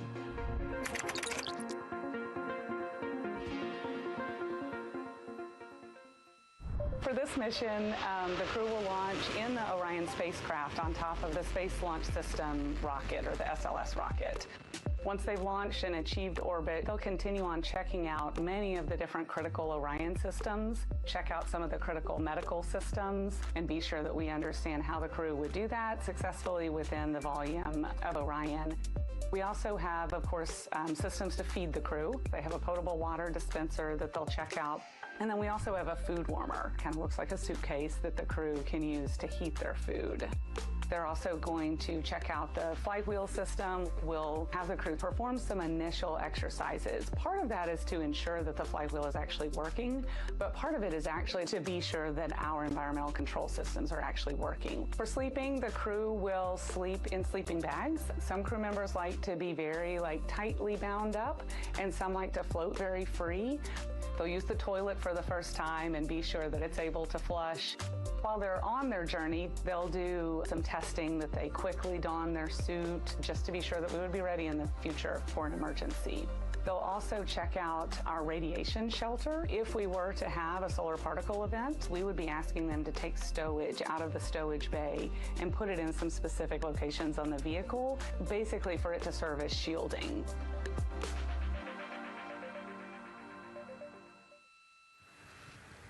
And so I want to talk a little bit more about what we just heard in that package. I am interested in the space food. So Reed, Victor, Christina, and Jeremy have a pretty big menu to choose from, so that's really cool. We're actually going to pull up a graphic now that kind of shows you some of the food that they're going to have with them on their 10-day journey around the moon. We know of more than 10 types of beverages.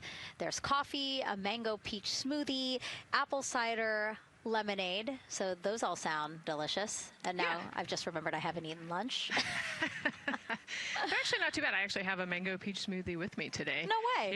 Yeah. So you can see they come in these little packets here, but it's just kind of a dried powder that you add water to. So this would actually, you'd add 175 milliliters of water and let it sit for 2 to 5 minutes, and then you can stick a straw in it. You saw in that package they put a straw on the top septum portion there, and then you can drink it.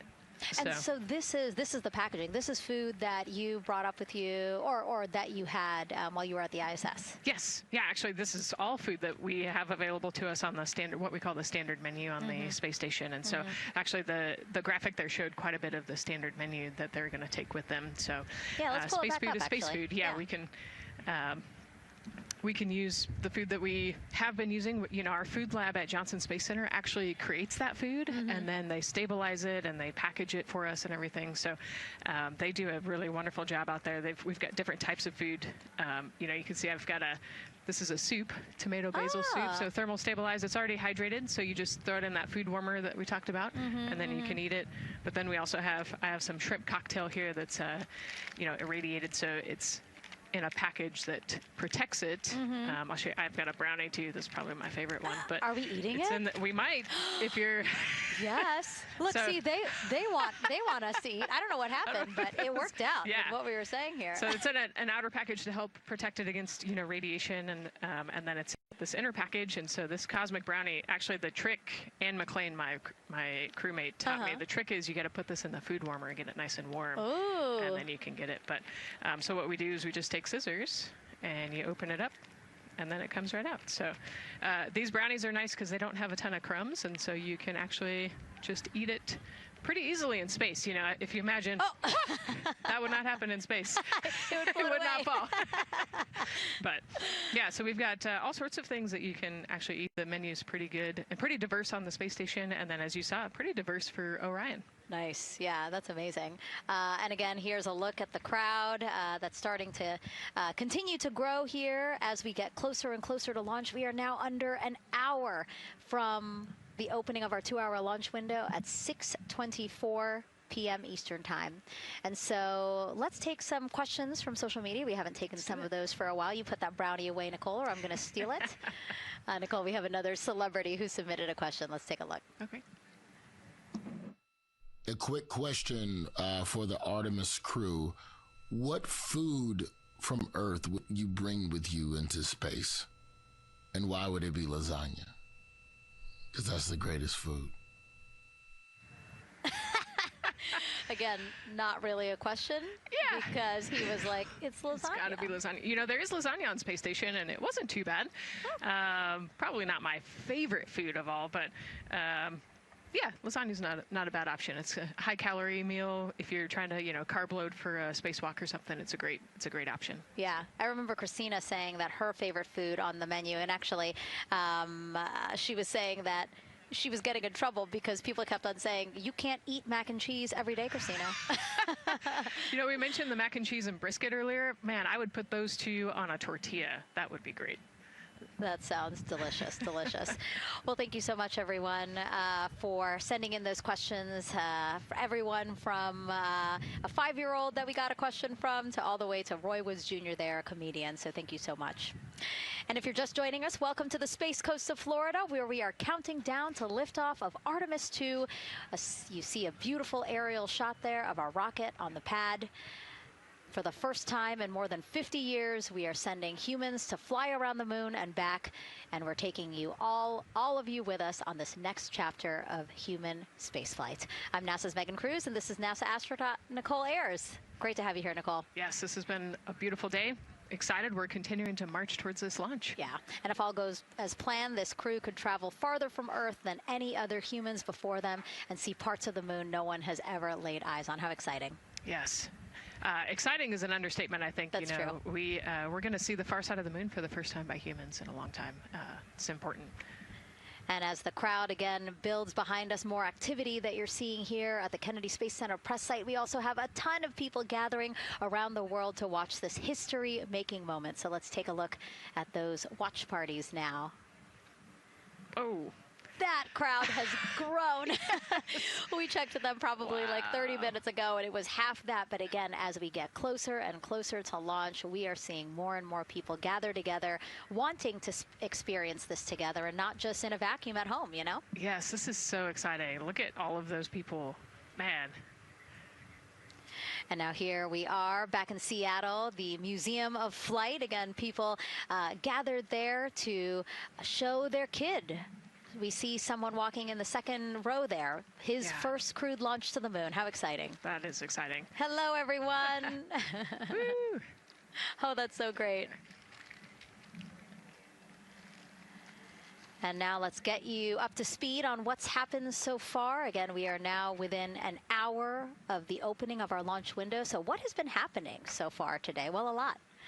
After waking up and grabbing a bite to eat, our Artemis II crew suited up inside the historic crew quarters, a tradition that dates back decades. Teams helped them into their custom Orion crew survival suits, and just like other crews before them, they gathered around a table for a card game to pass the time, but to also burn off any lingering bad luck before they walked in the footsteps of every NASA astronaut launching from Kennedy Space Center since Apollo 7 in 1968.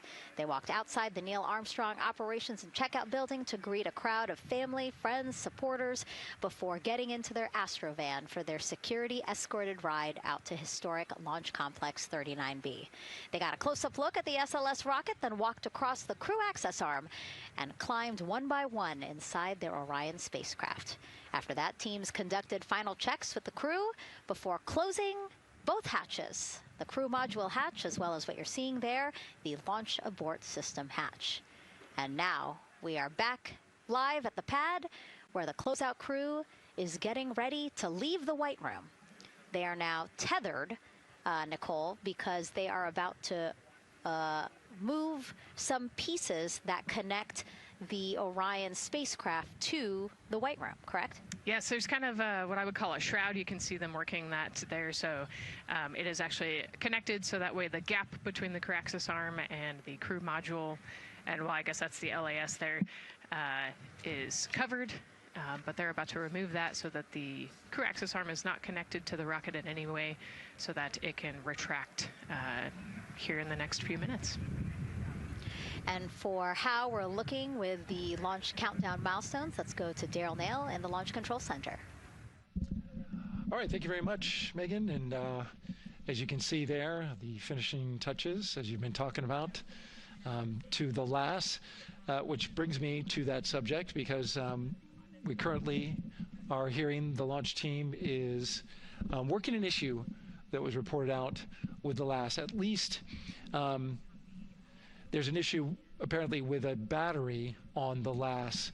The engineer who is in charge of the launch abort system sits on console here, reported that a temperature for one of the two LAS batteries is out of range, and although it's not a constraint for launch right now, it would be when that temperature is checked inside of T-minus 6 minutes, which is inside of terminal count. So right now the team is working some troubleshooting on this issue. Going to follow, of course, along closely with what they learn. But again, a battery temp for one of the two batteries on the LAS is out of spec, and the team is working to understand, first of all, whether or not this may be a sensor issue, or is there an issue with the battery itself. So again, looking into it, troubleshooting and researching as we speak. With regards to the weather, we did get some good news there. Launch Weather Officer Mark Berger reporting to the launch director that the weather chances have now improved for the window. We are up to 90% go, which is great news. Again, 90% go. That is up from the 80% that we started when we had the first weather forecasts come out officially 3 days ago. And so that is great. And for anybody who's here in the launch area knows that is certainly viewable. They can see that by just looking up. So we're getting some good clearing as forecast. And then just a reminder for those people who are watching the launch from the nearby area that if you're watching on an internet-enabled device, just remember that there may be a little bit of a delay. Can't tell you how much of a delay, but since it's on an internet device, sometimes this broadcast might be a little behind what you're actually seeing. So just keep that in mind as you are watching. Don't wait to the last second to run outside if you're inside your RV or your camper or your house. That's the latest here from the firing room. Of course, we'll keep track of that last battery issue. We'll send it back now to Megan and Nicole at the host desk. Two of them there had to be tethered to the inside of the white room, because obviously now we have detached the white room from the Orion spacecraft. Yes, that view is quite something. Yeah, spectacular. Yep. Oh, no, I'm sorry. I forgot. Nicole's scared of heights. An astronaut afraid of heights is actually not uncommon, as we've learned today. But yes, so obviously, again, things proceeding as we march closer to the opening of our 2-hour launch window at 6:24 p.m. Eastern Time. Again, the closeout crew just finishing up those last couple of things they have to do before leaving the white room and then leaving the pad, leaving only the 4 Artemis II crew members inside the spacecraft by themselves at the pad. Yeah, and then we'll be curious to follow the battery issue on the LAS as well. I think sometimes it's just a sensor issue, sometimes it's a battery issue. So hopefully they figure that out quickly. Mm-hmm. And so if we can take a shot of the crew inside the capsule, if one's available, why don't we talk a little bit more about each of them? So we have Artemis II Commander Reed Wiseman, Baltimore native, and he's actually, you see his feet in that shot there from inside Orion. He's been in space once before as flight engineer for Expedition 41 aboard the International Space Station from May through November 2014. During the 165-day mission, Reed and his crewmates completed more than 300 science experiments in areas like human physiology, medicine, physical science, earth science, as well as astrophysics. They actually set a milestone for station science by completing a record 82 research hours in a single week. He also served as chief of NASA's astronaut office from December 2020 to December 2022. His 2 daughters were out to wave goodbye to him as he made his way to the launch pad. And again, there's Reed's feet. Reed is the one sitting in the seat to the right, closest to our camera there. So looks like he's relaxed by the body language of his feet. Yeah, I think they're kind of in a holding pattern, if you will, or a waiting period. So it makes sense that he's a little bit relaxed. He's also kind of just a relaxed person in general. He's wicked smart, but has a demeanor that keeps everybody calm. And so I think we're seeing that here today. And so in this shot, Reed is the one sitting on the left, and to his right, Artemis II pilot Victor Glover. NASA selected the California native as an astronaut in 2013, and at the time he was actually serving as a legislative fellow in the United States Senate. His first trip to space, November 2020, pilot of NASA's SpaceX Crew 1 mission. That was the first operational mission of NASA's Commercial Crew program, which resumed launching American rockets from American soil to the International Space Station since the end of the shuttle program. Victor is a U.S. Navy captain and naval aviator who served as a test pilot, racking up more than 3,500 flight hours in more than 40 different aircraft. So again, he probably feels pretty at home in the pilot seat of Artemis II. Yeah, I think he does. He got to say goodbye to his wife and 4 kids. Again, those were the family that he had here at Kennedy Space Center before the 4 of them drove out to the pad. Yeah, and you can see there, we talked about Victor's energy earlier, and you can see him working through, pushing some buttons on the displays. Looked like he was pulling up a procedure, so he's following along and ready to go, looks like. And then Mission Specialist Christina Cook, sitting on the upper left-hand corner of the screen there, native of Grand Rapids, Michigan, was selected to the Astronaut Corps in 2013, same class as Victor, served as flight engineer on the International Space Station from March 2019 to February 2020. During that time, she set a record for the longest single spaceflight by a woman with a total of 328 consecutive days in space. How cool. She also participated in the first ever all-female spacewalk.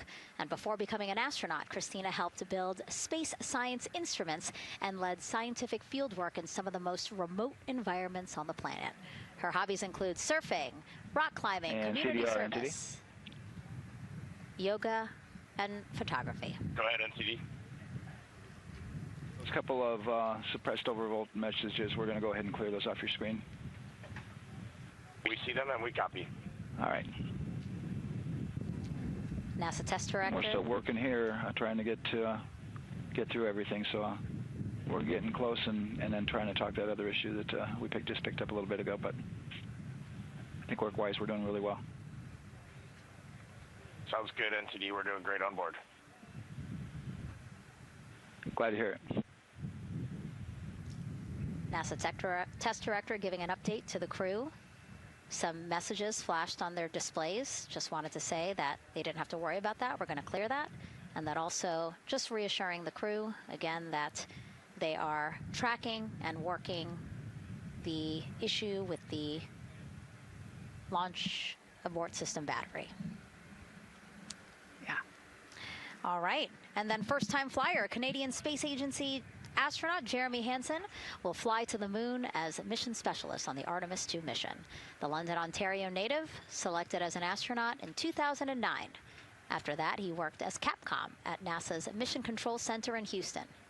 Capcom stands for Capsule Communicator and is the sole direct voice communicating with astronauts while in space. Jeremy also participated in training exercises, really cool ones like living on the ocean floor off the coast of Florida to simulate deep space exploration for a week. In 2017, he became the first Canadian to lead a NASA astronaut class. He also enjoys getting out on a sailboat, rock climbing, and mountain biking. He has a wife and 3 children. And he's the one that you see bottom left-hand corner of your screen. I know, I'm trying to see what he's doing there. Christina's looking too. And so there is your Artemis 2 crew inside the Orion spacecraft. And this is actually the 7th time NASA astronauts will launch on a new NASA spacecraft designed for crew. And if you're wondering about the first 6 crewed test flights, here they are.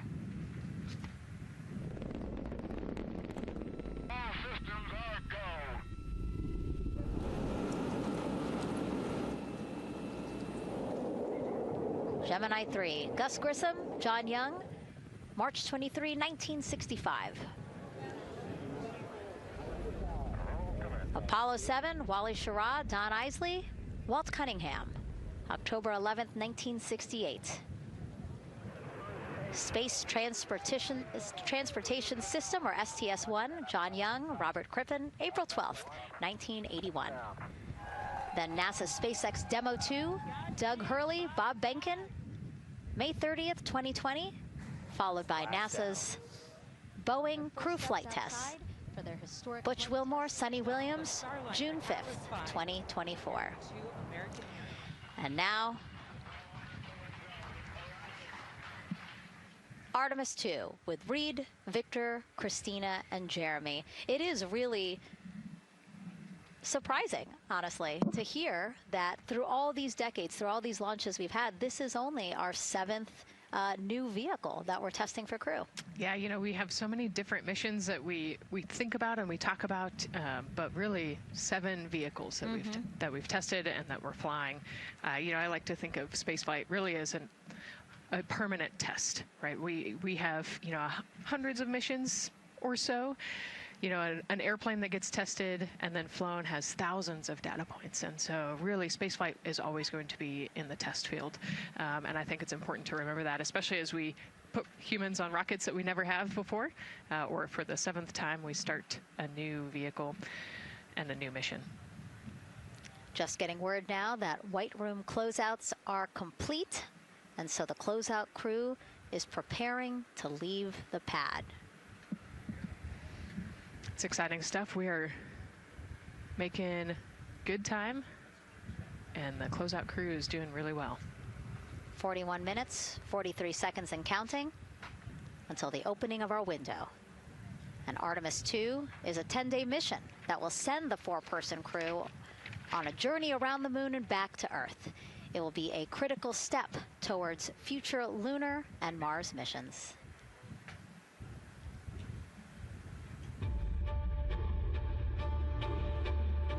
We're going back to the moon because it's the next step in our journey to Mars. We need to go explore the moon. There's vast regions of unexplored areas with the coldest, darkest places in our solar system. This is a test mission, and when we get off the planet, we might come right back home. We might spend 3 or 4 days around Earth. We might go to the moon. That's where we want to go, but it is a test mission, and we are ready for every scenario as we ride this amazing space launch system in the Orion spacecraft. But another reason we're going back to the moon is to fulfill NASA's mission, which is to explore the unknown in air and space, to innovate for the benefit of humanity, and to inspire the world through discovery. And when we succeed and when we accomplish the things that we set out to accomplish, that inspiration not only can set up new things to happen, but it also is a reminder in tough times that we're capable of doing great things when we work together. The thing I love about the moon is that it's not just a beacon for exploration and this platform of possibilities for incredible missions like this, but it has benefits. That's actually why we're racing towards it. Those benefits are really wide in nature. You have everything from innovation, technology development, not only for future missions going deeper into the solar system, but technologies that come back to Earth. You have inspiration, a whole generation of people starting this pipeline of STEM workers and manufacturers and operators that are excited to see what you can do when you work hard and you come together as a team.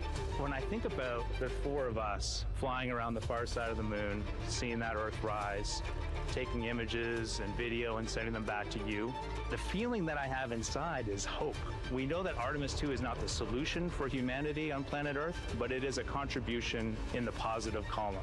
We hope that just for a moment that people will pause and say, wow, it's extraordinary when you look back upon the Earth with over 8 billion people, and you see this concrete example of what humanity can do, this extraordinary thing when we set big goals and CDR entity to achieve them.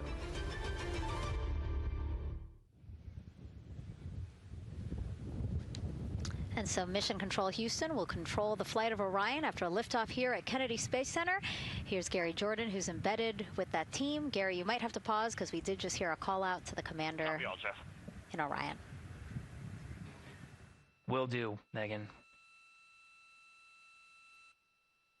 I think that was Commander Reed Wiseman responding to prepare for some of the next steps. We are now holding at the T-minus 10-minute hold. Expected a 30-minute hold. So we are well on the countdown. We are well on the timeline to meet this L-minus time and launch towards the beginning of the window, but continuing to track progress along the way. Again, I'm here with the Artemis 2 flight control teams in Mission Control Houston. The team in the room behind me has been monitoring the countdown and verifying their own mission-specific launch criteria of the Space Launch System, the Orion spacecraft integrity, and its crew. During the final poll before launch, if all looks good from each of the flight controllers in this room, Flight Director Judd Freeling will report a go for launch from Houston Flight. Upon liftoff, teams here take control of the mission and communicate with the crew while they fly on the Space Launch System. This phase of flight is highly dynamic, and each console position has a dedicated and important role of looking after critical systems. You'll hear calls from Capcom and NASA astronaut Stan Love in this room to the Artemis 2 crew as milestones are reached during the more than 8 minutes of powered flight on the core stage. Liftoff and ascent are just the beginning. This room will be staffed around the clock over the next 10 days to oversee every moment of the mission through splashdown. Here from the Johnson Space Center, we'll be streaming the mission live 24/7 so anyone can follow the crew's journey, take peeks inside the spacecraft, and share the experience of a lunar flyby with astronauts looking down at the moon's surface. Teams here have been rehearsing tirelessly in simulations to throw every conceivable and inconceivable scenario their way. We are ready and eager to begin the Artemis 2 mission. Still milestones to come as we continue the countdown, but we'll be right back with you during the ascent phase of today's flight. With that, Megan, I will send it back over to you at the Space Coast. Thanks so much, Gary. Under 37 minutes until the opening of our 2-hour launch window, 6:24 p.m. Eastern. I've never been more excited for a time. But why don't we send it back over to Megan Carter with the Moon Board to learn more about what happens after ascent. Absolutely. I am definitely also getting excited. Things feel like they're starting to pick up a little pace here. A lot is about to happen within the first 10 minutes of launch, but what happens after those first 10 minutes? Let me take you over here to my mission map so we can kind of jump ahead and let me explain a few things. So, our main engine cutoff is going to stand for MECO, and that is essentially where the rocket's job is done, and it is then going to turn the propulsion duties over to our ICPS. That stands for Interim Cryogenic Propulsion Stage. Don't try and say that too many times fast, but the ICPS is going to be right here, and that's our in-space propulsion. About 50 minutes into, after about 50 minutes into launch, it is going to conduct that first burn, and that's going to be the perigee raise maneuver. Essentially what that is going to do is going to raise the spacecraft from a lowest point of Earth just a little bit higher into space, and then they are going to conduct that nice path. It's going to set them on that nice circular path around the Earth. That's when they're going to start to be able to really check out this spacecraft. The Orion spacecraft is going to be able to, like we've talked about, be maneuvered by the crew. They're going to check out those life support systems, and communication checkout's going to be vital at that point as well, obviously. Then they will be conducting that another burn, and that's going to raise them just a little bit higher again. And then they will, it'll be about time for the ICPS to separate, and they will start another lap around the Earth as well. Now, the ICPS, but even after it separates, its job will not be done because they will have the opportunity to conduct something called the Proximity Operations Demonstration. And this is going to be really important for our future lunar missions because the ICPS actually has a target on it, and the crew is going to have the opportunity to manually maneuver these spacecraft like we've mentioned and practice those docking maneuvers. Now, obviously, they will not be docking for this mission, but that is, again, going to be critical for those lunar missions in the future. Now, all right, after that ICPS has separated and they've done that second lap, they're going to conduct 2 more burns. And what these burns are going to do is set them up to the high enough orbit and a fast enough speed in order to conduct the translunar injection. This is going to be that critical moment and that critical milestone where they are going to produce about 6,000 pounds of thrust. And this is that point that is going to take them out of low Earth orbit into deep space, and it's going to set them on that nice path towards that lunar flyby. And I know we have talked a little bit about why this could be a record-breaking flyby and journey to the moon. And with that, I'm going to turn it back over to Megan so she can tell us just why. Yeah, she's talking about the distance record set by the Apollo 13 astronauts in 1970. They were 248,655 miles away from Earth, and this Artemis 2 crew might surpass that on flight day 6 when they fly around the moon by more than 4,000 miles. Yeah, it's a long ways. It's tough to fathom 250,000 miles from Earth, right? I mean, space, the space station is only 250 miles, and so we're going, I don't want to do the public math, but we're going much further than that. But it's important, right? Because we want to get back to the moon. We want to see the surface. We want to see the far side of the moon. And the way we do that is by breaking distance records. Yeah, and the exact distance record depends on exactly when they launch, like the time, the day. So we'll learn more as we go into this 10-day mission with the Artemis 2 crew. But here we are, 32 minutes, 50 seconds and counting from the opening of our launch window. Feels really, really surreal here as more and more people come to gather on the press site lawn here at Kennedy Space Center. Why don't we take a look at this video that we have here? Some familiar faces who wanted to wish our Artemis 2 crew a safe journey.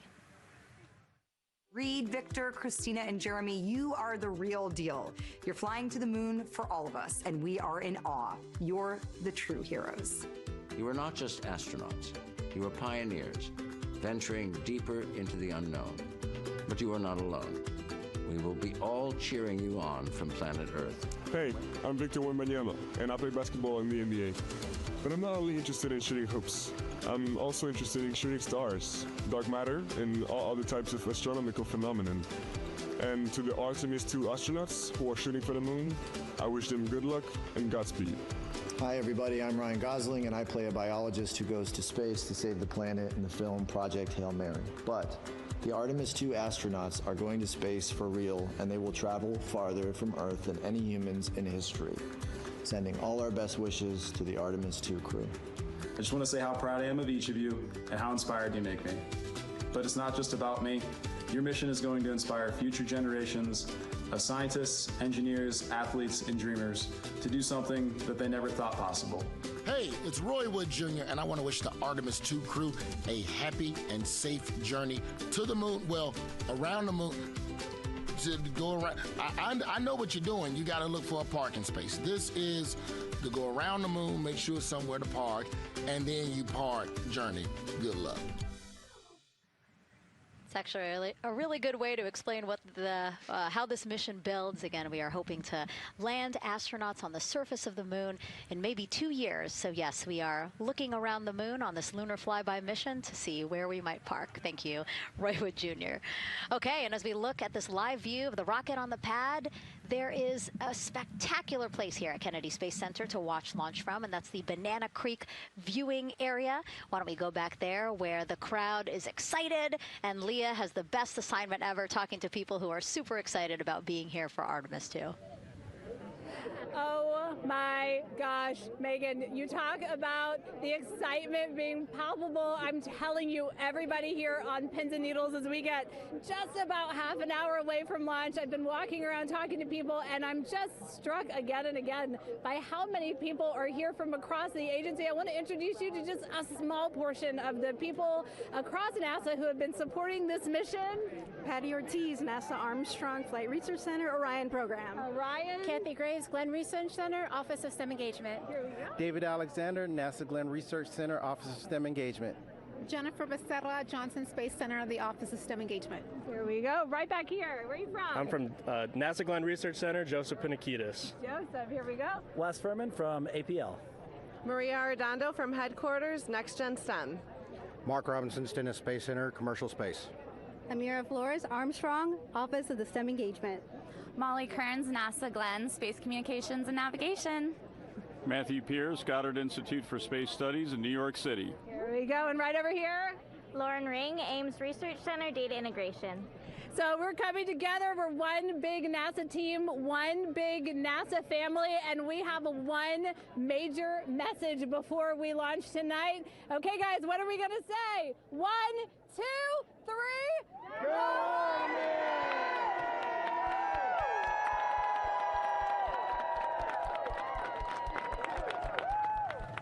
Oh my gosh, that made me so emotional. That was so inspiring to see. I mean, wow, yeah, that was great.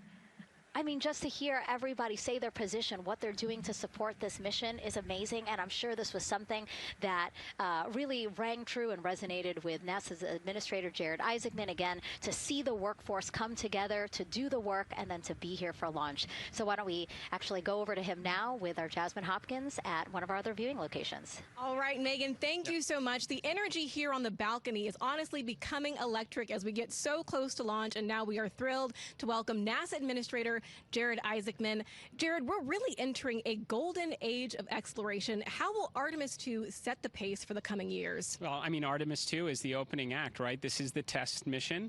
This is getting very comfortable with the SLS rocket, the Orion spacecraft. No humans have ever flown on this before, right? And we're going to put it through its paces. We'll go into Earth orbit for a little bit, make sure Orion's doing okay, and then we are sending them, right? We're going to send them farther into space than any humans might have gone before, 250,000 miles away, and it's going going to set up for the subsequent missions. That's why we're going into the golden age of science and discovery right now, because you're going to see a moon rocket launch in 2027 when we do our testing with the lander. We're going to go for the landing on Artemis 4 in 2028. And in parallel, we're going to build the moon base, right? And that is going to be filled with science discovery and tech demonstrations that's going to support the enduring presence we're trying to create on the surface. Absolutely. So honestly, history-making years ahead of us, you know, with Artemis 3 and 4. But first is Artemis 2. What will be our single greatest takeaway from this mission?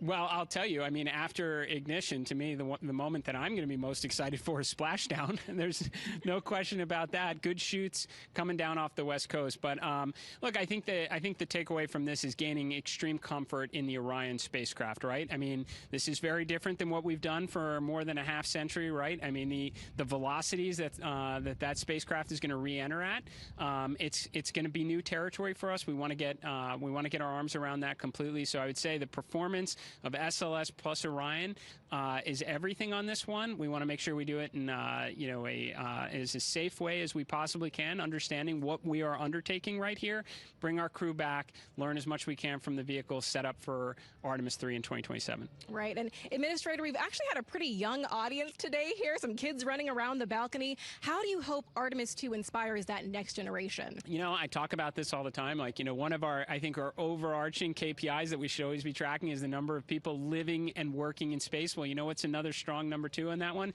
It's the number of kids that are dressing up as astronauts for Halloween, so that they grow up, that they're inspired to want to join in this grand endeavor, whether they come work with us here at NASA or they join in industry, but they're helping humankind venture out farther, pursue all the secrets of the universe. Yeah, I think we'll see a lot of kids dressed as astronauts this year. And finally, Jared, you've really made it a personal mission to get to know the people behind the work at NASA. Do you have any final thoughts, any final words before today's history-making launch? Yeah, well, one, I want to express a lot of appreciation. I'll tell you what, the 4 astronauts on top of Artemis 2 know this. It takes an army to pull a mission together like this, right? Across all 10 of our centers, all of our commercial partners, the international partners that come together to make this possible. My sincere appreciation for everyone who is currently working the mission right now, so getting them ready for launch, that will be watching over them in mission control, recovering this crew when they splash down off the West Coast. I have complete trust and confidence in your abilities. And everybody else who's not directly working on Artemis 2, Artemis 3 is coming up next year. When this mobile launcher gets back in the VAB, we're going to start stacking. Wow, plenty of excitement ahead of us. Jared Isaacman, thank you so much for being here. Thank you. Thanks for being here. Of course. All right. And with that, let's get back to the countdown with NASA's Megan Cruz. Under 25 minutes and counting from the opening of our 2-hour launch window. And take a look at all these people behind us. I literally, every moment I turn around and I see the clock, I am like, oh, wow. Oh, wow. There are more people and less time. Yes, exactly, which is a great problem to have. Yes. Now, this first crewed test flight of NASA's Artemis program coincides with the 250th anniversary of our country's founders signing the Declaration of Independence. Exploration is a part of America's DNA, and it continues now with our return to the moon. 250 years ago, 13 colonies laid the foundation for the greatest and most enduring democracy in the history of the world. One driven by courage, faith, and freedom. From that moment, we became a nation defined not by where we stood, but by how far we were willing to go. We conquered vast frontiers, invented tools that shaped a modern world. We found light in the dark, and we rose from the earth. Faster, higher, farther. We pushed beyond the sky and into the unknown. We carried our courage into the cosmos, and we planted the American flag on the moon, the defining achievement of American superiority in space. Today, our curiosity stretches farther than ever. American robots search ancient rivers on Mars. New telescopes unfold to glimpse the first stars. And a new generation prepares to return to the moon, this time to stay. For 250 years, America has carried the light of humanity forward. But American exceptionalism isn't inherited, it's earned. Our greatness comes not only from what we've done, but what we're still determined to discover. Because in every era, across every horizon, America is at its best when it's reaching for something greater. America celebrates 250 years, and we are leading the world into the future. "22 minutes, 15 seconds and counting from Artemis 2, NASA's boldest test flight in a generation. The crew has said this often, that they hope it inspires children around the world. And recently, a group of kids here at Kennedy Space Center got a surprise of a lifetime while watching that rocket roll to the launch pad.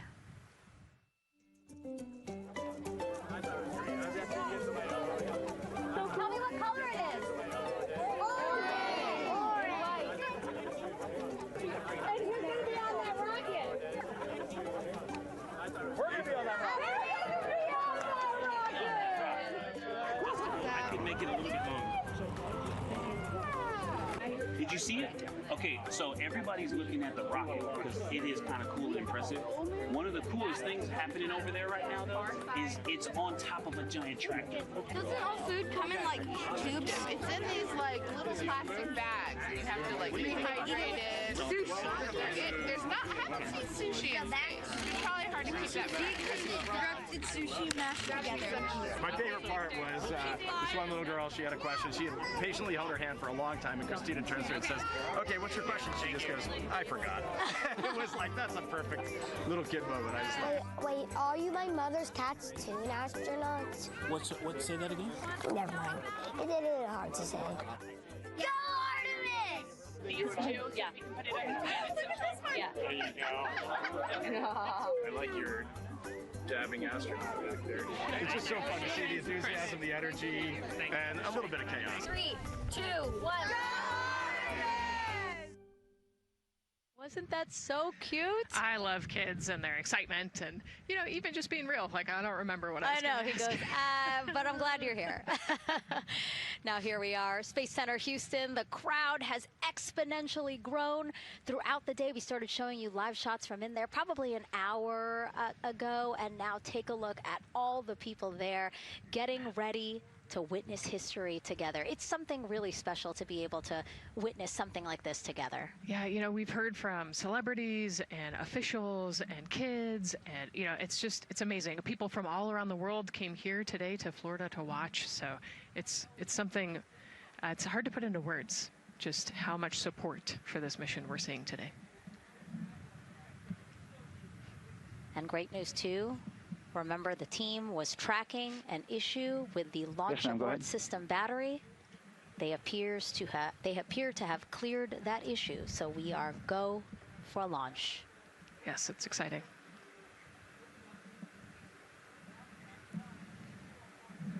U.S. Space and Rocket Center here, Huntsville, Alabama, waving to the Artemis 2 crew sitting right there inside Orion.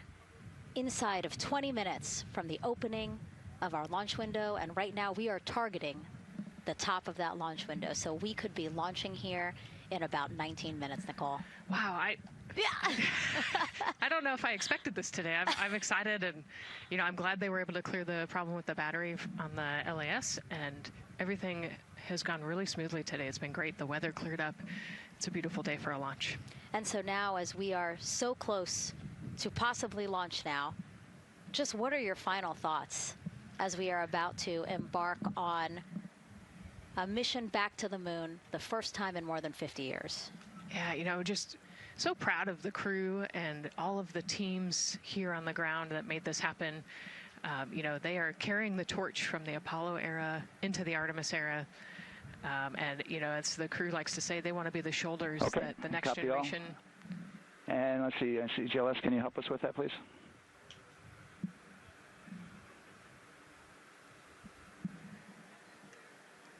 They want to be the crew wants to be the shoulders that the next generation can climb on. 001. You know, I think it's in their patch. We're going for all. It's in the name of their capsule, integrity, representing humility and the professionalism of everyone that got them there today. So proud of them. We love them. We're excited for them, and we cannot wait to see what they see. Just leveraging everything we've learned so far as an agency, taking us from Apollo now to the launch pad here, 39B, with Orion and SLS poised to again fly us into the history books. And before we leave you now here at the host desk to get back into operations, we just wanted to answer one question for you guys. We asked you earlier on today, what are you most excited for? And we asked you to go vote on Instagram and Twitch. Instagram, you guys said launch. Twitch, you guys said lunar flyby. So I think you guys will all be very excited since we are now about 17 minutes from the opening of our launch window today. And so with that, as we approach terminal count, let's send it back to Daryl Nail in firing room 1. Daryl. All right, thank you, Megan and Nicole, and just want to give you an update on the launch abort system that you just reported that they cleared. They believe, they're convinced, this is an instrumentation failure. So there are 2 batteries on the LAS. The LAS, of course, and with the help of my 2-year-old son's model rocket, Daniel said I could use this, so it's okay. The LAS is right here. It's the tower above Orion. Orion capsule's inside of here. It's used to pull Orion off the rocket in case something's going on with the rocket, either on the pad or in flight. 2 batteries are bad. Well, I'm sorry, one of the 2 batteries reported an out-of-family temperature, and it was very much out of family. And so they checked their data going back into the vehicle assembly building where they recharged the batteries and worked on them. And they have good, solid data, they reported, that tells them that this is an instrumentation failure, that there's something wrong with the sensor. And so they took it before the mission management team, which has to accept the risk, any changes to launch commit criteria, which this would be one, and they all fully accepted it. So now we are clear as far as that constraint is concerned. And one quick thing as we count down now, we are getting into the final minutes before liftoff. There's a 2-hour window. We haven't quite set the T0 yet, but this is a list of the cutouts. There are 150 cutouts that are included for this 2-hour launch window, and that's important. They're in very small print. That's important because there's basically 16 minutes inside this window that they cannot launch. And these are because of small things flying in orbit. There's a lot more things in orbit than there were back in Artemis 1 when we had 35 to 40 cutouts. For that reason, because of these 156 cutouts, they're going to be managing the launch window as we go forward. So they may have to wait out one of these cutouts. They range in time between 2 seconds to 23 seconds, but you'll hear the NASA test director talk through that. We're getting ready to merge that loop from NASA test director Jeff Spaulding.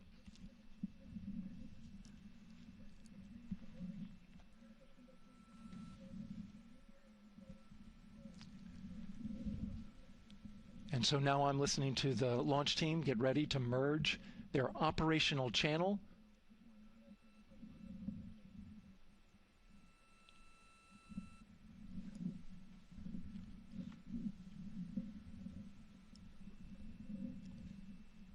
We're now entering one of the most consequential phases of launch day, and that's terminal count, the final 10 minutes. And OTC, NTD on 212 for comm check.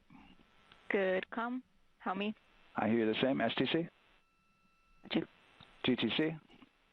GTC is on 212. All right, copy that.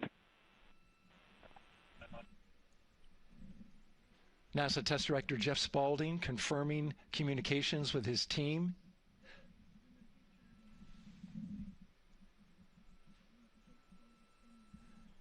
There will be 2 polls that we'll hear.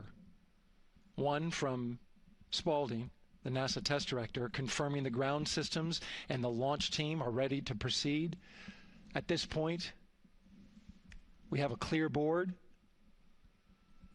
no constraints, but we need confirmation from each individual on the NASA Test Director team. So we'll hear him poll his team. The other poll that we're waiting for is the poll from Launch Director Charlie Blackwell Thompson, who will take that final status from NASA management before giving the go to come out of a hold. And you're seeing the clock count down at L minus 12 minutes.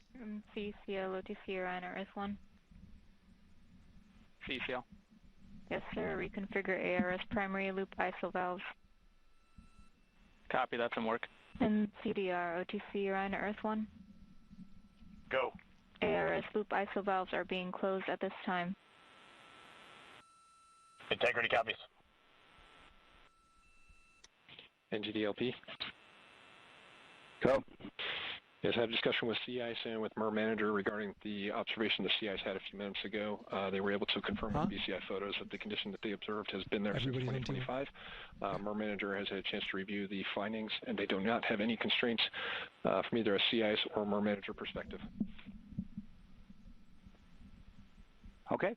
Copy all. And Launch Director, NTD, you copy? Yes, sir. I copy. That's good news. OTC, CCL 212. OTC. ARS primary loop isolation valve configuration is complete. Copy.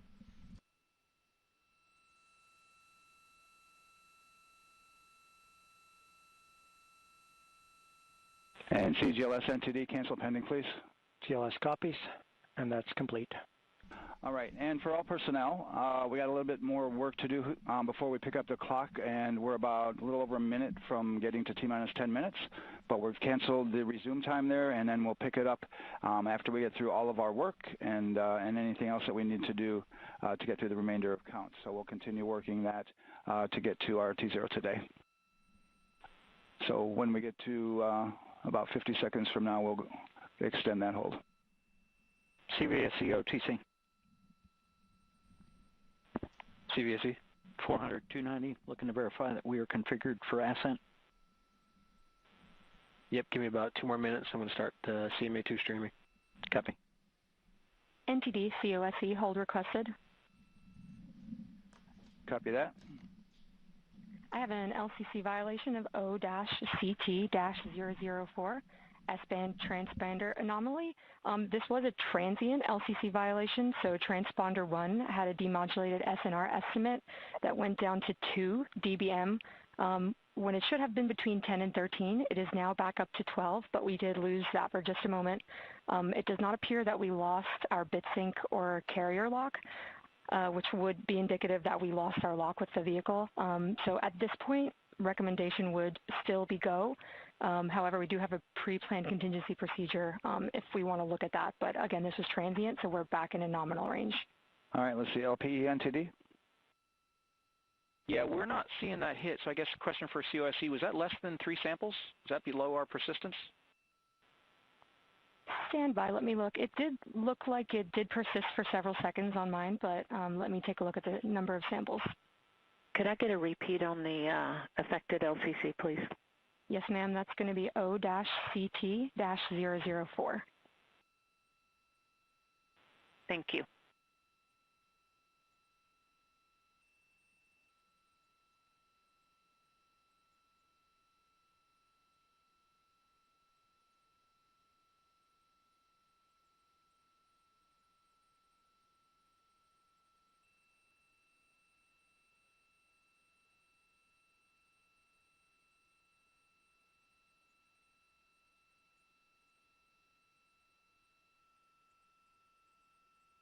Yeah, us taking a look at the data right here, looks like that was a single sample. Yeah, copy that. RFTS does report that they also lost lock for about 5 seconds. So I would love to ask KUS and see if they also lost lock with the vehicle for any extended amount of period.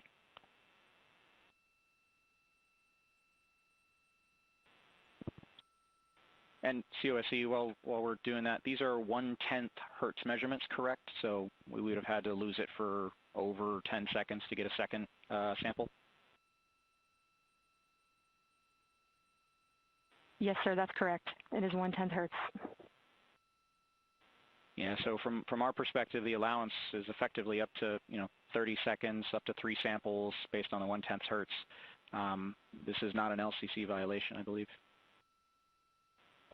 Yes, sir. I would agree with that at this point. Copy that. We're checking with KUS on 232. I don't think they have 212 access. We're trying to verify, but it sounds like they have a loss of lock as well. About 2 seconds. Okay. And I guess for both KUS and COSE, do we have lock now? That's affirmed. We do have lock for COSE.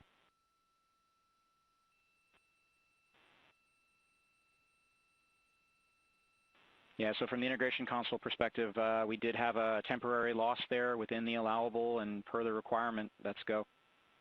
And this is Houston Flight. We have lock and we have good telemetry here in GSE. And KUS has reported they have good lock now. So with all of that, OSC, then are we in a go configuration per your LCC?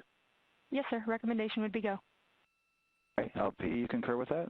Yes, sir. LP concurs go. And Launch Director? Yes, sir. Launch Director concurs go. All right, and I'm going to go ahead and just verify everybody has everything else complete, Launch Director, and if we do, we'll be ready to pick up the poll at that time, unless there's something else that you're aware of. No, sir. Let's verify all our work is complete, and I would like one last check of our constraints list. All right, let's see. OTC, are you still waiting for ComConfig, or are you complete? That is affirmed, sir. Okay, yeah, is that your only open item? Yeah, OTC, this is CVSC. That 400 step 290 is complete. Copy. Okay, so OTC, you're complete with all of your work? That's affirmed. All right, copy that. STC? STC is complete. And GTC? GTC is complete. Okay, excellent. All right, and LPE, just want to verify we have no open constraints at this time. No open constraints. We have a clear board, sir. Okay, tracking the same here. And Launch Director, with that, we are clear and ready to pick up the launch readiness poll with your go. All right, sir. I am go for the poll. All right. And for all personnel, this is the NTD conducting the Artemis II launch readiness check. Verify ready to resume count and go for launch. OTC. OTC is go. STC. STC is go. GTC. C's go. MCO. CO's go. Safety Console. The Safety Console is go. LPE. LPE's go. RTD. RTD's go. Houston Flight. Houston Flight is go. ROC. ROC is go. And CDR. Crew is go. Copy that. Thank you, Reed. And Launch Director, NTD, our launch team is ready to proceed at this time. All right, NTD, I copy all. At this time, I'll perform my poll. Attention on the net. This is the Launch Director performing the final poll for launch, verifying no constraints, and go for launch. EGS, Program Chief Engineer. Artemis Chief Engineers are go. Copy, thank you. EGS, Chief Safety Officer. The Artemis CSOs are go. Copy, thank you. Range Weather. Launch weather is go. Thank you, LWO.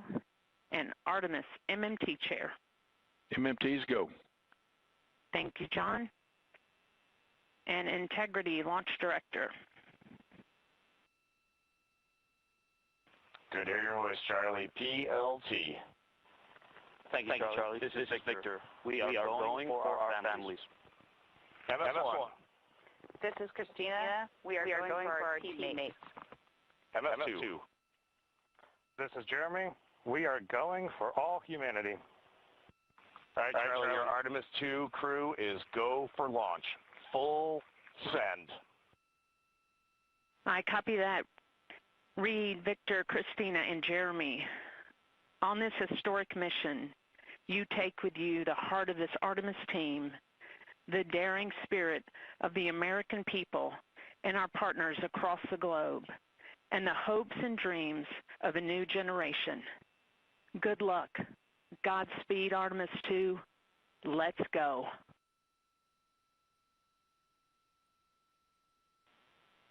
And NTD Launch Director. Go ahead, Launch Director. Yes, sir. You have a go to proceed with countdown. Copy that. I'll put it in work. CDR, NTD. Go. Your risers and initiate short purge per your EPROC 10.1.1, steps 8 and 9. 10.1.1, 8 and 9 going to work. Copy. CVSE NTD, start and verify recordings of our Orion cameras. Copy. Okay. Well, there you heard it. RSR NTD. RSR. They're getting ready to start terminal count. Arm rotation enable at this time, please. It's currently at T-minus 10 minutes. Once we wrap up this last bit of work, SNA arm rotation enable complete. We're going to start that clock. Copy that. Thank you. Integrity crew, close and lock visors.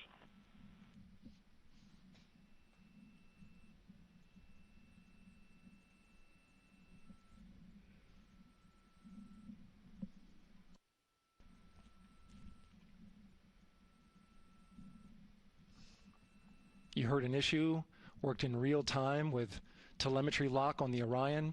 It was transitory. It was very short. They checked the data, confirmed that they had a good lock. This was with the S-band transmitter on the Orion. Worked through that issue, looked at the data, and cleared it. All with the world watching. Impressive work by the launch team. So we have a 2-hour window, which starts in just a few minutes at 6:24 p.m. Eastern Time and goes until 8:24 p.m. Eastern Time. And ECL NTD will be waiting for your verification on the short purge. ECL copies. And for all personnel, once we get that short purge verification, we'll verify that we are clear to go, and then we'll proceed with the terminal count.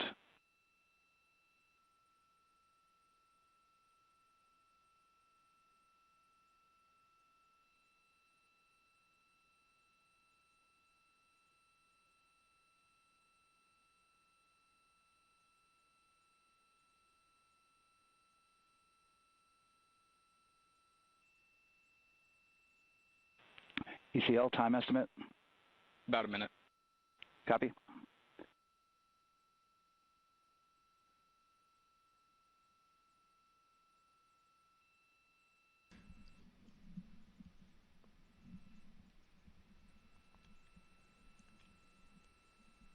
So we're going into the launch window, but not by much, it looks like. Just wrapping up some final work. And once that's completed, you'll hear NASA Test Director Jeff Spaulding ask for the ground launch sequencer operator to go ahead and start the clock. The ground launch sequencer is an application software. It runs on top of the launch control system in the firing room, acts like a conductor of an orchestra, executing hundreds of commands in precise order and timing. It's all autonomous. NTD CCL 212, short purge initiation is verified. All right, copy that, and we're verifying our constraints.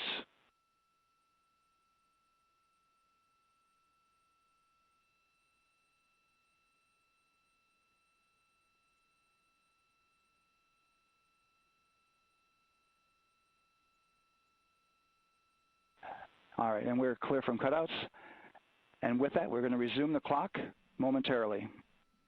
And CGLS, you can resume the clock on your mark. GLS copies. 3, 2, 1, mark. GLS mainline has been initiated. T-minus 10 minutes and counting.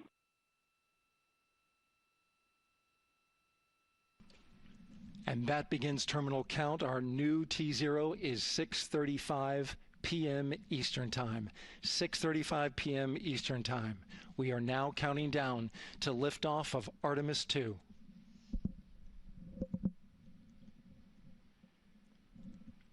From now on, you're going to hear two voices on the loops. If everything goes nominally, NASA Test Director Jeff Spaulding, who's directly managing the launch team, and Alex Bendelos, the GLS operator who closely monitors the software. He has the ability to stop and restart the countdown.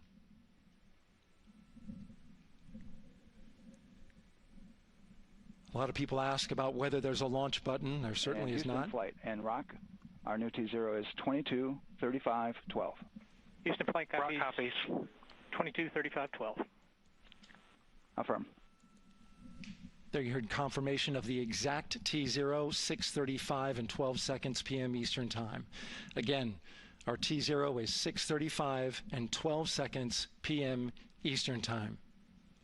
But as I was saying, there's no launch button. This is autonomous. But there is a button that keeps you from launching, and that button allows the GLS operator to pause the countdown outside of terminal count and during terminal count and submit a hold to the next holding point. So the clock won't stop right away. If there's an issue, we'll go to the next stable holding point. This is how GLS configures the rocket and ground systems to a stable point where they can stop the countdown if that's needed. But right now, we are counting down. Our next big milestone, looking to retract the crew access arm. GLS is go for crew access arm retract. And there you see the crew access arm moving away.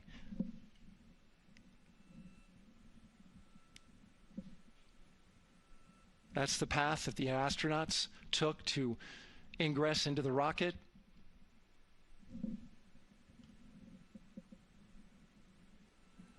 Until this point, that was their way off the pad if they needed to evacuate. But now with that arm retracting, the backup transitions to a launch abort system, and they'll begin arming that shortly.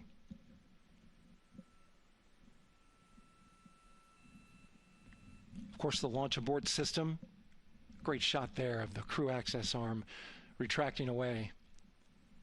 The launch abort system is the tower at the top, and that's what would pull Orion and its crew off the top of the rocket in case of an emergency, whether it's on the ground or in flight. This is critical safety hardware that protects the lives of the astronauts.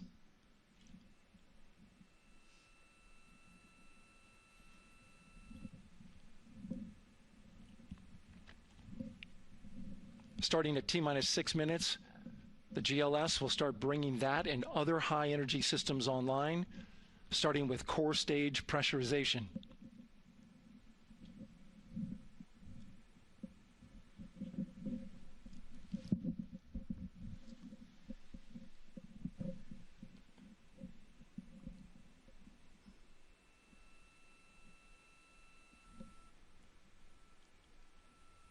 Weather is 90% go.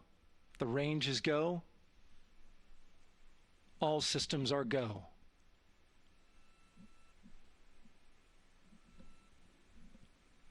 GLS is go for core stage tank pressurization.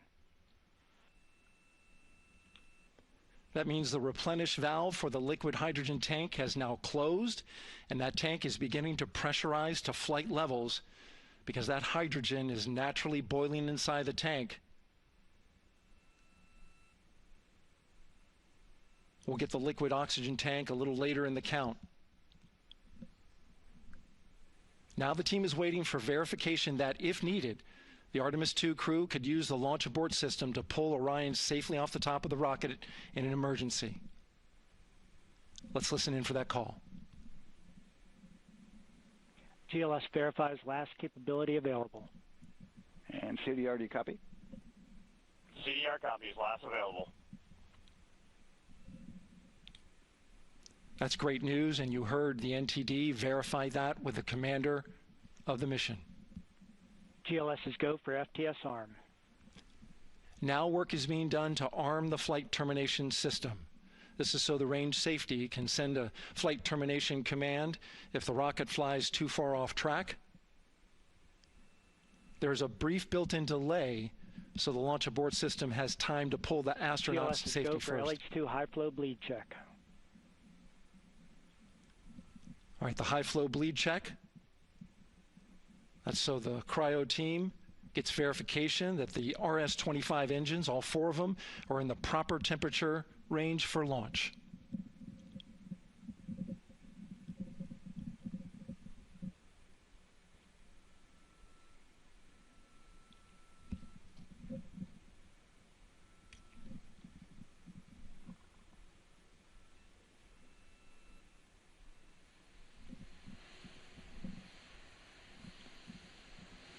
GLS is go for core stage APU start.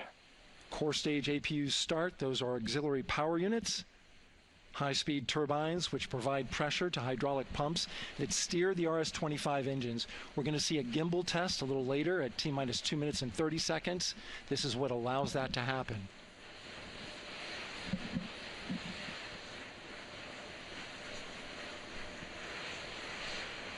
Coming up in about 20 seconds, we're listening for go for purge sequence 4. That's a helium purge of the 4 core stage engines downstream of the propellant valve. This gets all the air and moisture out of there.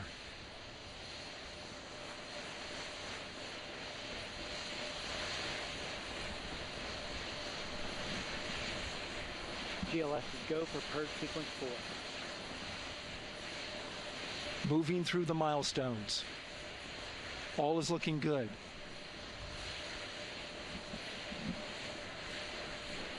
Coming up in just a few seconds, we're going to get that thrust vector control actuator test. This is a gimbaling of the engines.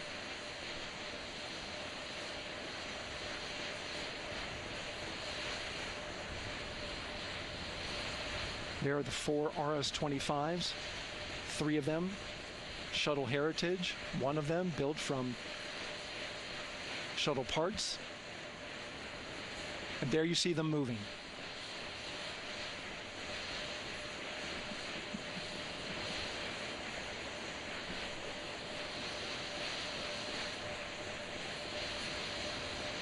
Now we're going to start moving the power from both the upper stage and the lower stage of the rocket to internal, taking ground power away and now going to battery power. GLS is go for upper stage to internal power. All right, power is removed from the rocket's upper stage, the ICPS, and it's been switched to battery. Same milestone for the lower core stage coming up at T-minus 1 minute and 30 seconds. Right now, the 4-person Artemis II crew is 248,000 miles away from the moon. And if all goes well, they will fly by it in 6 days. GLS is go for core stage to internal power. All right, there's the rocket's core stage, which houses 3 flight computers, is now on its own power. There's no more hold time because there's no more margin on these batteries. So we would have to recycle back to T-minus 10 to recharge if we had a hold.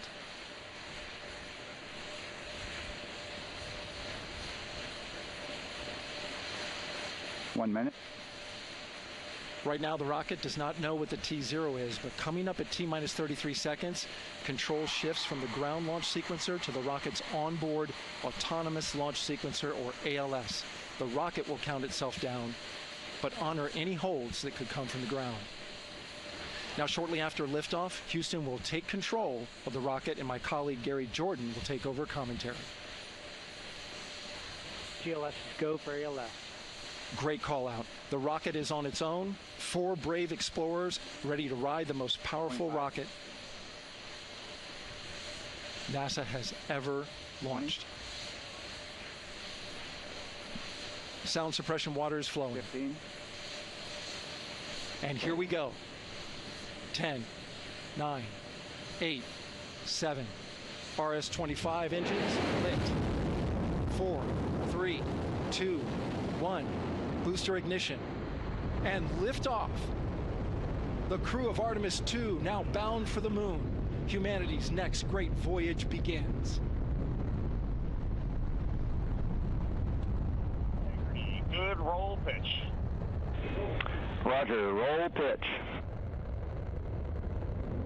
Houston now controlling the flight of integrity on the Artemis II mission around the moon. Integrity, AMT high. AMT high. On time passing 30 seconds into the flights. Integrity passes the alternate MECO. Target milestone. Mission Control Houston seeing good performance on 4 main engines. Space Launch System core stage. Integrity, 3 miles in altitude. Traveling more than 1,200 miles per hour.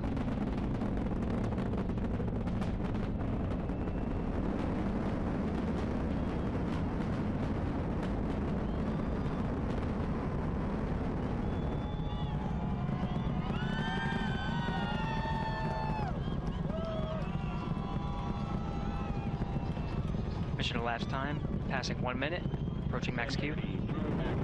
On, Ponce de Leon. Stan, we have you loud and clear on Ponce de Leon. Have you the same? Communication signal transfer confirmed as Integrity and its crew go supersonic. Approaching 90 seconds into the Artemis 2 mission.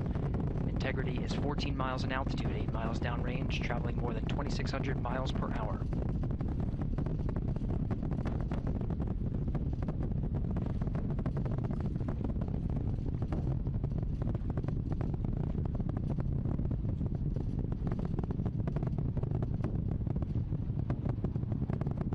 Minute 50 seconds of mission elapsed time, standing by for main engine throttle down to 85%, ahead of solid rocket booster separation, expected at the 2-minute 9-second mark.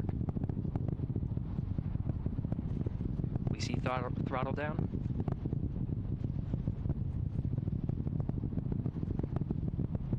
Confirmed separation. Main engine's throttling up, guidance converged.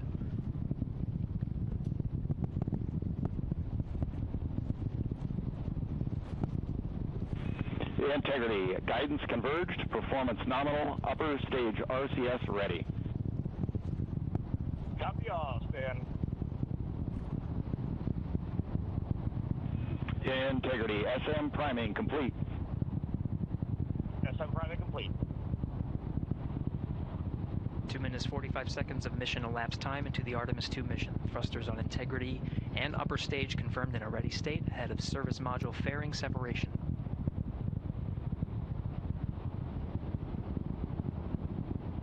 3 minutes into the flight. Integrity, 49 miles in altitude, 78 miles downrange, now passing 5,000 miles per hour.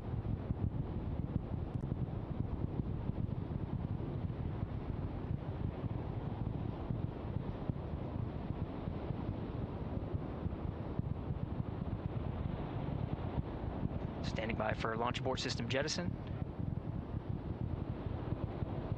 Houston Integrity, good last jettison, great view. Copy jettison, Team Eco 8+02. We see the same on board, Stan. And Houston has you loud and clear on Tidris at the Carmen line. Outstanding, Stan, we have you the same. 3 minutes 50 seconds into the flight of Artemis 2, Wiseman, Glover, Cook, and Hansen cross the boundary to space with good comm checks. GPS signals acquired after last jettison now working on internal checks to verify accuracy. Flight Dynamics Officer analyzed the time of main engine cutoff, confirmed at 8 minutes 2 seconds, time of MECO.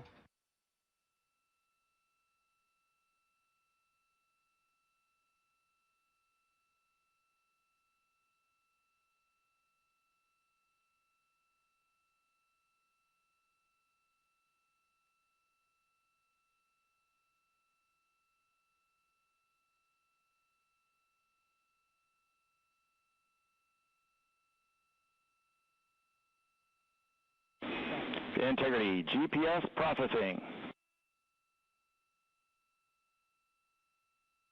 Outstanding, Stan. We see the same, and we have a beautiful moonrise. We're headed right at it.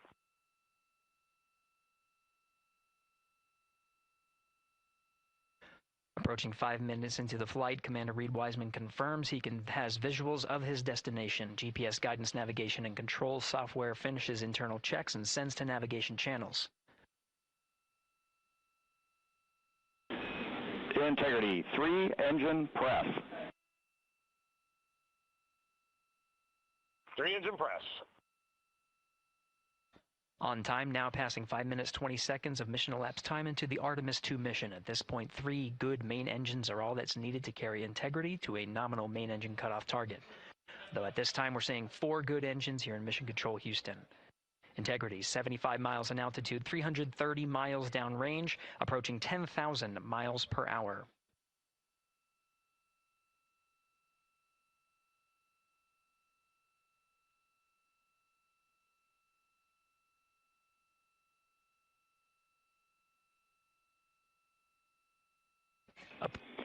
Integrity, looking good at 6 minutes.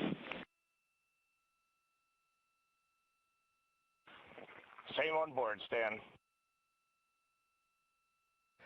good trajectory, and engine performance.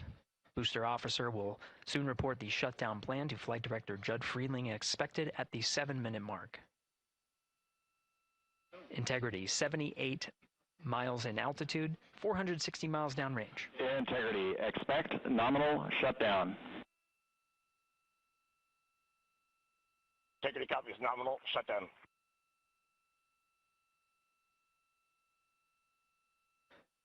Six minutes, 40 seconds of mission elapsed time. Shutdown plan is as expected.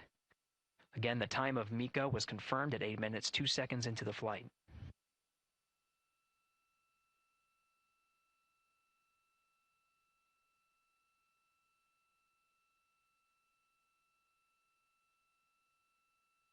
Seven minutes of mission elapsed time. Throttling down as we approach the abort once around option. Milestone at the 7-minute 30-second mark.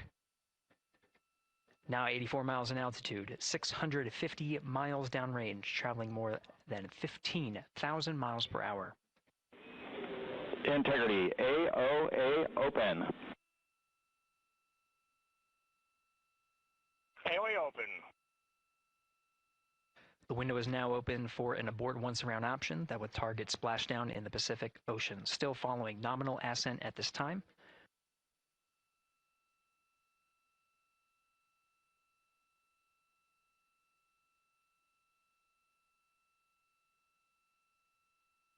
About 10 seconds remaining until the main engine cutoff of the Space Launch System core stage. Standing by for confirmation of MECO and core stage separation.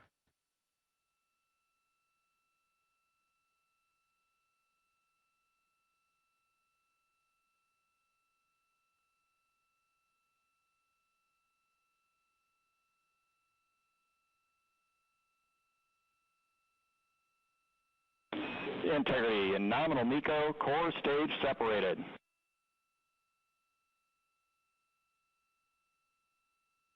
We see the same on board, Stan.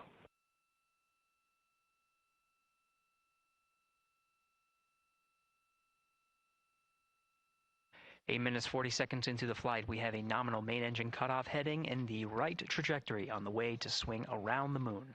Core stage has separated, done its job. The Space Launch System upper stage, the Inner Rim Cryogenic Propulsion Stage, or ICPS, still attached to the Orion spacecraft.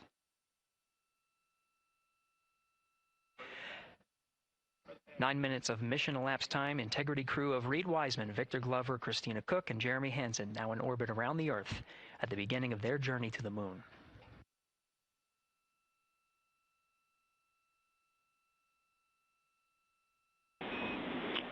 Integrity Houston, looking ahead to PRM numbers so far per the pad.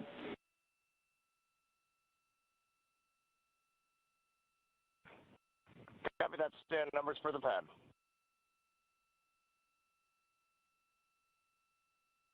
Capcom Stan Loves now reminding the crew that the perigee raise maneuver time of ignition is as expected prior to booster ignition. That time being 49 minutes, 50 seconds of mission elapsed time.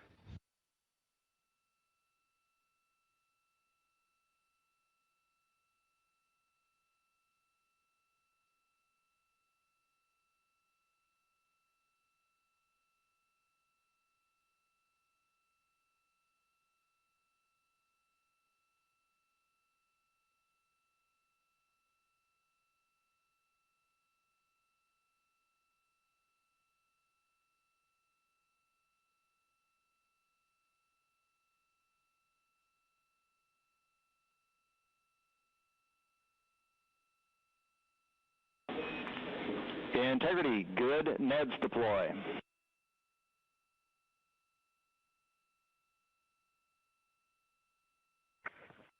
Copy that, Stan. Good, Neds.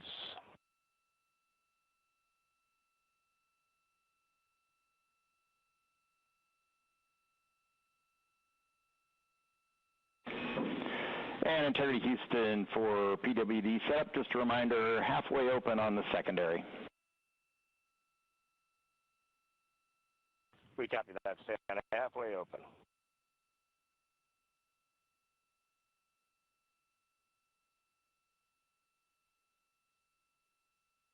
Passing 11 minutes of mission elapsed time. Here, overhearing the conversation between Capcom Stan Love and Commander Reed Wiseman, already passing some milestones. We have a good nozzle extension deployment system. That is confirmed, complete. We also have the visors are confirmed up, now past the dynamic phase of flight, that is ascent. Their launch and entry suits that provided them an extra layer of protection. Now not as needed. They're going to raise those visors. And later in today's mission, they will begin to egress or get out of the suits to begin some of their initial tasks of activating some of the systems aboard in the Integrity spacecraft. It's passing 12 minutes of mission elapsed time. Again, the perigee raise maneuver that's targeted near 50 minutes of mission elapsed time, 49 minutes, 50 seconds. That's what the crew is going to be working towards. The Commander Reed Wiseman, pilot Victor Glover will focus on preparing for that milestone. In the meantime, mission specialist Christina Cook and Jeremy Hansen will start some of the activation of environmental control life support systems. You may hear confirmation of their activation over the Orion to Earth communication network.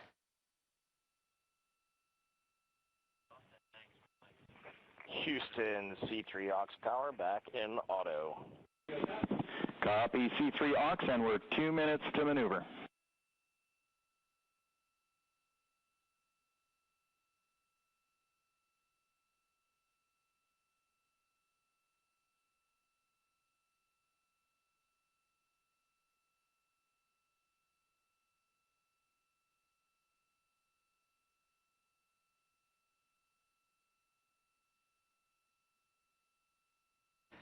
"13 minutes and 30 seconds of mission elapsed time. We're going to continue to follow the crew of the Artemis 2 mission.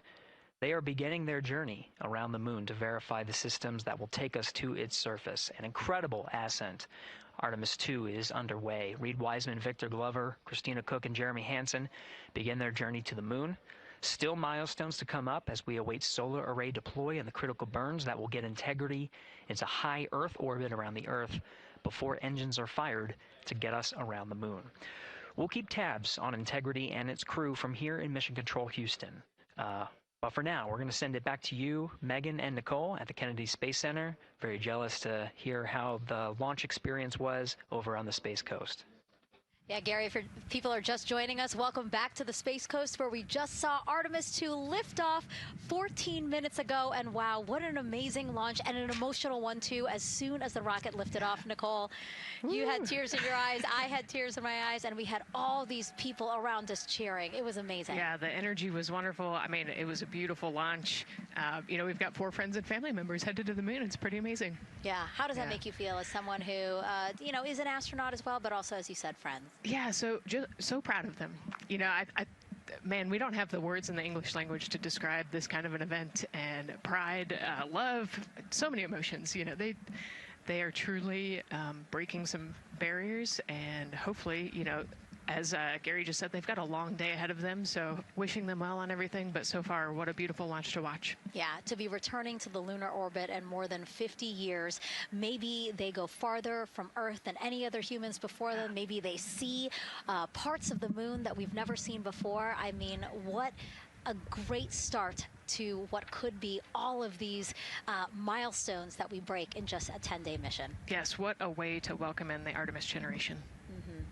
Yeah, how do you feel? I mean, we saw some beautiful shots we were covering of course, the rocket, of course, the Earth falling away as we continued up into our ascents, but also some of those crowd shots where we saw young and old, just emotional, overcome by this history-making moment. Man, we are going back to the moon for all, and we saw that today. We saw that in all the crowds. And yeah, you guys just saw that view, the sunrise or sunset, I guess. They just made it over the crest of the Earth, and you could see the sun peeking over. One of my favorite views from space. And I can't imagine what they're looking at now, and I can't wait to see what they're looking at in about 5 or 6 days. Yeah, and I know a lot of people are like, you know what, I'm surprised this launched on the first try, because we know, like any little thing, we have to be keeping safety in mind, and we want to make sure we're ready to go. But we were ready to go, and I think it surprised a lot of people.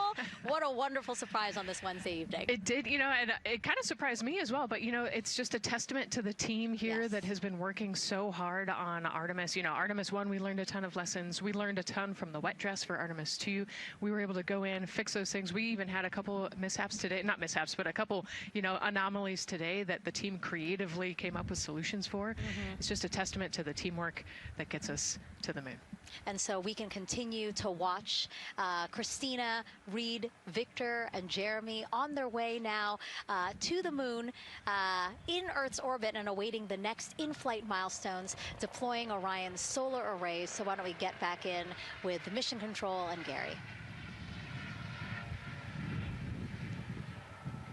Hey, thank you, Megan. Again, we're following along in the action. It is a long day. They have a number of procedures they need to get to immediately in their timeline.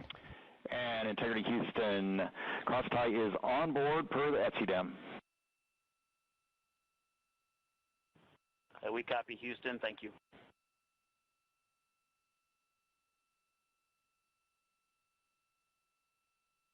Cross-tie referring to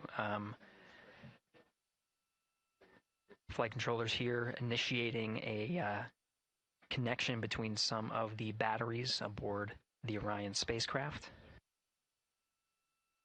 allowing for an even distribution of power. This is the flight control teams that took us through ascent of the Artemis 2 mission today. Right now we're, as you see, passing 18 minutes of mission elapsed time. The Orion spacecraft integrity and the in-rim cryogenic propulsion system are maneuvering tail to sun. It is in this orientation, this attitude. Integrity anywhere until not momentary prop caution.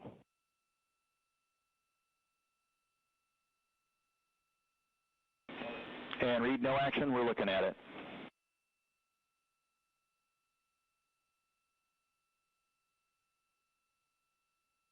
Commander Reed Wiseman verifying what is being routed to his displays aboard Integrity. Propulsion engineer confirming that no action is needed at this time. They're pressing through with their nominal procedures to prepare for the perigee raise maneuver. And of course, the solar array wing deploy ahead of that. The solar wing deploy is a critical milestone. We'll continue to have our coverage follow the mission until that deployment. A successful launch is just the beginning. The deployment of the solar arrays and successful confirmation that those solar array wings are drawing power is a significant milestone, and says to the flight control teams that we will continue on today's mission. Power needs to be drawn to continue through some of the next milestones. Until then, the AOA open option that was called up upon ascent, the aboard once around, is the current option, and the board to orbit option ATO will be switched to a preferred mode at the time that the solar array wings are deployed and latched. It gives the flight control teams a little bit more flexibility. Yeah, Integrity Houston, update on TDRS handover for your pad.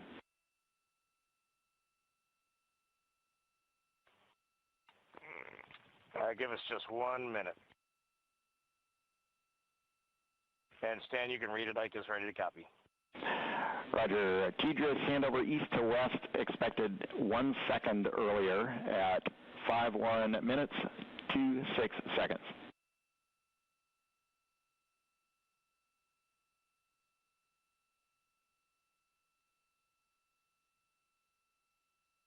Hi, Stan. We copy 1 second earlier for 5126 TDRS east to west, and saws are starting to deploy. Thermal knives are firing. We concur. Thanks for the report.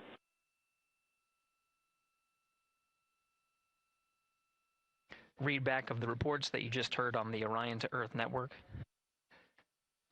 Integrity has maneuvered tail to sun. The RL-10 nozzle on the end of the ICPS is pointed towards the sun, and the solar array deployment sequence has begun. With the deployment confirmed, it'll be several minutes until they are what is called in a latched position. Once they are latched and confirmed to be drawing power, they can switch the mode to ATO and continue along the mission. The teacher's handover at the pad, that message meant the crew was provided some preliminary numbers of when to expect handovers between the tracking and data relay satellites. Currently orbiting Earth at an altitude of 545 statute miles above the Earth, they are in a near-Earth network communication system. The tracking and data relay satellites, geosynchronous satellites that are stationed about 23,000 miles above the Earth. After the apogee rays burn, that occurs later today, the burn itself will put them in an altitude that surpasses the range of the tracking and data relay satellites, and they will transition to the deep space network today. And Integrity, for prop messages, we see 2 temperature measurements right near the line. It's that momentary message you saw earlier. We're going to suppress those. It's CM helium heater 2 T1 and heater 1 T1. They're going suppressed. Integrity, thank you. We see the same.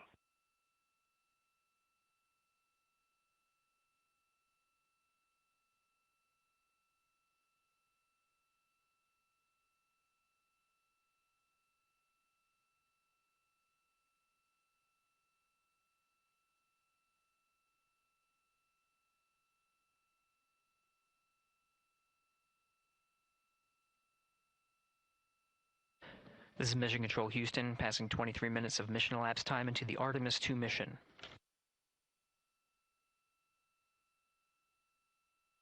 This is after a launch that began at 5:35 and 12 seconds Central Time, 6:35 and 12 seconds p.m. Eastern Time. Right now, the orientation you're seeing from our arrow visualization that translates some of the telemetry that we're getting from the spacecraft and puts it into a model so you can follow along on some of the milestones that we are following here. The RL-10 nozzle that you see at the left end of your screen, though it is currently not firing, that nozzle is pointed towards the sun, and the solar arrays are currently deploying.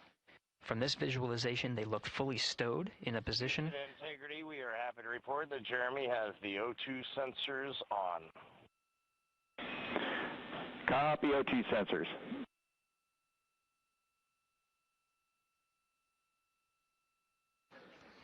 Again, Commander Reed Wiseman and pilot Victor Glover overseeing the deployment of the solar arrays.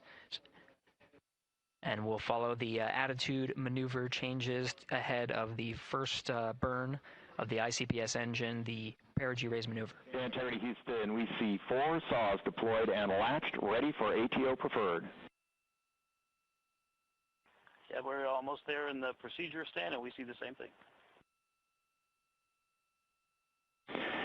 And Integrity Houston, we are seeing a 7-second miscompare between the MET on Orion and ICPS. We'd like you to read us the MET from your center status bar and for the ICPS on StackSum.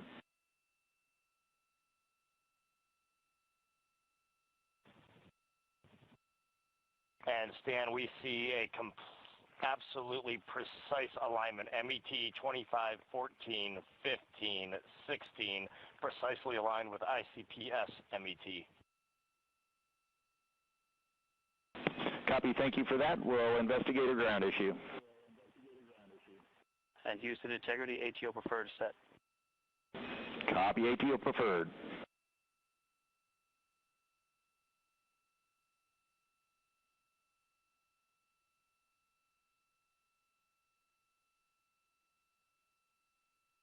This is Mission Control Houston, 25 minutes, 45 seconds into the flight of Artemis 2.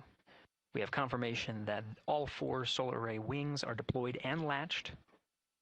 This is the configuration needed to switch to ATO preferred, which you did hear confirmed from pilot Victor Glover. That mode has been switched. There was also a discussion with Capcom Stan Love and Commander Reed Wiseman about the alignment of the MET clocks on the Orion spacecraft and the ICPS. Commander Reed Wiseman confirmed the clocks are in sync, no issues, they're going to investigate it on the ground. We're proceeding with today's mission. 26 minutes of mission elapsed time and counting.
This is Mission Control Houston. We're approaching 28 minutes of mission elapsed time into the Artemis 2 mission. At this point, we've had a successful liftoff from the pad at 5:35 p.m. and 12 seconds p.m. Central Time, 6:35 and 12 seconds p.m. Eastern Time. We've had a good main engine cutoff, core stage separation, and a good trajectory to begin today's mission. Right now, the spacecraft has maneuvered tail to sun. We're standing by for another maneuver to maneuver into the burn attitude. This is where the RL-10 engine of the ICPS is pointed in the correct orientation for the perigee raise maneuver. We did hear confirmation that the perigee raise maneuver time of ignition has been confirmed per the pad, which means it was the predicted time prior to liftoff. Integrity for GNC, we're taking channel 1 to unfiltered and to BFS. Okay, Stan, we're watching. Go ahead.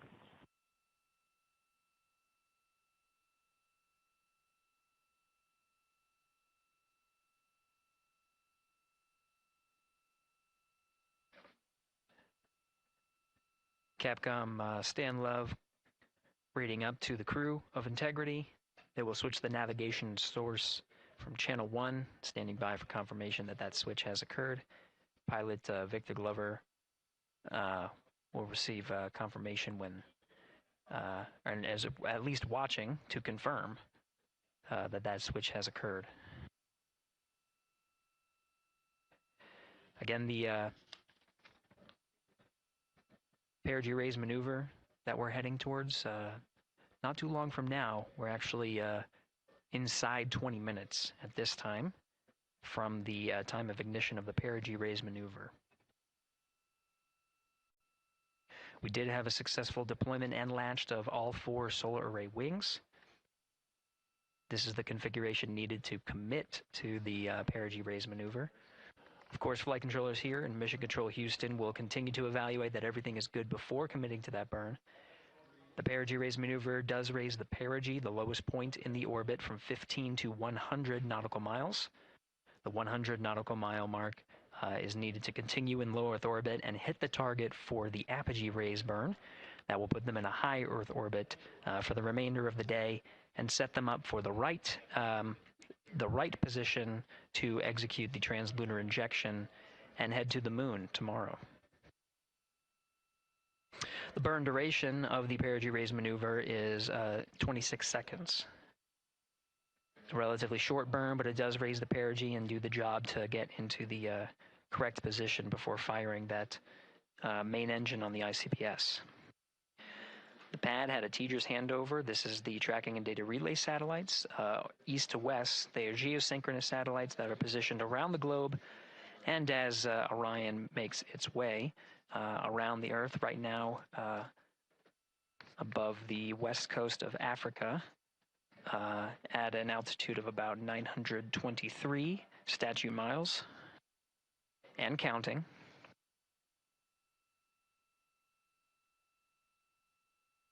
The perigee raise maneuver is not executed at the perigee. It is rather executed on the, actually closer to the apogee. But what it does is it raises the perigee on the other end of the orbit to 100 nautical miles.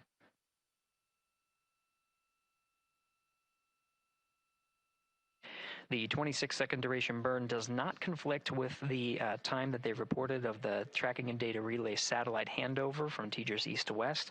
Again, geosynchronous satellites that are used not only by Integrity today, but the International Space Station as well.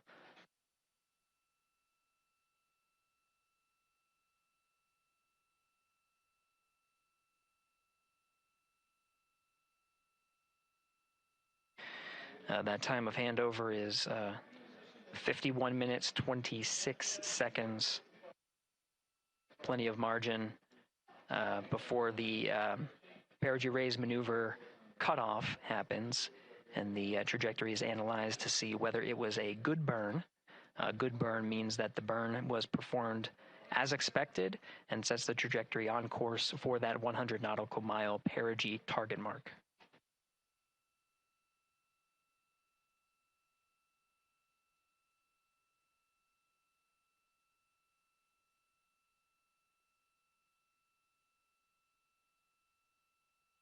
Again, for those sticking with us on NASA Plus and following along on our coverage, we will continue to follow and to cover the mission until,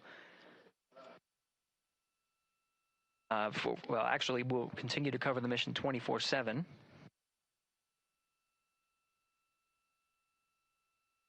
But we'll wrap up our coverage here shortly. And now that solar array wing deployment has occurred on NASA Plus and Amazon Prime. Again, we will continue coverage 24/7 at the NASA YouTube channel. For those that want to see all of the upcoming milestones, there are select times where we will be coming back to NASA Plus and other streaming platforms. You can go to nasa.gov to find the latest on when to find those activities. Given that this is an operational mission, we do want to make sure that we are maintaining transparency in the mission and providing you all the information on what's happening in space as Reed Wiseman, Victor Glover, Christina Cook, and Jeremy Hansen head on their mission around the moon.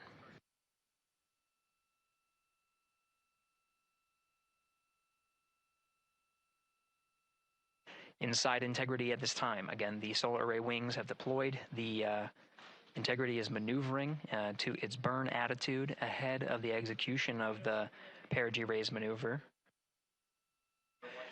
Overseeing these steps is primarily done by Commander Reed Wiseman and pilot Victor Glover. Mission specialists Christina Cook and Jeremy Hansen focusing on some of the system activation inside of Orion, namely the environmental and control and life support systems. The activation and checkout of some of these critical systems are very important to continuing on the mission, making sure that those systems are in a good condition and in a reliable condition to provide the necessary environmental and control needs of the crew with humans on board through the duration of the mission that extends 10 flight days.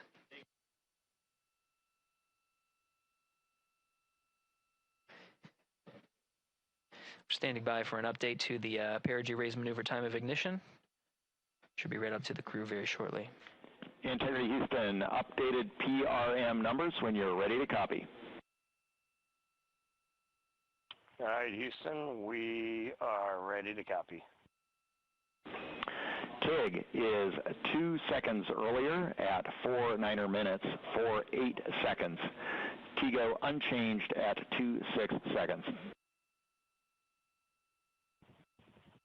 49, 48, TGO 26.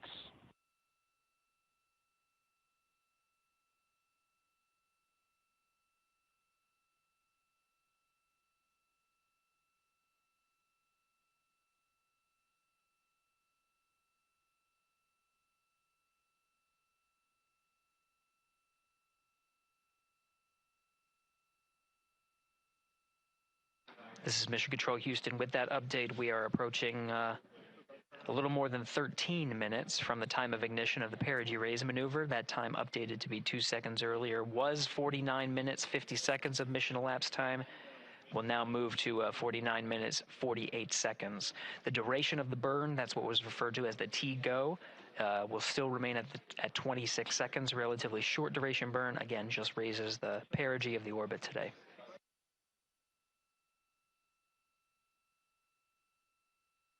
Making sure they hit the mark on that time of ignition is the primary concern of Commander Reed Wiseman and pilot Victor Glover.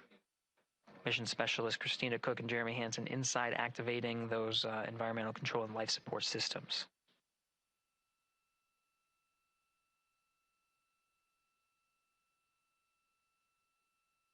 At this time, all 4 crew members are wearing the launch and entry suits. Integrity Houston, for Optimus on the PCD, we have time update instructions when you're ready.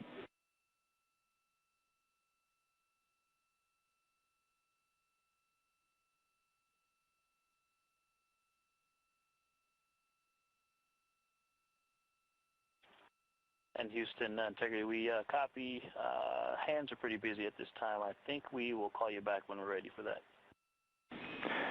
All right, that one is not urgent. 2 minutes to maneuver to PRM attitude. We are watching and concurred. 90 seconds-ish, maybe. Pilot Victor Glover confirming that that maneuver less than 2 minutes. Again, that the point of that maneuver is to point the main engine of the ICPS, the RL-10 engine, in the proper orientation to execute that 26-second burn. It needs to point in the correct position to achieve the goal of raising the perigee to 100 nautical miles.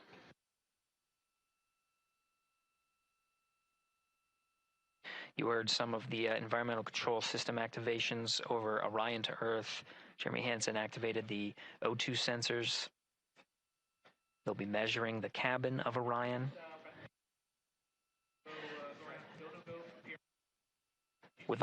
During all of the activations here on the ground in Mission Control Houston, Flight Director Judd Freeling is doing a poll with all flight controllers in the room to see if we are in a go position to go ahead and execute the perigee raise maneuver. Once concluded, Stan Love will report it back up to the crew, and we'll stand by for that.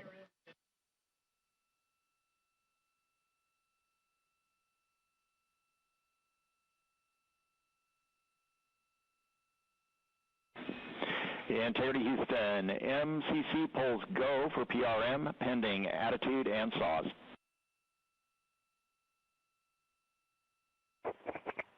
Okay, we copy.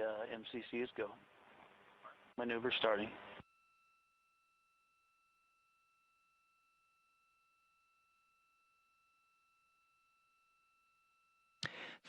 Minutes of mission elapsed time. The maneuver to the burn attitude has begun.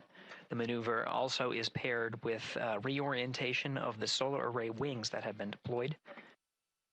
They will have various positions throughout the duration of the flight. Of course, solar array is meant to maximize the draw of power from the sun. So when deployed, we're in a biased solar array wing configuration that was called solar normal. This allows for the greatest surface area of the solar array wings to be drawing power and powering up those batteries of Integrity, of which a cross-tie was enabled between the 4 batteries, the 4 battery buses that are inside of Orion. However, However, for the perigee raise maneuver, the solar array wings will be put into a position to take on the loads imparted by the ICPS main engine when they execute the 26-second burn. You can see in the animation here, the solar array wings are in motion, and the attitude is being reconfigured to point the engine in the correct direction, those solar array wings being pointed forward.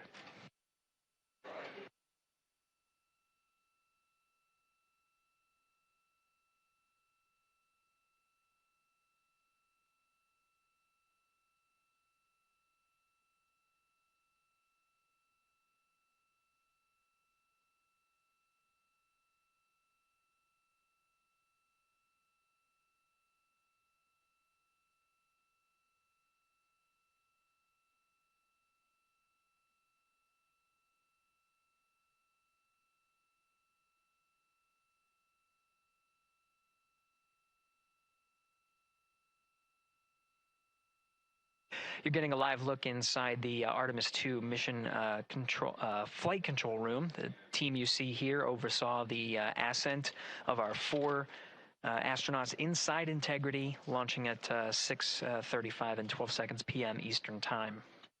Now again, this room will be occupied 24 hours a day, 7 days a week, with flight controllers shifting on 3 shifts to oversee 24/7 operations of Artemis 2 while in flight. We will cover that live on the NASA YouTube channel, and we'll be covering that around the clock as we begin to wrap up our coverage here on NASA Plus. Before I do want to send it over to our colleagues at the Kennedy Space Center. And to my colleagues, it was a pleasure to join the teams at the Kennedy Space Center and be a part of such a historic launch. Here in Houston, again, we're turning our attention to the mission. And for now, we'll say farewell and thank you to our colleagues there for today's launch coverage. We'll see you again soon for Splashdown. This is Mission Control Houston, sending it back over to Megan and Nicole at the host desk. Thank you, Gary. And yes, it was such a pleasure to be a part of this historic mission that started right here at Kennedy Space Center. It was such an amazing sight to be a part of. And now, as Reed Wiseman, Victor Glover, Christina Cook, and Jeremy Hansen begin their journey, we here at the Kennedy Space Center are about to wrap our broadcast. We'll, of course, though, have 24/7 coverage with our colleagues at Johnson Space Center starting as soon as we sign off, so don't worry. You can follow along our 4 astronauts every minute of their nearly 10-day journey to the moon and back. Nicole, I'll definitely be watching it, and I'm sure you will, too. Yes, of course. You know, they just started, right? The launch was beautiful. This was a historic day. They're on their way back to the moon for the first time in over half a century, but they've got a lot of work ahead of them, and so we're excited to see what they have to do and excited to test out the Orion spacecraft. This is a test flight after all, and we're excited to see what we can learn from this mission. Very humbling, inspiring. It was really amazing to be a part of this, and I'm so glad that so many people joined along by either watching here in person or watching online. And of course, Nicole, thank you so much for sitting through this, answering questions, adding so much context and information that really brought a lot out of what we saw today. Oh man, I had a blast. You're a rock star. You're a professional. Gosh, this was great. Oh, you're great. So this was a wonderful day. Well, again, thank you so much, and thank you to you for watching at home. You know, tonight we didn't just launch a rocket, we launched the next chapter of human exploration. Our Artemis 2 crew now on their way back to the moon, and we're taking you with us. So thank you again for watching, and go Artemis 2.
Quick recap, the thermal roll is complete, distributing. Dan, when you got equalist.n2H2O up, give me a call.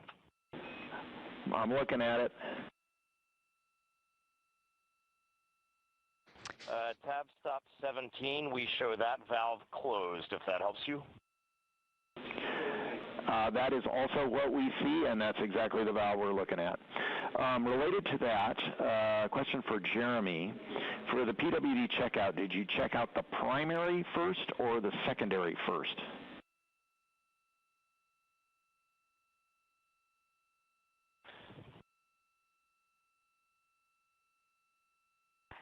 And Stan, Jeremy says primary first because he had trouble getting the secondary on, and I'm also ready to take your call. Copy primary first. We appreciate that. Christina, for the toilet, can you please tell us what the status LED is doing? Or was doing when you saw the fault?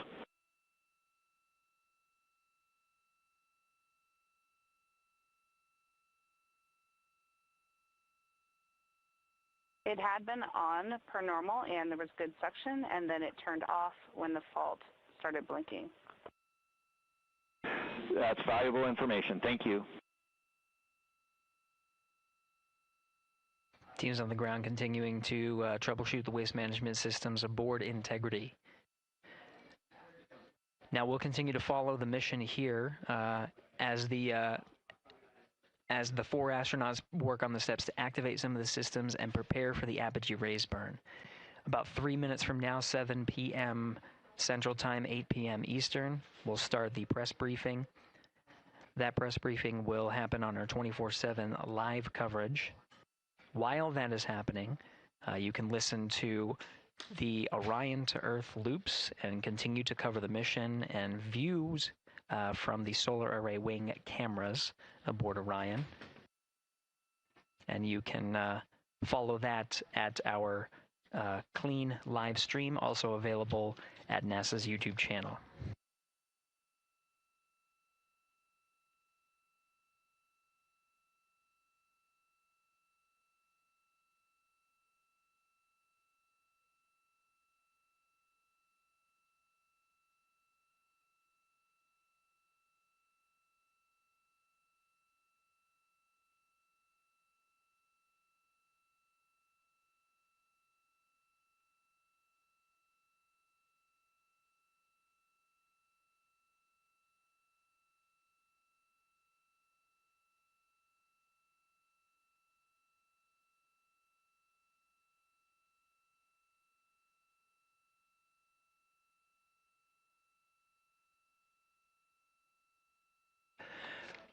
This is Mission Control Houston, passing 1 hour and 23 minutes of mission elapsed time into the Artemis 2 mission.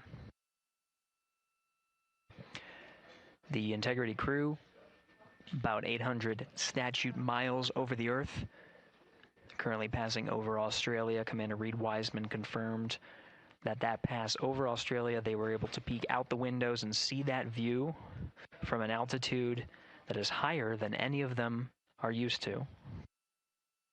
Jeremy. Integrity Houston for GNC, we are taking channel 1 to unfiltered and BFS. Also for the solar array indication we saw earlier, we think that when the brake originally set, it was like on a tooth, and that when the engine lit for PRM, it slipped one tooth. That brake is now showing nominally.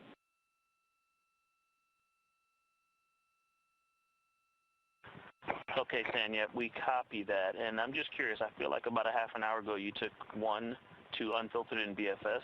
Is this nominal, or did something happen? Victor, this is nominal. Okay, thanks. Copy.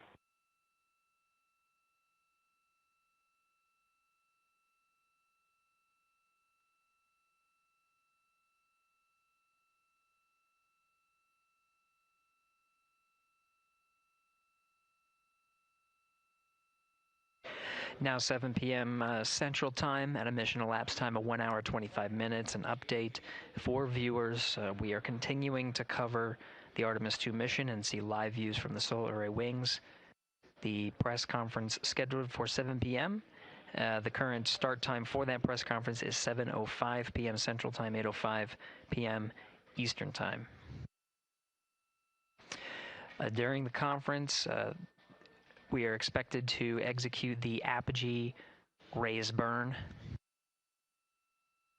We're a little more than 20 minutes from the time of ignition of that burn. We do know that the time of ignition has been updated from the pad. This is the predicted time of ignition and trajectory that was uploaded to the crew prior to liftoff.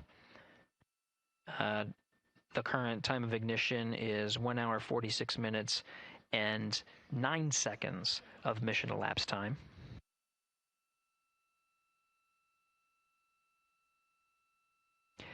The duration of the burn at the pad was 17 minutes 52 seconds. Ahead of the execution of the burn, any changes in that duration will be reported to the crew and uploaded to ensure that the apogee raise burn goes as expected and puts them on the predicted trajectory.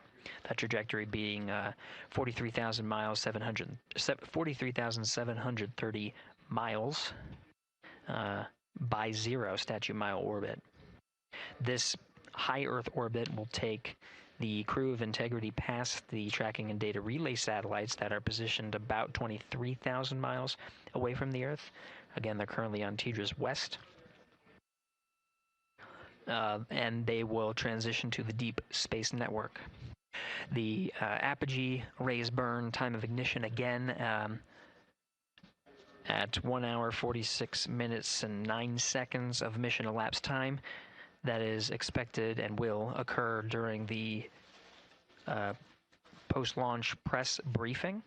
So as part of our 24/7 coverage, the briefing itself will overlap with that particular milestone. To follow along on our 24/7 coverage, we won't necessarily stop our coverage. The clean Orion to Earth loops will be available on our clean feed. That will show a view similar to what you're seeing now. This is a view from the solar array wings, and you'll also hear the communications between Capcom's Stan Love here and the crew aboard Integrity, and you can listen as they confirm the execution of the burn and any changes of the burn. When we come back from the press conference, expected about around 8:05 p.m. Central Time, 9:05 p.m. Eastern, we'll go ahead and recap any of the milestones that occurred while we transitioned to the press briefing to answer the questions that come from the press, and continue along on our 24/7 coverage.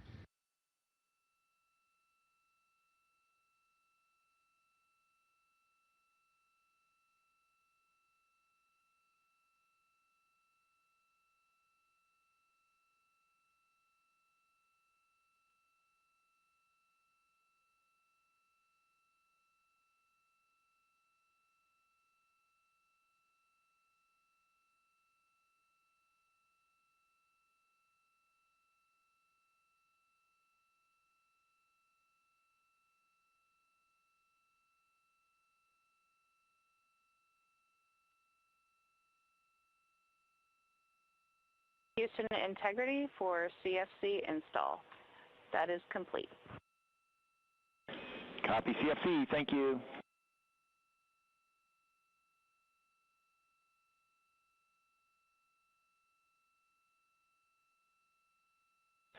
And Houston, just want to let you know, since we're running a touch behind timeline, we have not yet started suit doff for any of the forward crew members. We'll get to it in a bit. Copy, thank you.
Integrity Houston, updated ARB numbers when you're ready.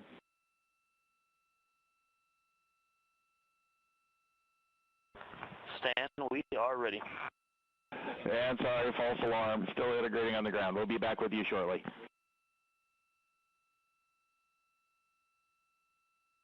Good practice call. Talk to you in a second. Roger.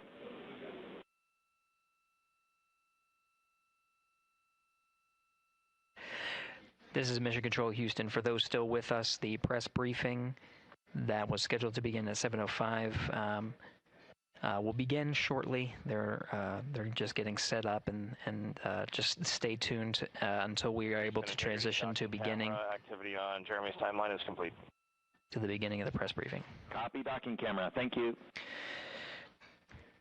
Teams on the ground are analyzing the time of ignition and what's called T-GO, the duration of the burn. At the time ahead of liftoff, the duration of the burn was 17 minutes 52 seconds. There might be some changes. The flight dynamics officer and his support in the back rooms are analyzing to make sure that what they are about to report to the crew is rock solid.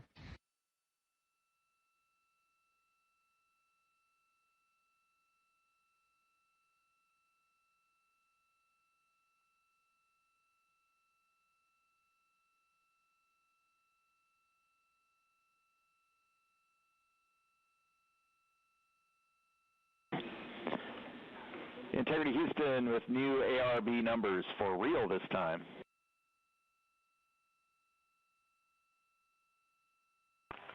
Okay, Stan, we're listening. Go ahead. ARB TIG, 1 hour, 46 minutes, 07 seconds. TIGO is 18 minutes, 06 seconds.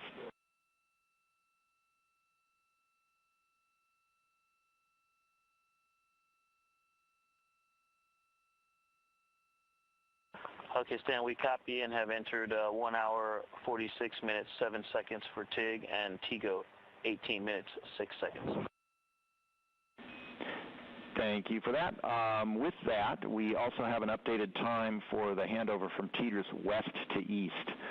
That is going to be over 6 minutes earlier than what's on your pad. You can expect that at MET 2 hours, 03 minutes, 04 seconds, 2:03:04.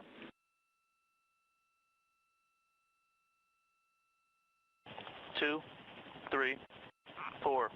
For handover west to east. Thanks, Dan. You're welcome.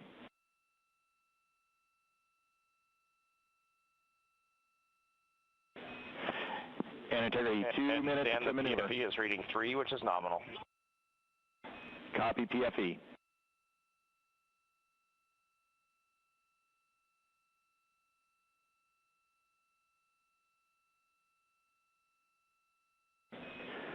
And integrity, we are ready for the Eclipse power down per your execute note.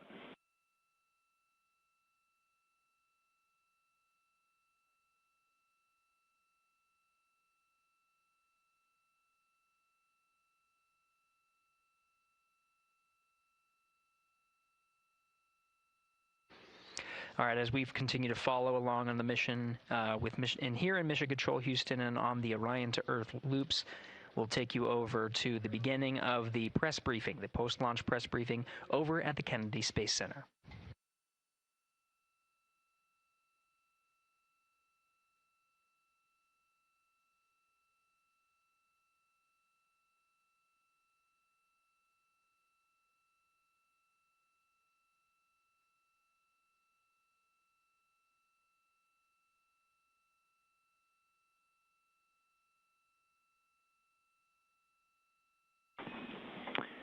Integrity, MCC pulls go for ARB pending attitude and saws.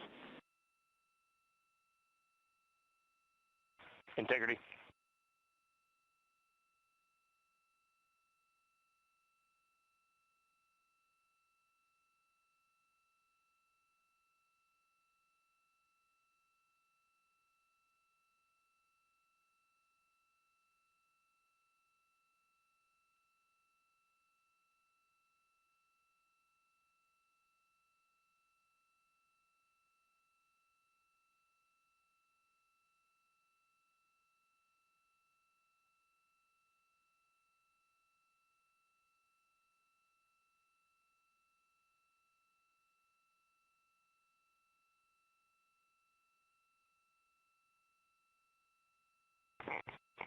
Houston, integrity, power down.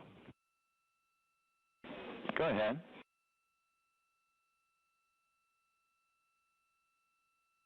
All right, we see the roll, Stan. And for power down, we believe our steps are complete. If we could get just some situational awareness on the DU brightness, we feel like we have them 50% down, but let us know. Checking.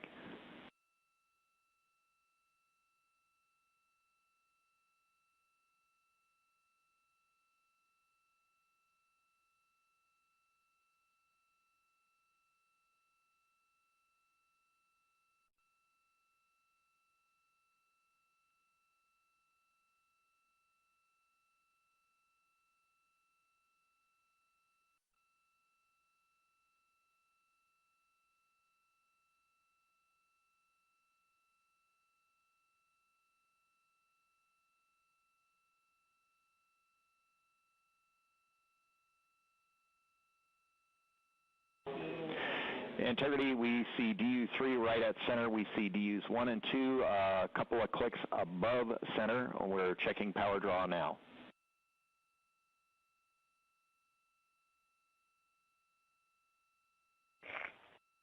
Copy that, Stan. And obviously, when we go into eclipse, we can bring them down a bit further. Roger.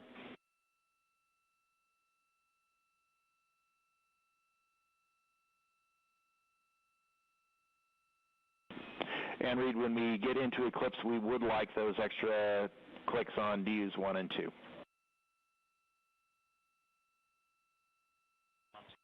Yeah, you got it. We did bring 1 and 2 down a touch, but we'll bring them down as far as we can when we get into eclipse. That's perfect. Thank you.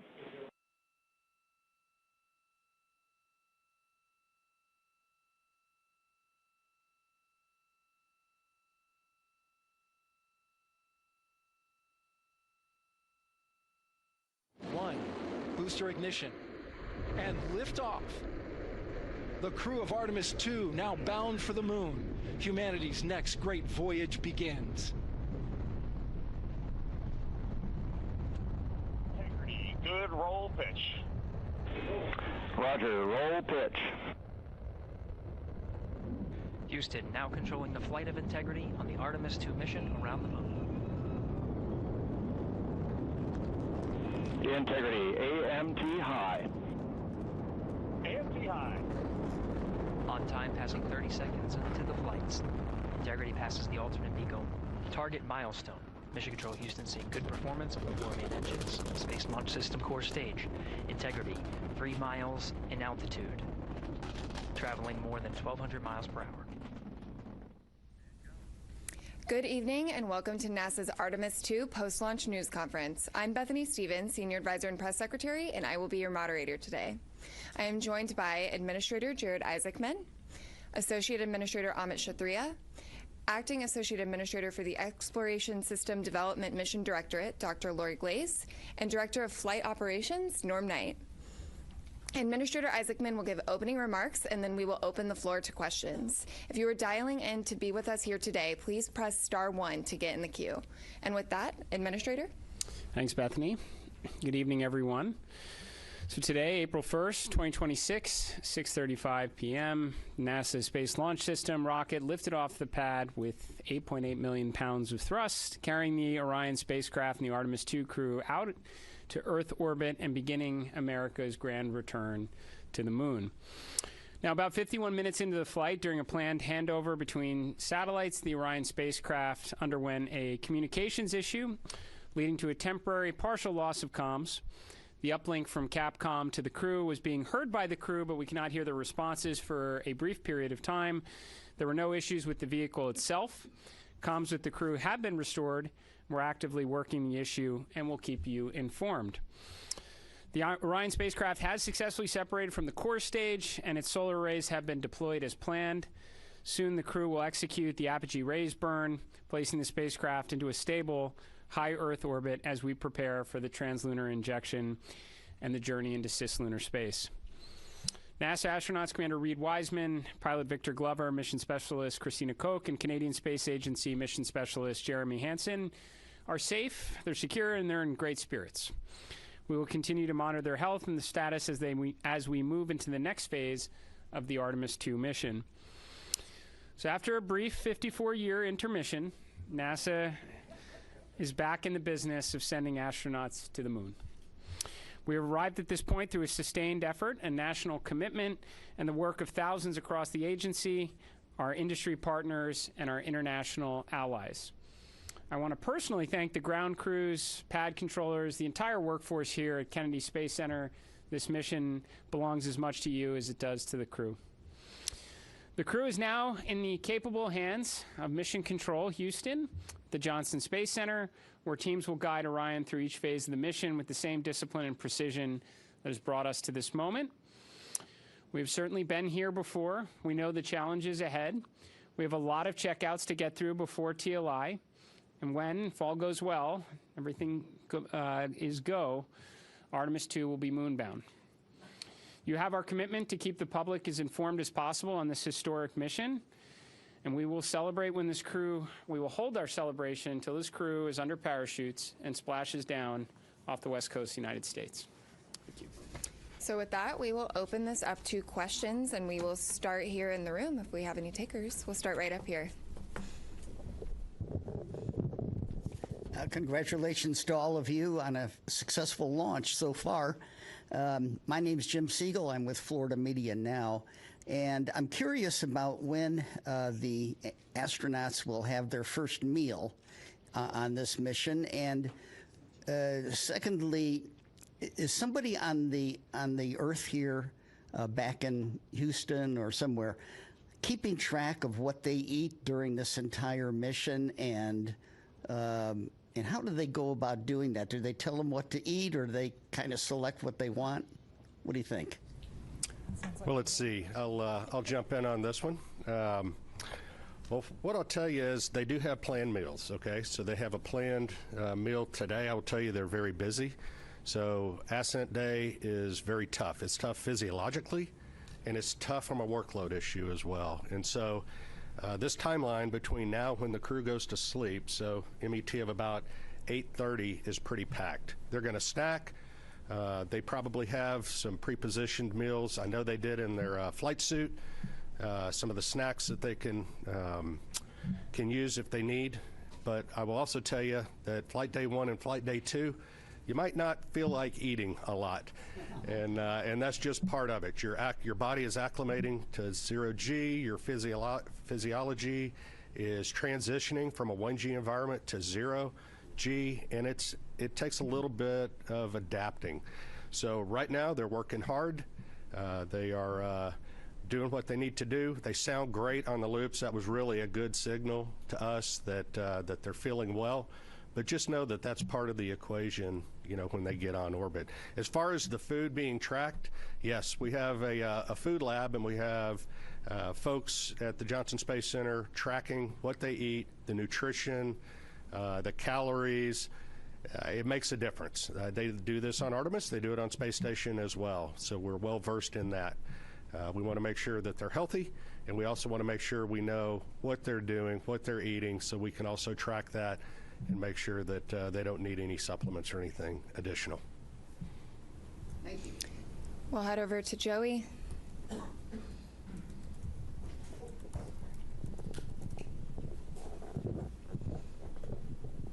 Thanks, guys, and congrats on a clean launch so far.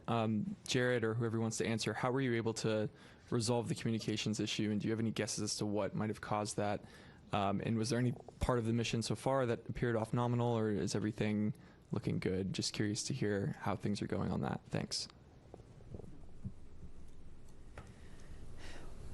Well, on the comms issue, and I don't know, there may be someone here that has a little more detail than I do of having to run around quite a bit, but I think they're still looking into trying to really understand exactly what was going on there. But it's restored, which is important. I think it just.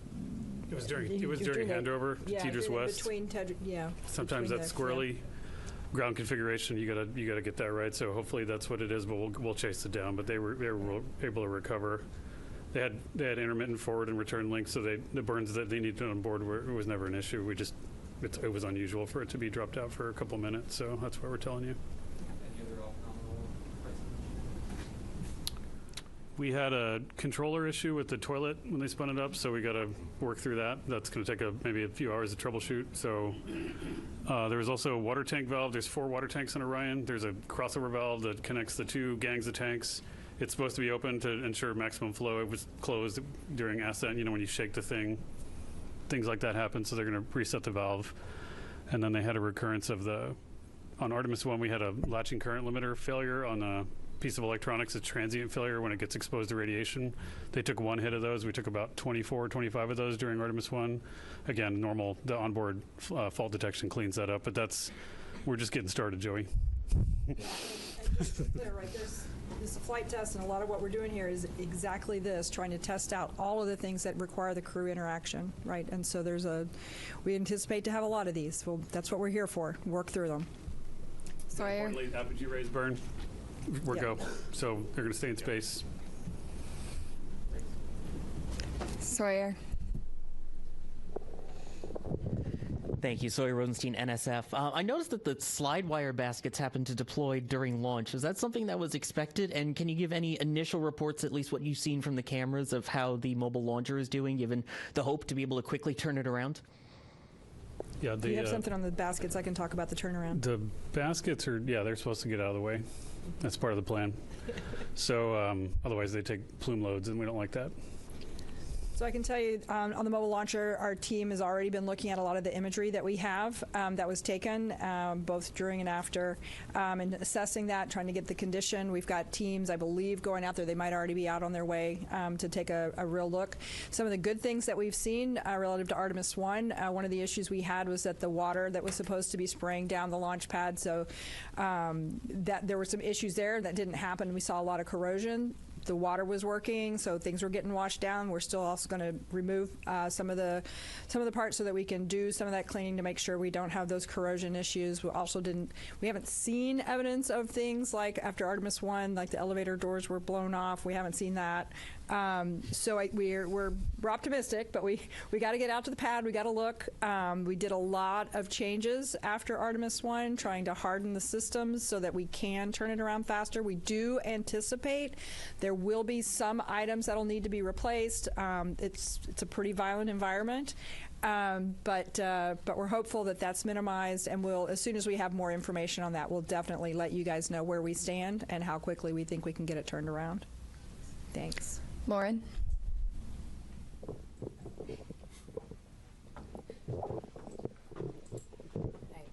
Lauren Grush with Bloomberg. I just wanted to get a gut check on how we're feeling about the upcoming proximity and ops operation. Do we have any concerns with that TDRS delay, or is that not an issue for that? I would say right now we're on for the proximity operations demo. Haven't heard anything that's keeping us from that, Norm? No. On track, ready to go. Victor Glover's going to be flying it. Reed's going to be working the procedure with him. And cross-checking, and Jeremy and Christina are going to be looking out the windows, also spotting, cross-checking, using cameras and imagery. And it should be beautiful, so we can't wait. We'll go right over here. Yes, Bert Dicht from Ad Astra Magazine, National Space Society. Just wondering if the astronauts reported what the ride was like to orbit. I know with the space shuttle, it was a pretty rough ride until there was SRB SEP. Was this similar? Have you heard? I have not heard a report yet. I know we will get a report. Again, yes. When MECO happened, immediately they were getting prepped to do their perigee raise maneuver. That's critical. Otherwise, they come back to Earth, which we don't want them to. So they got that. They are working to get their spacesuits off. They just got the ARB burn, which was very important. So now they're working to get their suits off. So they are very busy.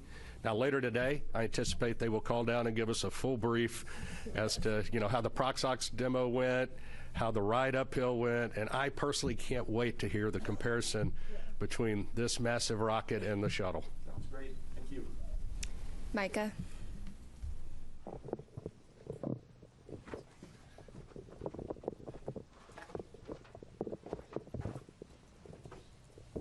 Thanks, Bethany. Micah Maidenberg, Wall Street Journal. Maybe for the administrator, I'd like to ask you, I know we're early on here, how you're thinking about success for this mission, defining success. A lot of tests ahead. And just what happens if you don't kind of meet that standard as the flight unfolds? Thanks so much. Well, I mean, to me, success is undershoots and in the water safely after a 10-day mission duration, so no early off-ramps there. I think we're, right now we're already getting good ECLIS data. We've never flown Orion with crew on board, so that's pretty important. I mean, understanding the Orion spacecraft is, is paramount in this one to progress on to integrated operations of Orion with a lander. Every day we're getting data. It says, it was mentioned from the get-go, this is a test mission for sure. No crew have ever ridden this before. We'll keep gathering data over the next 10 days. We'll share updates, but we'll call a success when they're in the water safely, and we'll start working on the next mission. Jackie. Hi, right here. Sorry if I missed it. I just wanted to check in on the status of the perigee and apogee burns. Are those both finished at this point? And then I also wanted to check how the best way to explain to the audience why we're doing that apogee raise maneuver and why we go into that high Earth orbit. Thanks so much. Do you want to take it? Oh, I mean, I can certainly say we completed the perigee raise maneuver. That was done pretty quickly, as you heard, and the apogee raise burn should have already happened. That should have been happening while we sat here. They were getting ready as we were walking in. And then if you want to talk maybe about the rest. So we go into a high Earth orbit. Roughly, the perigee is about 1,000 nautical miles, rough, give or take, of the Earth, 25,000. So it's pretty elliptical. That's getting us, everything we do is getting us set up for the translunar injection burn. And so it's getting these burns, it's all converging down to what we call TLI. So we got to get the ECLIS system checked out. We got to make sure we have our redundancy. We got to make sure these burns go off where they should go off, and get Orion and the SM configured exactly where it needs to be, so when it comes around and it's time for the translunar injection burn, off we go, and that takes us really, that puts us outbound to the moon. That's a real big commit point, and so you'll be hearing more about that tomorrow. You might mention it not only sends us outbound to the moon, but it also sets us up for the gravity assist that brings us back. So we are set all the way. Yes. Once we make that burn. Go right back here. Hi, TJ Musco with the Epoch Times. Thank you all so much. Something that hasn't been really talked about is that the Space Launch System predates the Artemis program, going all the way back to 2011. So 15 years really invested in this. And just how does it feel to finally see it launch with the human crew on board? Yeah, I mean, right now, like I said, we're focused on the next 10 days. But I mean, I'll tell you, I'm incredibly proud of the folks that worked on this machine for as long as they did. And one thing we didn't talk about earlier was, one of the big objectives is getting the organization and getting our qualification standards and getting our certification rigor up to the standard for crewed flight. That's a big, even though the mission is a complicated mission, moving the entire organization to a mindset of thinking about risk in the right way to fly crew is a big deal. And making sure that the way we've gotten the machine configured to fly crew with the resilience and the reliability we care about is also a big deal.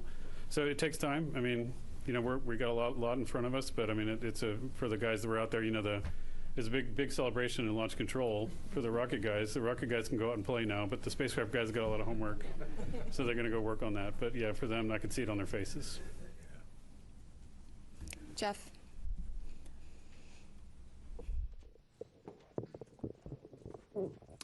Jeff Faust of Space News.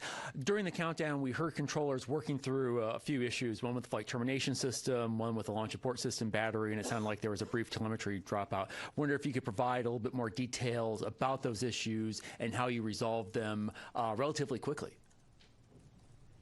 Yeah, so Jeff, the FTS issue was we were doing an end-to-end test. We typically have to confirm that we can get a signal from the range to the machine and then back. We weren't able to close that entire end-to-end loop. But the guys at the range, they were really quick on their feet. They swapped to a different range receiver, which is a slightly different heritage, but has the same fundamental algorithms on it, and they were able to switch over to that and able to confirm a good end-to-end signal, which is really clever. We had thought about getting a receive-only box that we had in the VAB and shipping that over to Patrick quickly so they could do it, but they were able to fix it on the fly over there, so that was good. And once we knew we could confirm the end-to-end loop of that command, then we didn't need that receive. We don't need to do that test more than once. We just need to verify the commands get on board. And so once we confirmed that command was there, then that we met all of our public safety risk. For the launch abort system, we had a battery, so 2 batteries, several temperature sensors on both batteries.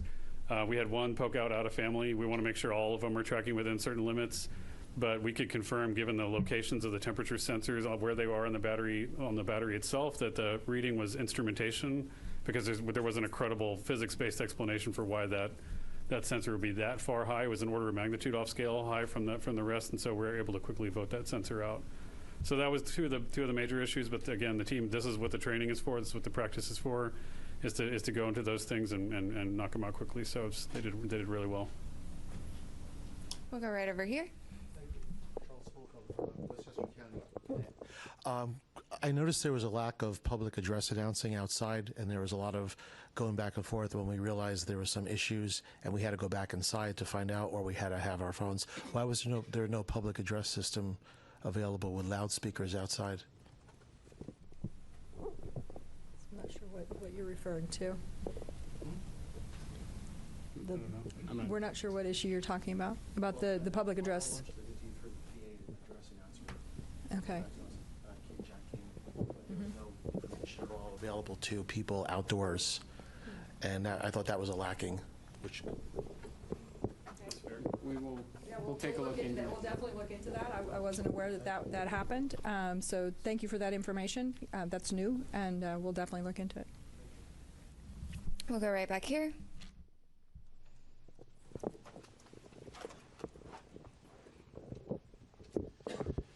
Thomas Moore, Sky News. Administrator Isaacman, as a fellow astronaut, what were your feelings watching your crew rising above Pad 39B? And do you feel that extra sense of responsibility for the crew as they head further into space? I certainly felt that it would be, just from, I guess, my perspective in it, that, I don't know, it is far less stressful to be strapped into the rocket than to be responsible for it here on Earth. So I definitely had those feelings quite a bit. But, you derive a lot of confidence from the process that leads up to this moment. I mean, literally the army of people that came together across NASA, all our contractors, all our partners to prepare for this, every step that leads up to it. This is what I, was really honestly going through my mind through it, is all the testing that goes into it, the integrated testing, the flight readiness review, everything that goes into a flight readiness review. Not to mention you have a truly exceptional crew up there that have been training for years on this. That gives you the confidence to undertake this mission, especially knowing the implications that it is part of a much bigger program. This is America and our partners' return to the moon, and we're trying to do it this time to stay. So, incredibly important mission. Certainly felt the pressure of it, but it was relieved, based on the confidence we have in the team here at NASA and everyone who contributes to it. Thank you for the question. We'll come right up here.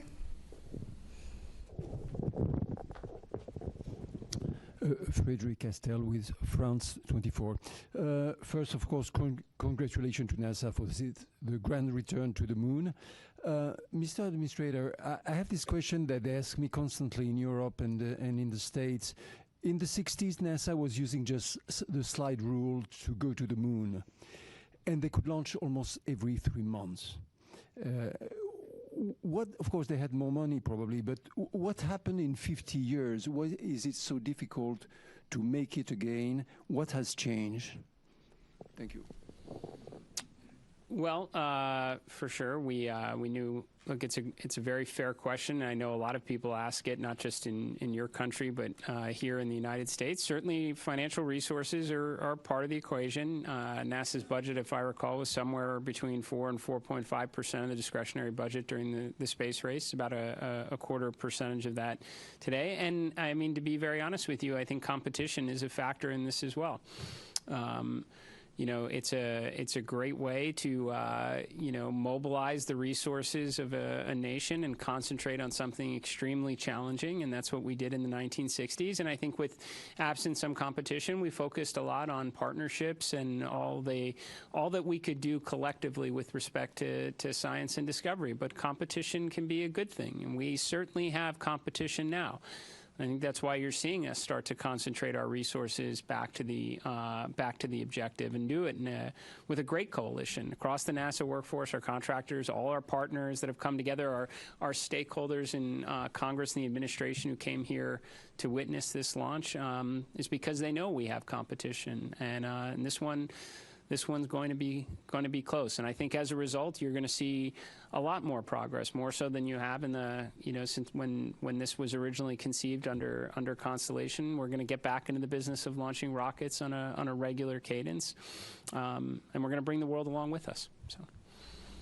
We're going to take a couple of phone bridge questions for just a moment. Reminder that you can join by pressing *1 to get into the queue. We're going to start with Will Robinson-Smith from Spaceflight Now. Hi, thank you, Bethany, and congratulations, everyone, on a good mission so far.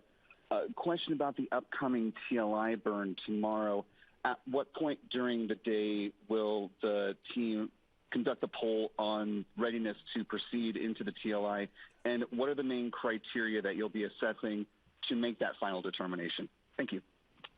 Okay, well, the TLI burn actually happens about the time that launch happens, so it's 1 day into the mission. So tomorrow, Eastern time, would be about 6:35-ish. Obviously, those burn times can change, so check that before tomorrow. But what are the teams looking for before TLI? We're looking to make sure that the life support systems work, that the vehicle's healthy, the life support systems have been checked out, they're ready to go. We assure that those are functional, because once we commit to TLI, they have to function. And so we want to make sure. So that's why we spend a day checking out the systems. Ascent is, you shake, rattle, and roll a little bit, the vehicle. You saw that today. And you can imagine what that does to the systems. The systems, though, are performing very well. We anticipate that they continue to, but we want to get some track record on them before we do that. We also want to make sure we have redundancy in the system for comm, for environmental life support, propulsion, those type things, before we embark on that TLI mission. So that's what the mission control team in Houston will be doing tomorrow. Jeff Radigan and his team, as the lead flight director, will be well into that. The teams are well versed on it. They have trained for it. They work very closely in conjunction with the engineering team, the mission evaluation room in Houston, where the engineers that have the intricate knowledge of Orion come together with the operations team, and together they work with the crew to make sure that the vehicle, is doing what we want to and accomplishing the mission objectives that we need to. But it always comes down to crew safety, vehicle safety, and mission objectives in that order. I might also mention, as those teams are checking out all of those systems, there will also be a meeting of the mission management team that's led by John Honeycutt, whom I think many of you have seen before, and they'll be meeting tomorrow afternoon to hear all of the results from what's happened over the last day, in preparation to make the decision on whether or not we proceed with the TLI burn. We will next go right back here to Manuel. Thank you so much. Manuel Masanti with Exploración Espacial. I understand that the CubeSats are going to be deployed like 5 hours into the flight. Is there any chance we're going to see live images of the deployment? And then when is the crew, I know they're super busy right now, but when are they going to start using the flywheel machine on its way to the moon, when everything is more like... The second question was to do when they start doing the manual, as far as... Flywheel machine. Oh, the flywheel machine. Sorry, thank you, the exercise machine. I guess after the TLI. I'll do this exercise. Yeah, I'll hand that to you, but I can answer the CubeSats. So the CubeSats are installed in the Orion stage adapter, which is actually a part of the upper stage piece, right? So once Orion separates from the upper stage, we'll do the proxops demonstration, right? And then once Orion has cleared and we're away, then they will be deployed. So Orion won't be there to take images of them. And once they are deployed, they each of them have their own plans for being able to communicate back down to Earth to various ground stations. They have their own communication plans. So we'll start to get information back from those individual CubeSats. So that's kind of the plan and the path forward on the CubeSat deployment and what you can expect. We're going to take one more question from the phone bridge from Christopher Mick of the Hudson Star Observer. Thank you very much. Congratulations to all the teams thus far. I had a question from an earlier media availability with Jeremy Hansen. He made mention of if the mission launched on April 1st, they would be experiencing a lunar eclipse. And I just want to follow up on that, if that's where that would be happening in the mission timeline, and if there would be any video perchance of that happening, or is that just going to be on the astronauts' photography at the time?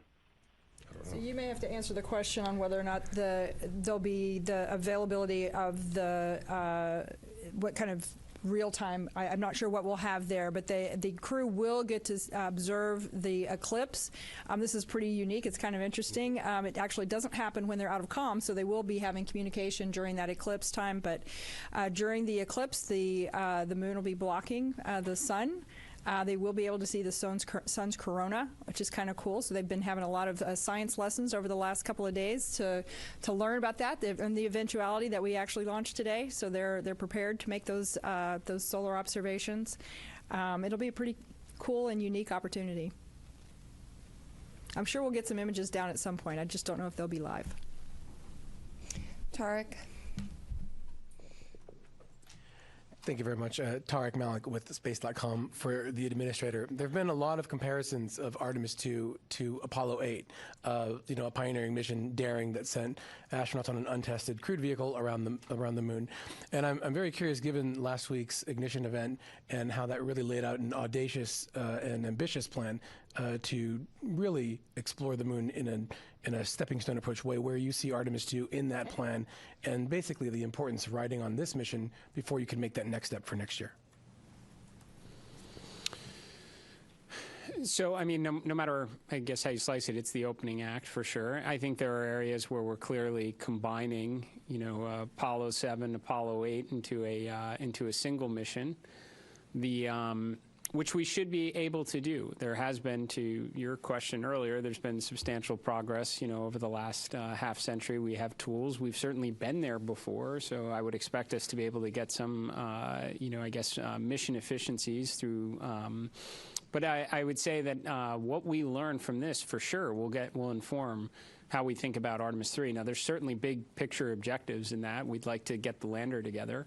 We'd like to test that out in Earth orbit before we go to the moon with it. But if there are things that we don't see, maybe it is comm-related issues, then we're going to try and fix those, and then we're going to want to validate that on the next mission as well. So, and that should be the idea, right, as we progress forward. I suspect when Artemis 3 comes around, we're going to learn a lot about the integrated operations that we'll want to validate and ensure is rolled into the subsequent missions. But yes, this should be a philosophy that we take across all of the grand efforts that we are pursuing right now, to not necessarily jump to the ultimate desired state, but to build up to it. I'm going to jump right up here.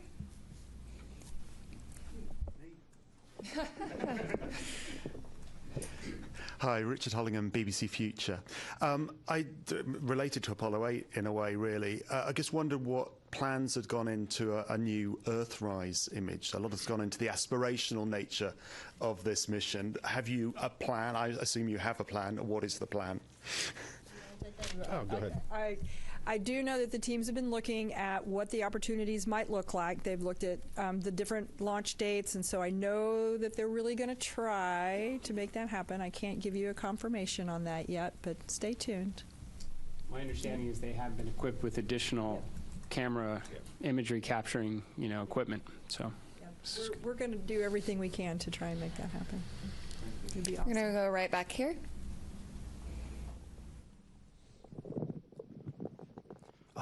Thank you. I'm from a Japanese news agency, Kyodo News. My question is to the administrator. The United States and China are competing over moon development. What significance does today's launch have for the U.S. and NASA?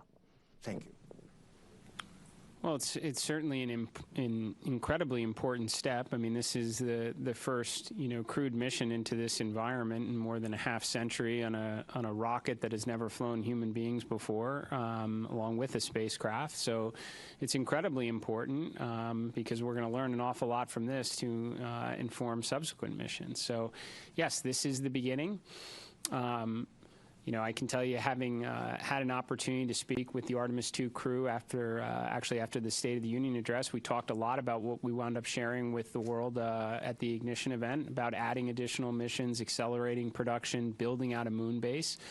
I think it was very energizing for the crew because they knew that they were, this is a risky mission for sure. Any type of new test flight mission going in this environment is going to be challenging, and they knew it was building up to something bigger. And I think that it was very helpful for them in that regard. So, and certainly it was very helpful for me to hear their feedback as well. I would suspect a point or two wound up in the Ignition event from them. So, we're going to go back here to the white shirt.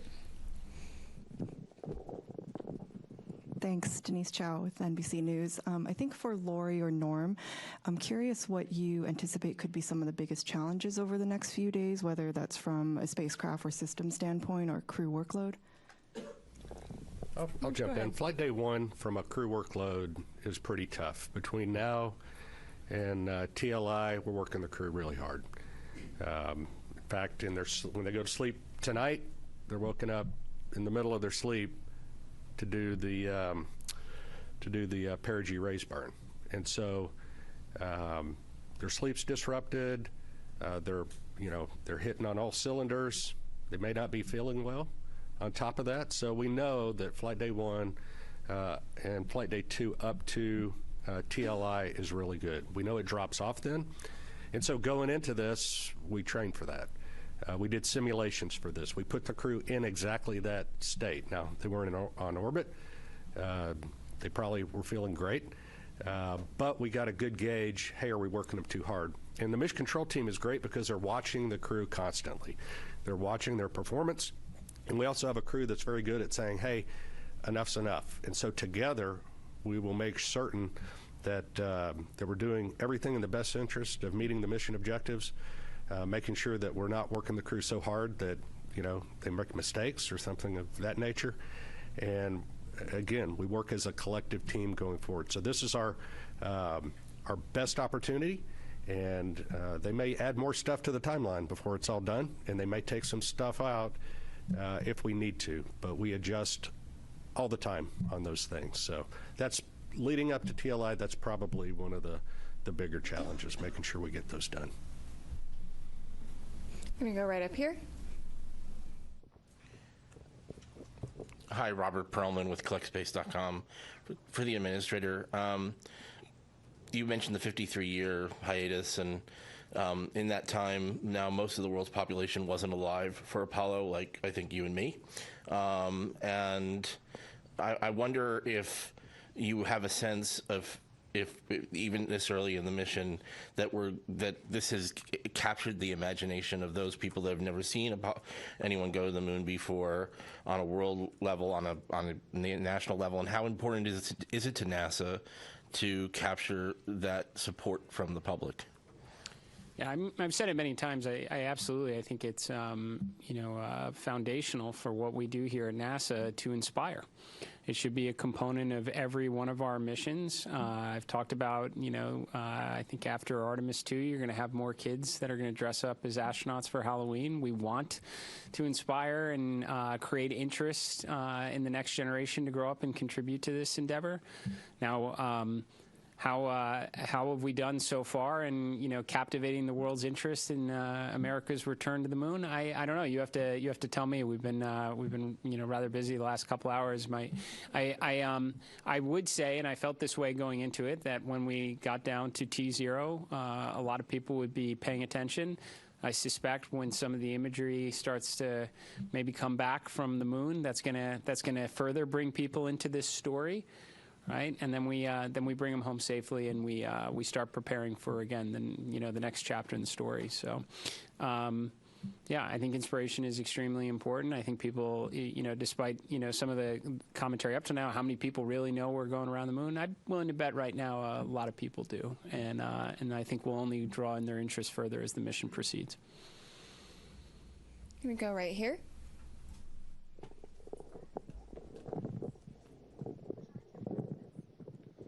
Robert Coppinger, British Interplanetary Society Spaceflight Magazine. Commander Wiseman said during the crew news conference in September last year that when they get off the planet, they may only spend 3 or 4 days going around the Earth. What sequence of events would need to happen for that to occur? I was quite surprised to hear him be so specific about such a scenario. I know you all talk about it being a test flight.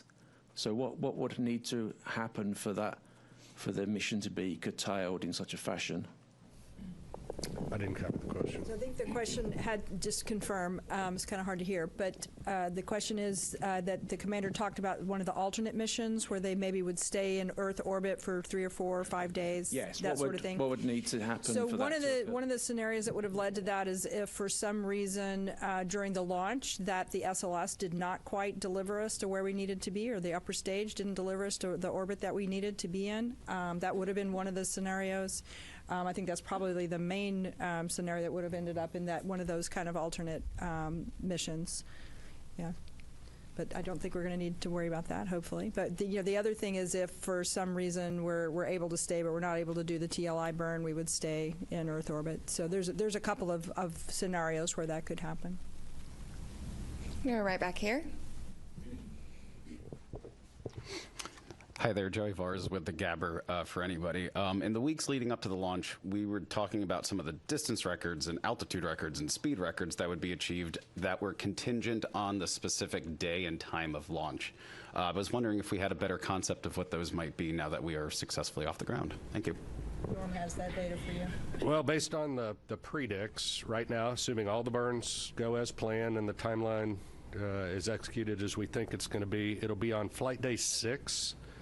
At an MET of about, 18 hours, 18 and a half hours. And again, check that as we get closer because burn durations and things like that matter. But that's where we will exceed or beat the Apollo distance record, or at least that's where we believe that's going to happen. So that'll be an exciting day, and we'll stand by to see what transpires. You're right here. Hi, I'm Hanju Yang from Kumin Daily in South Korea. And first of all, congratulations on today's successful launch. And my question is for administrator layer. And this mission also carried a Korean satellite on board. From your perspective, why does a crewed lunar mission like Artemis 2 matter not just for United States, but for the global community? I think we say often that when we undertake these type of endeavors, we never go alone. We go with our international partners. We have a Canadian Space Agency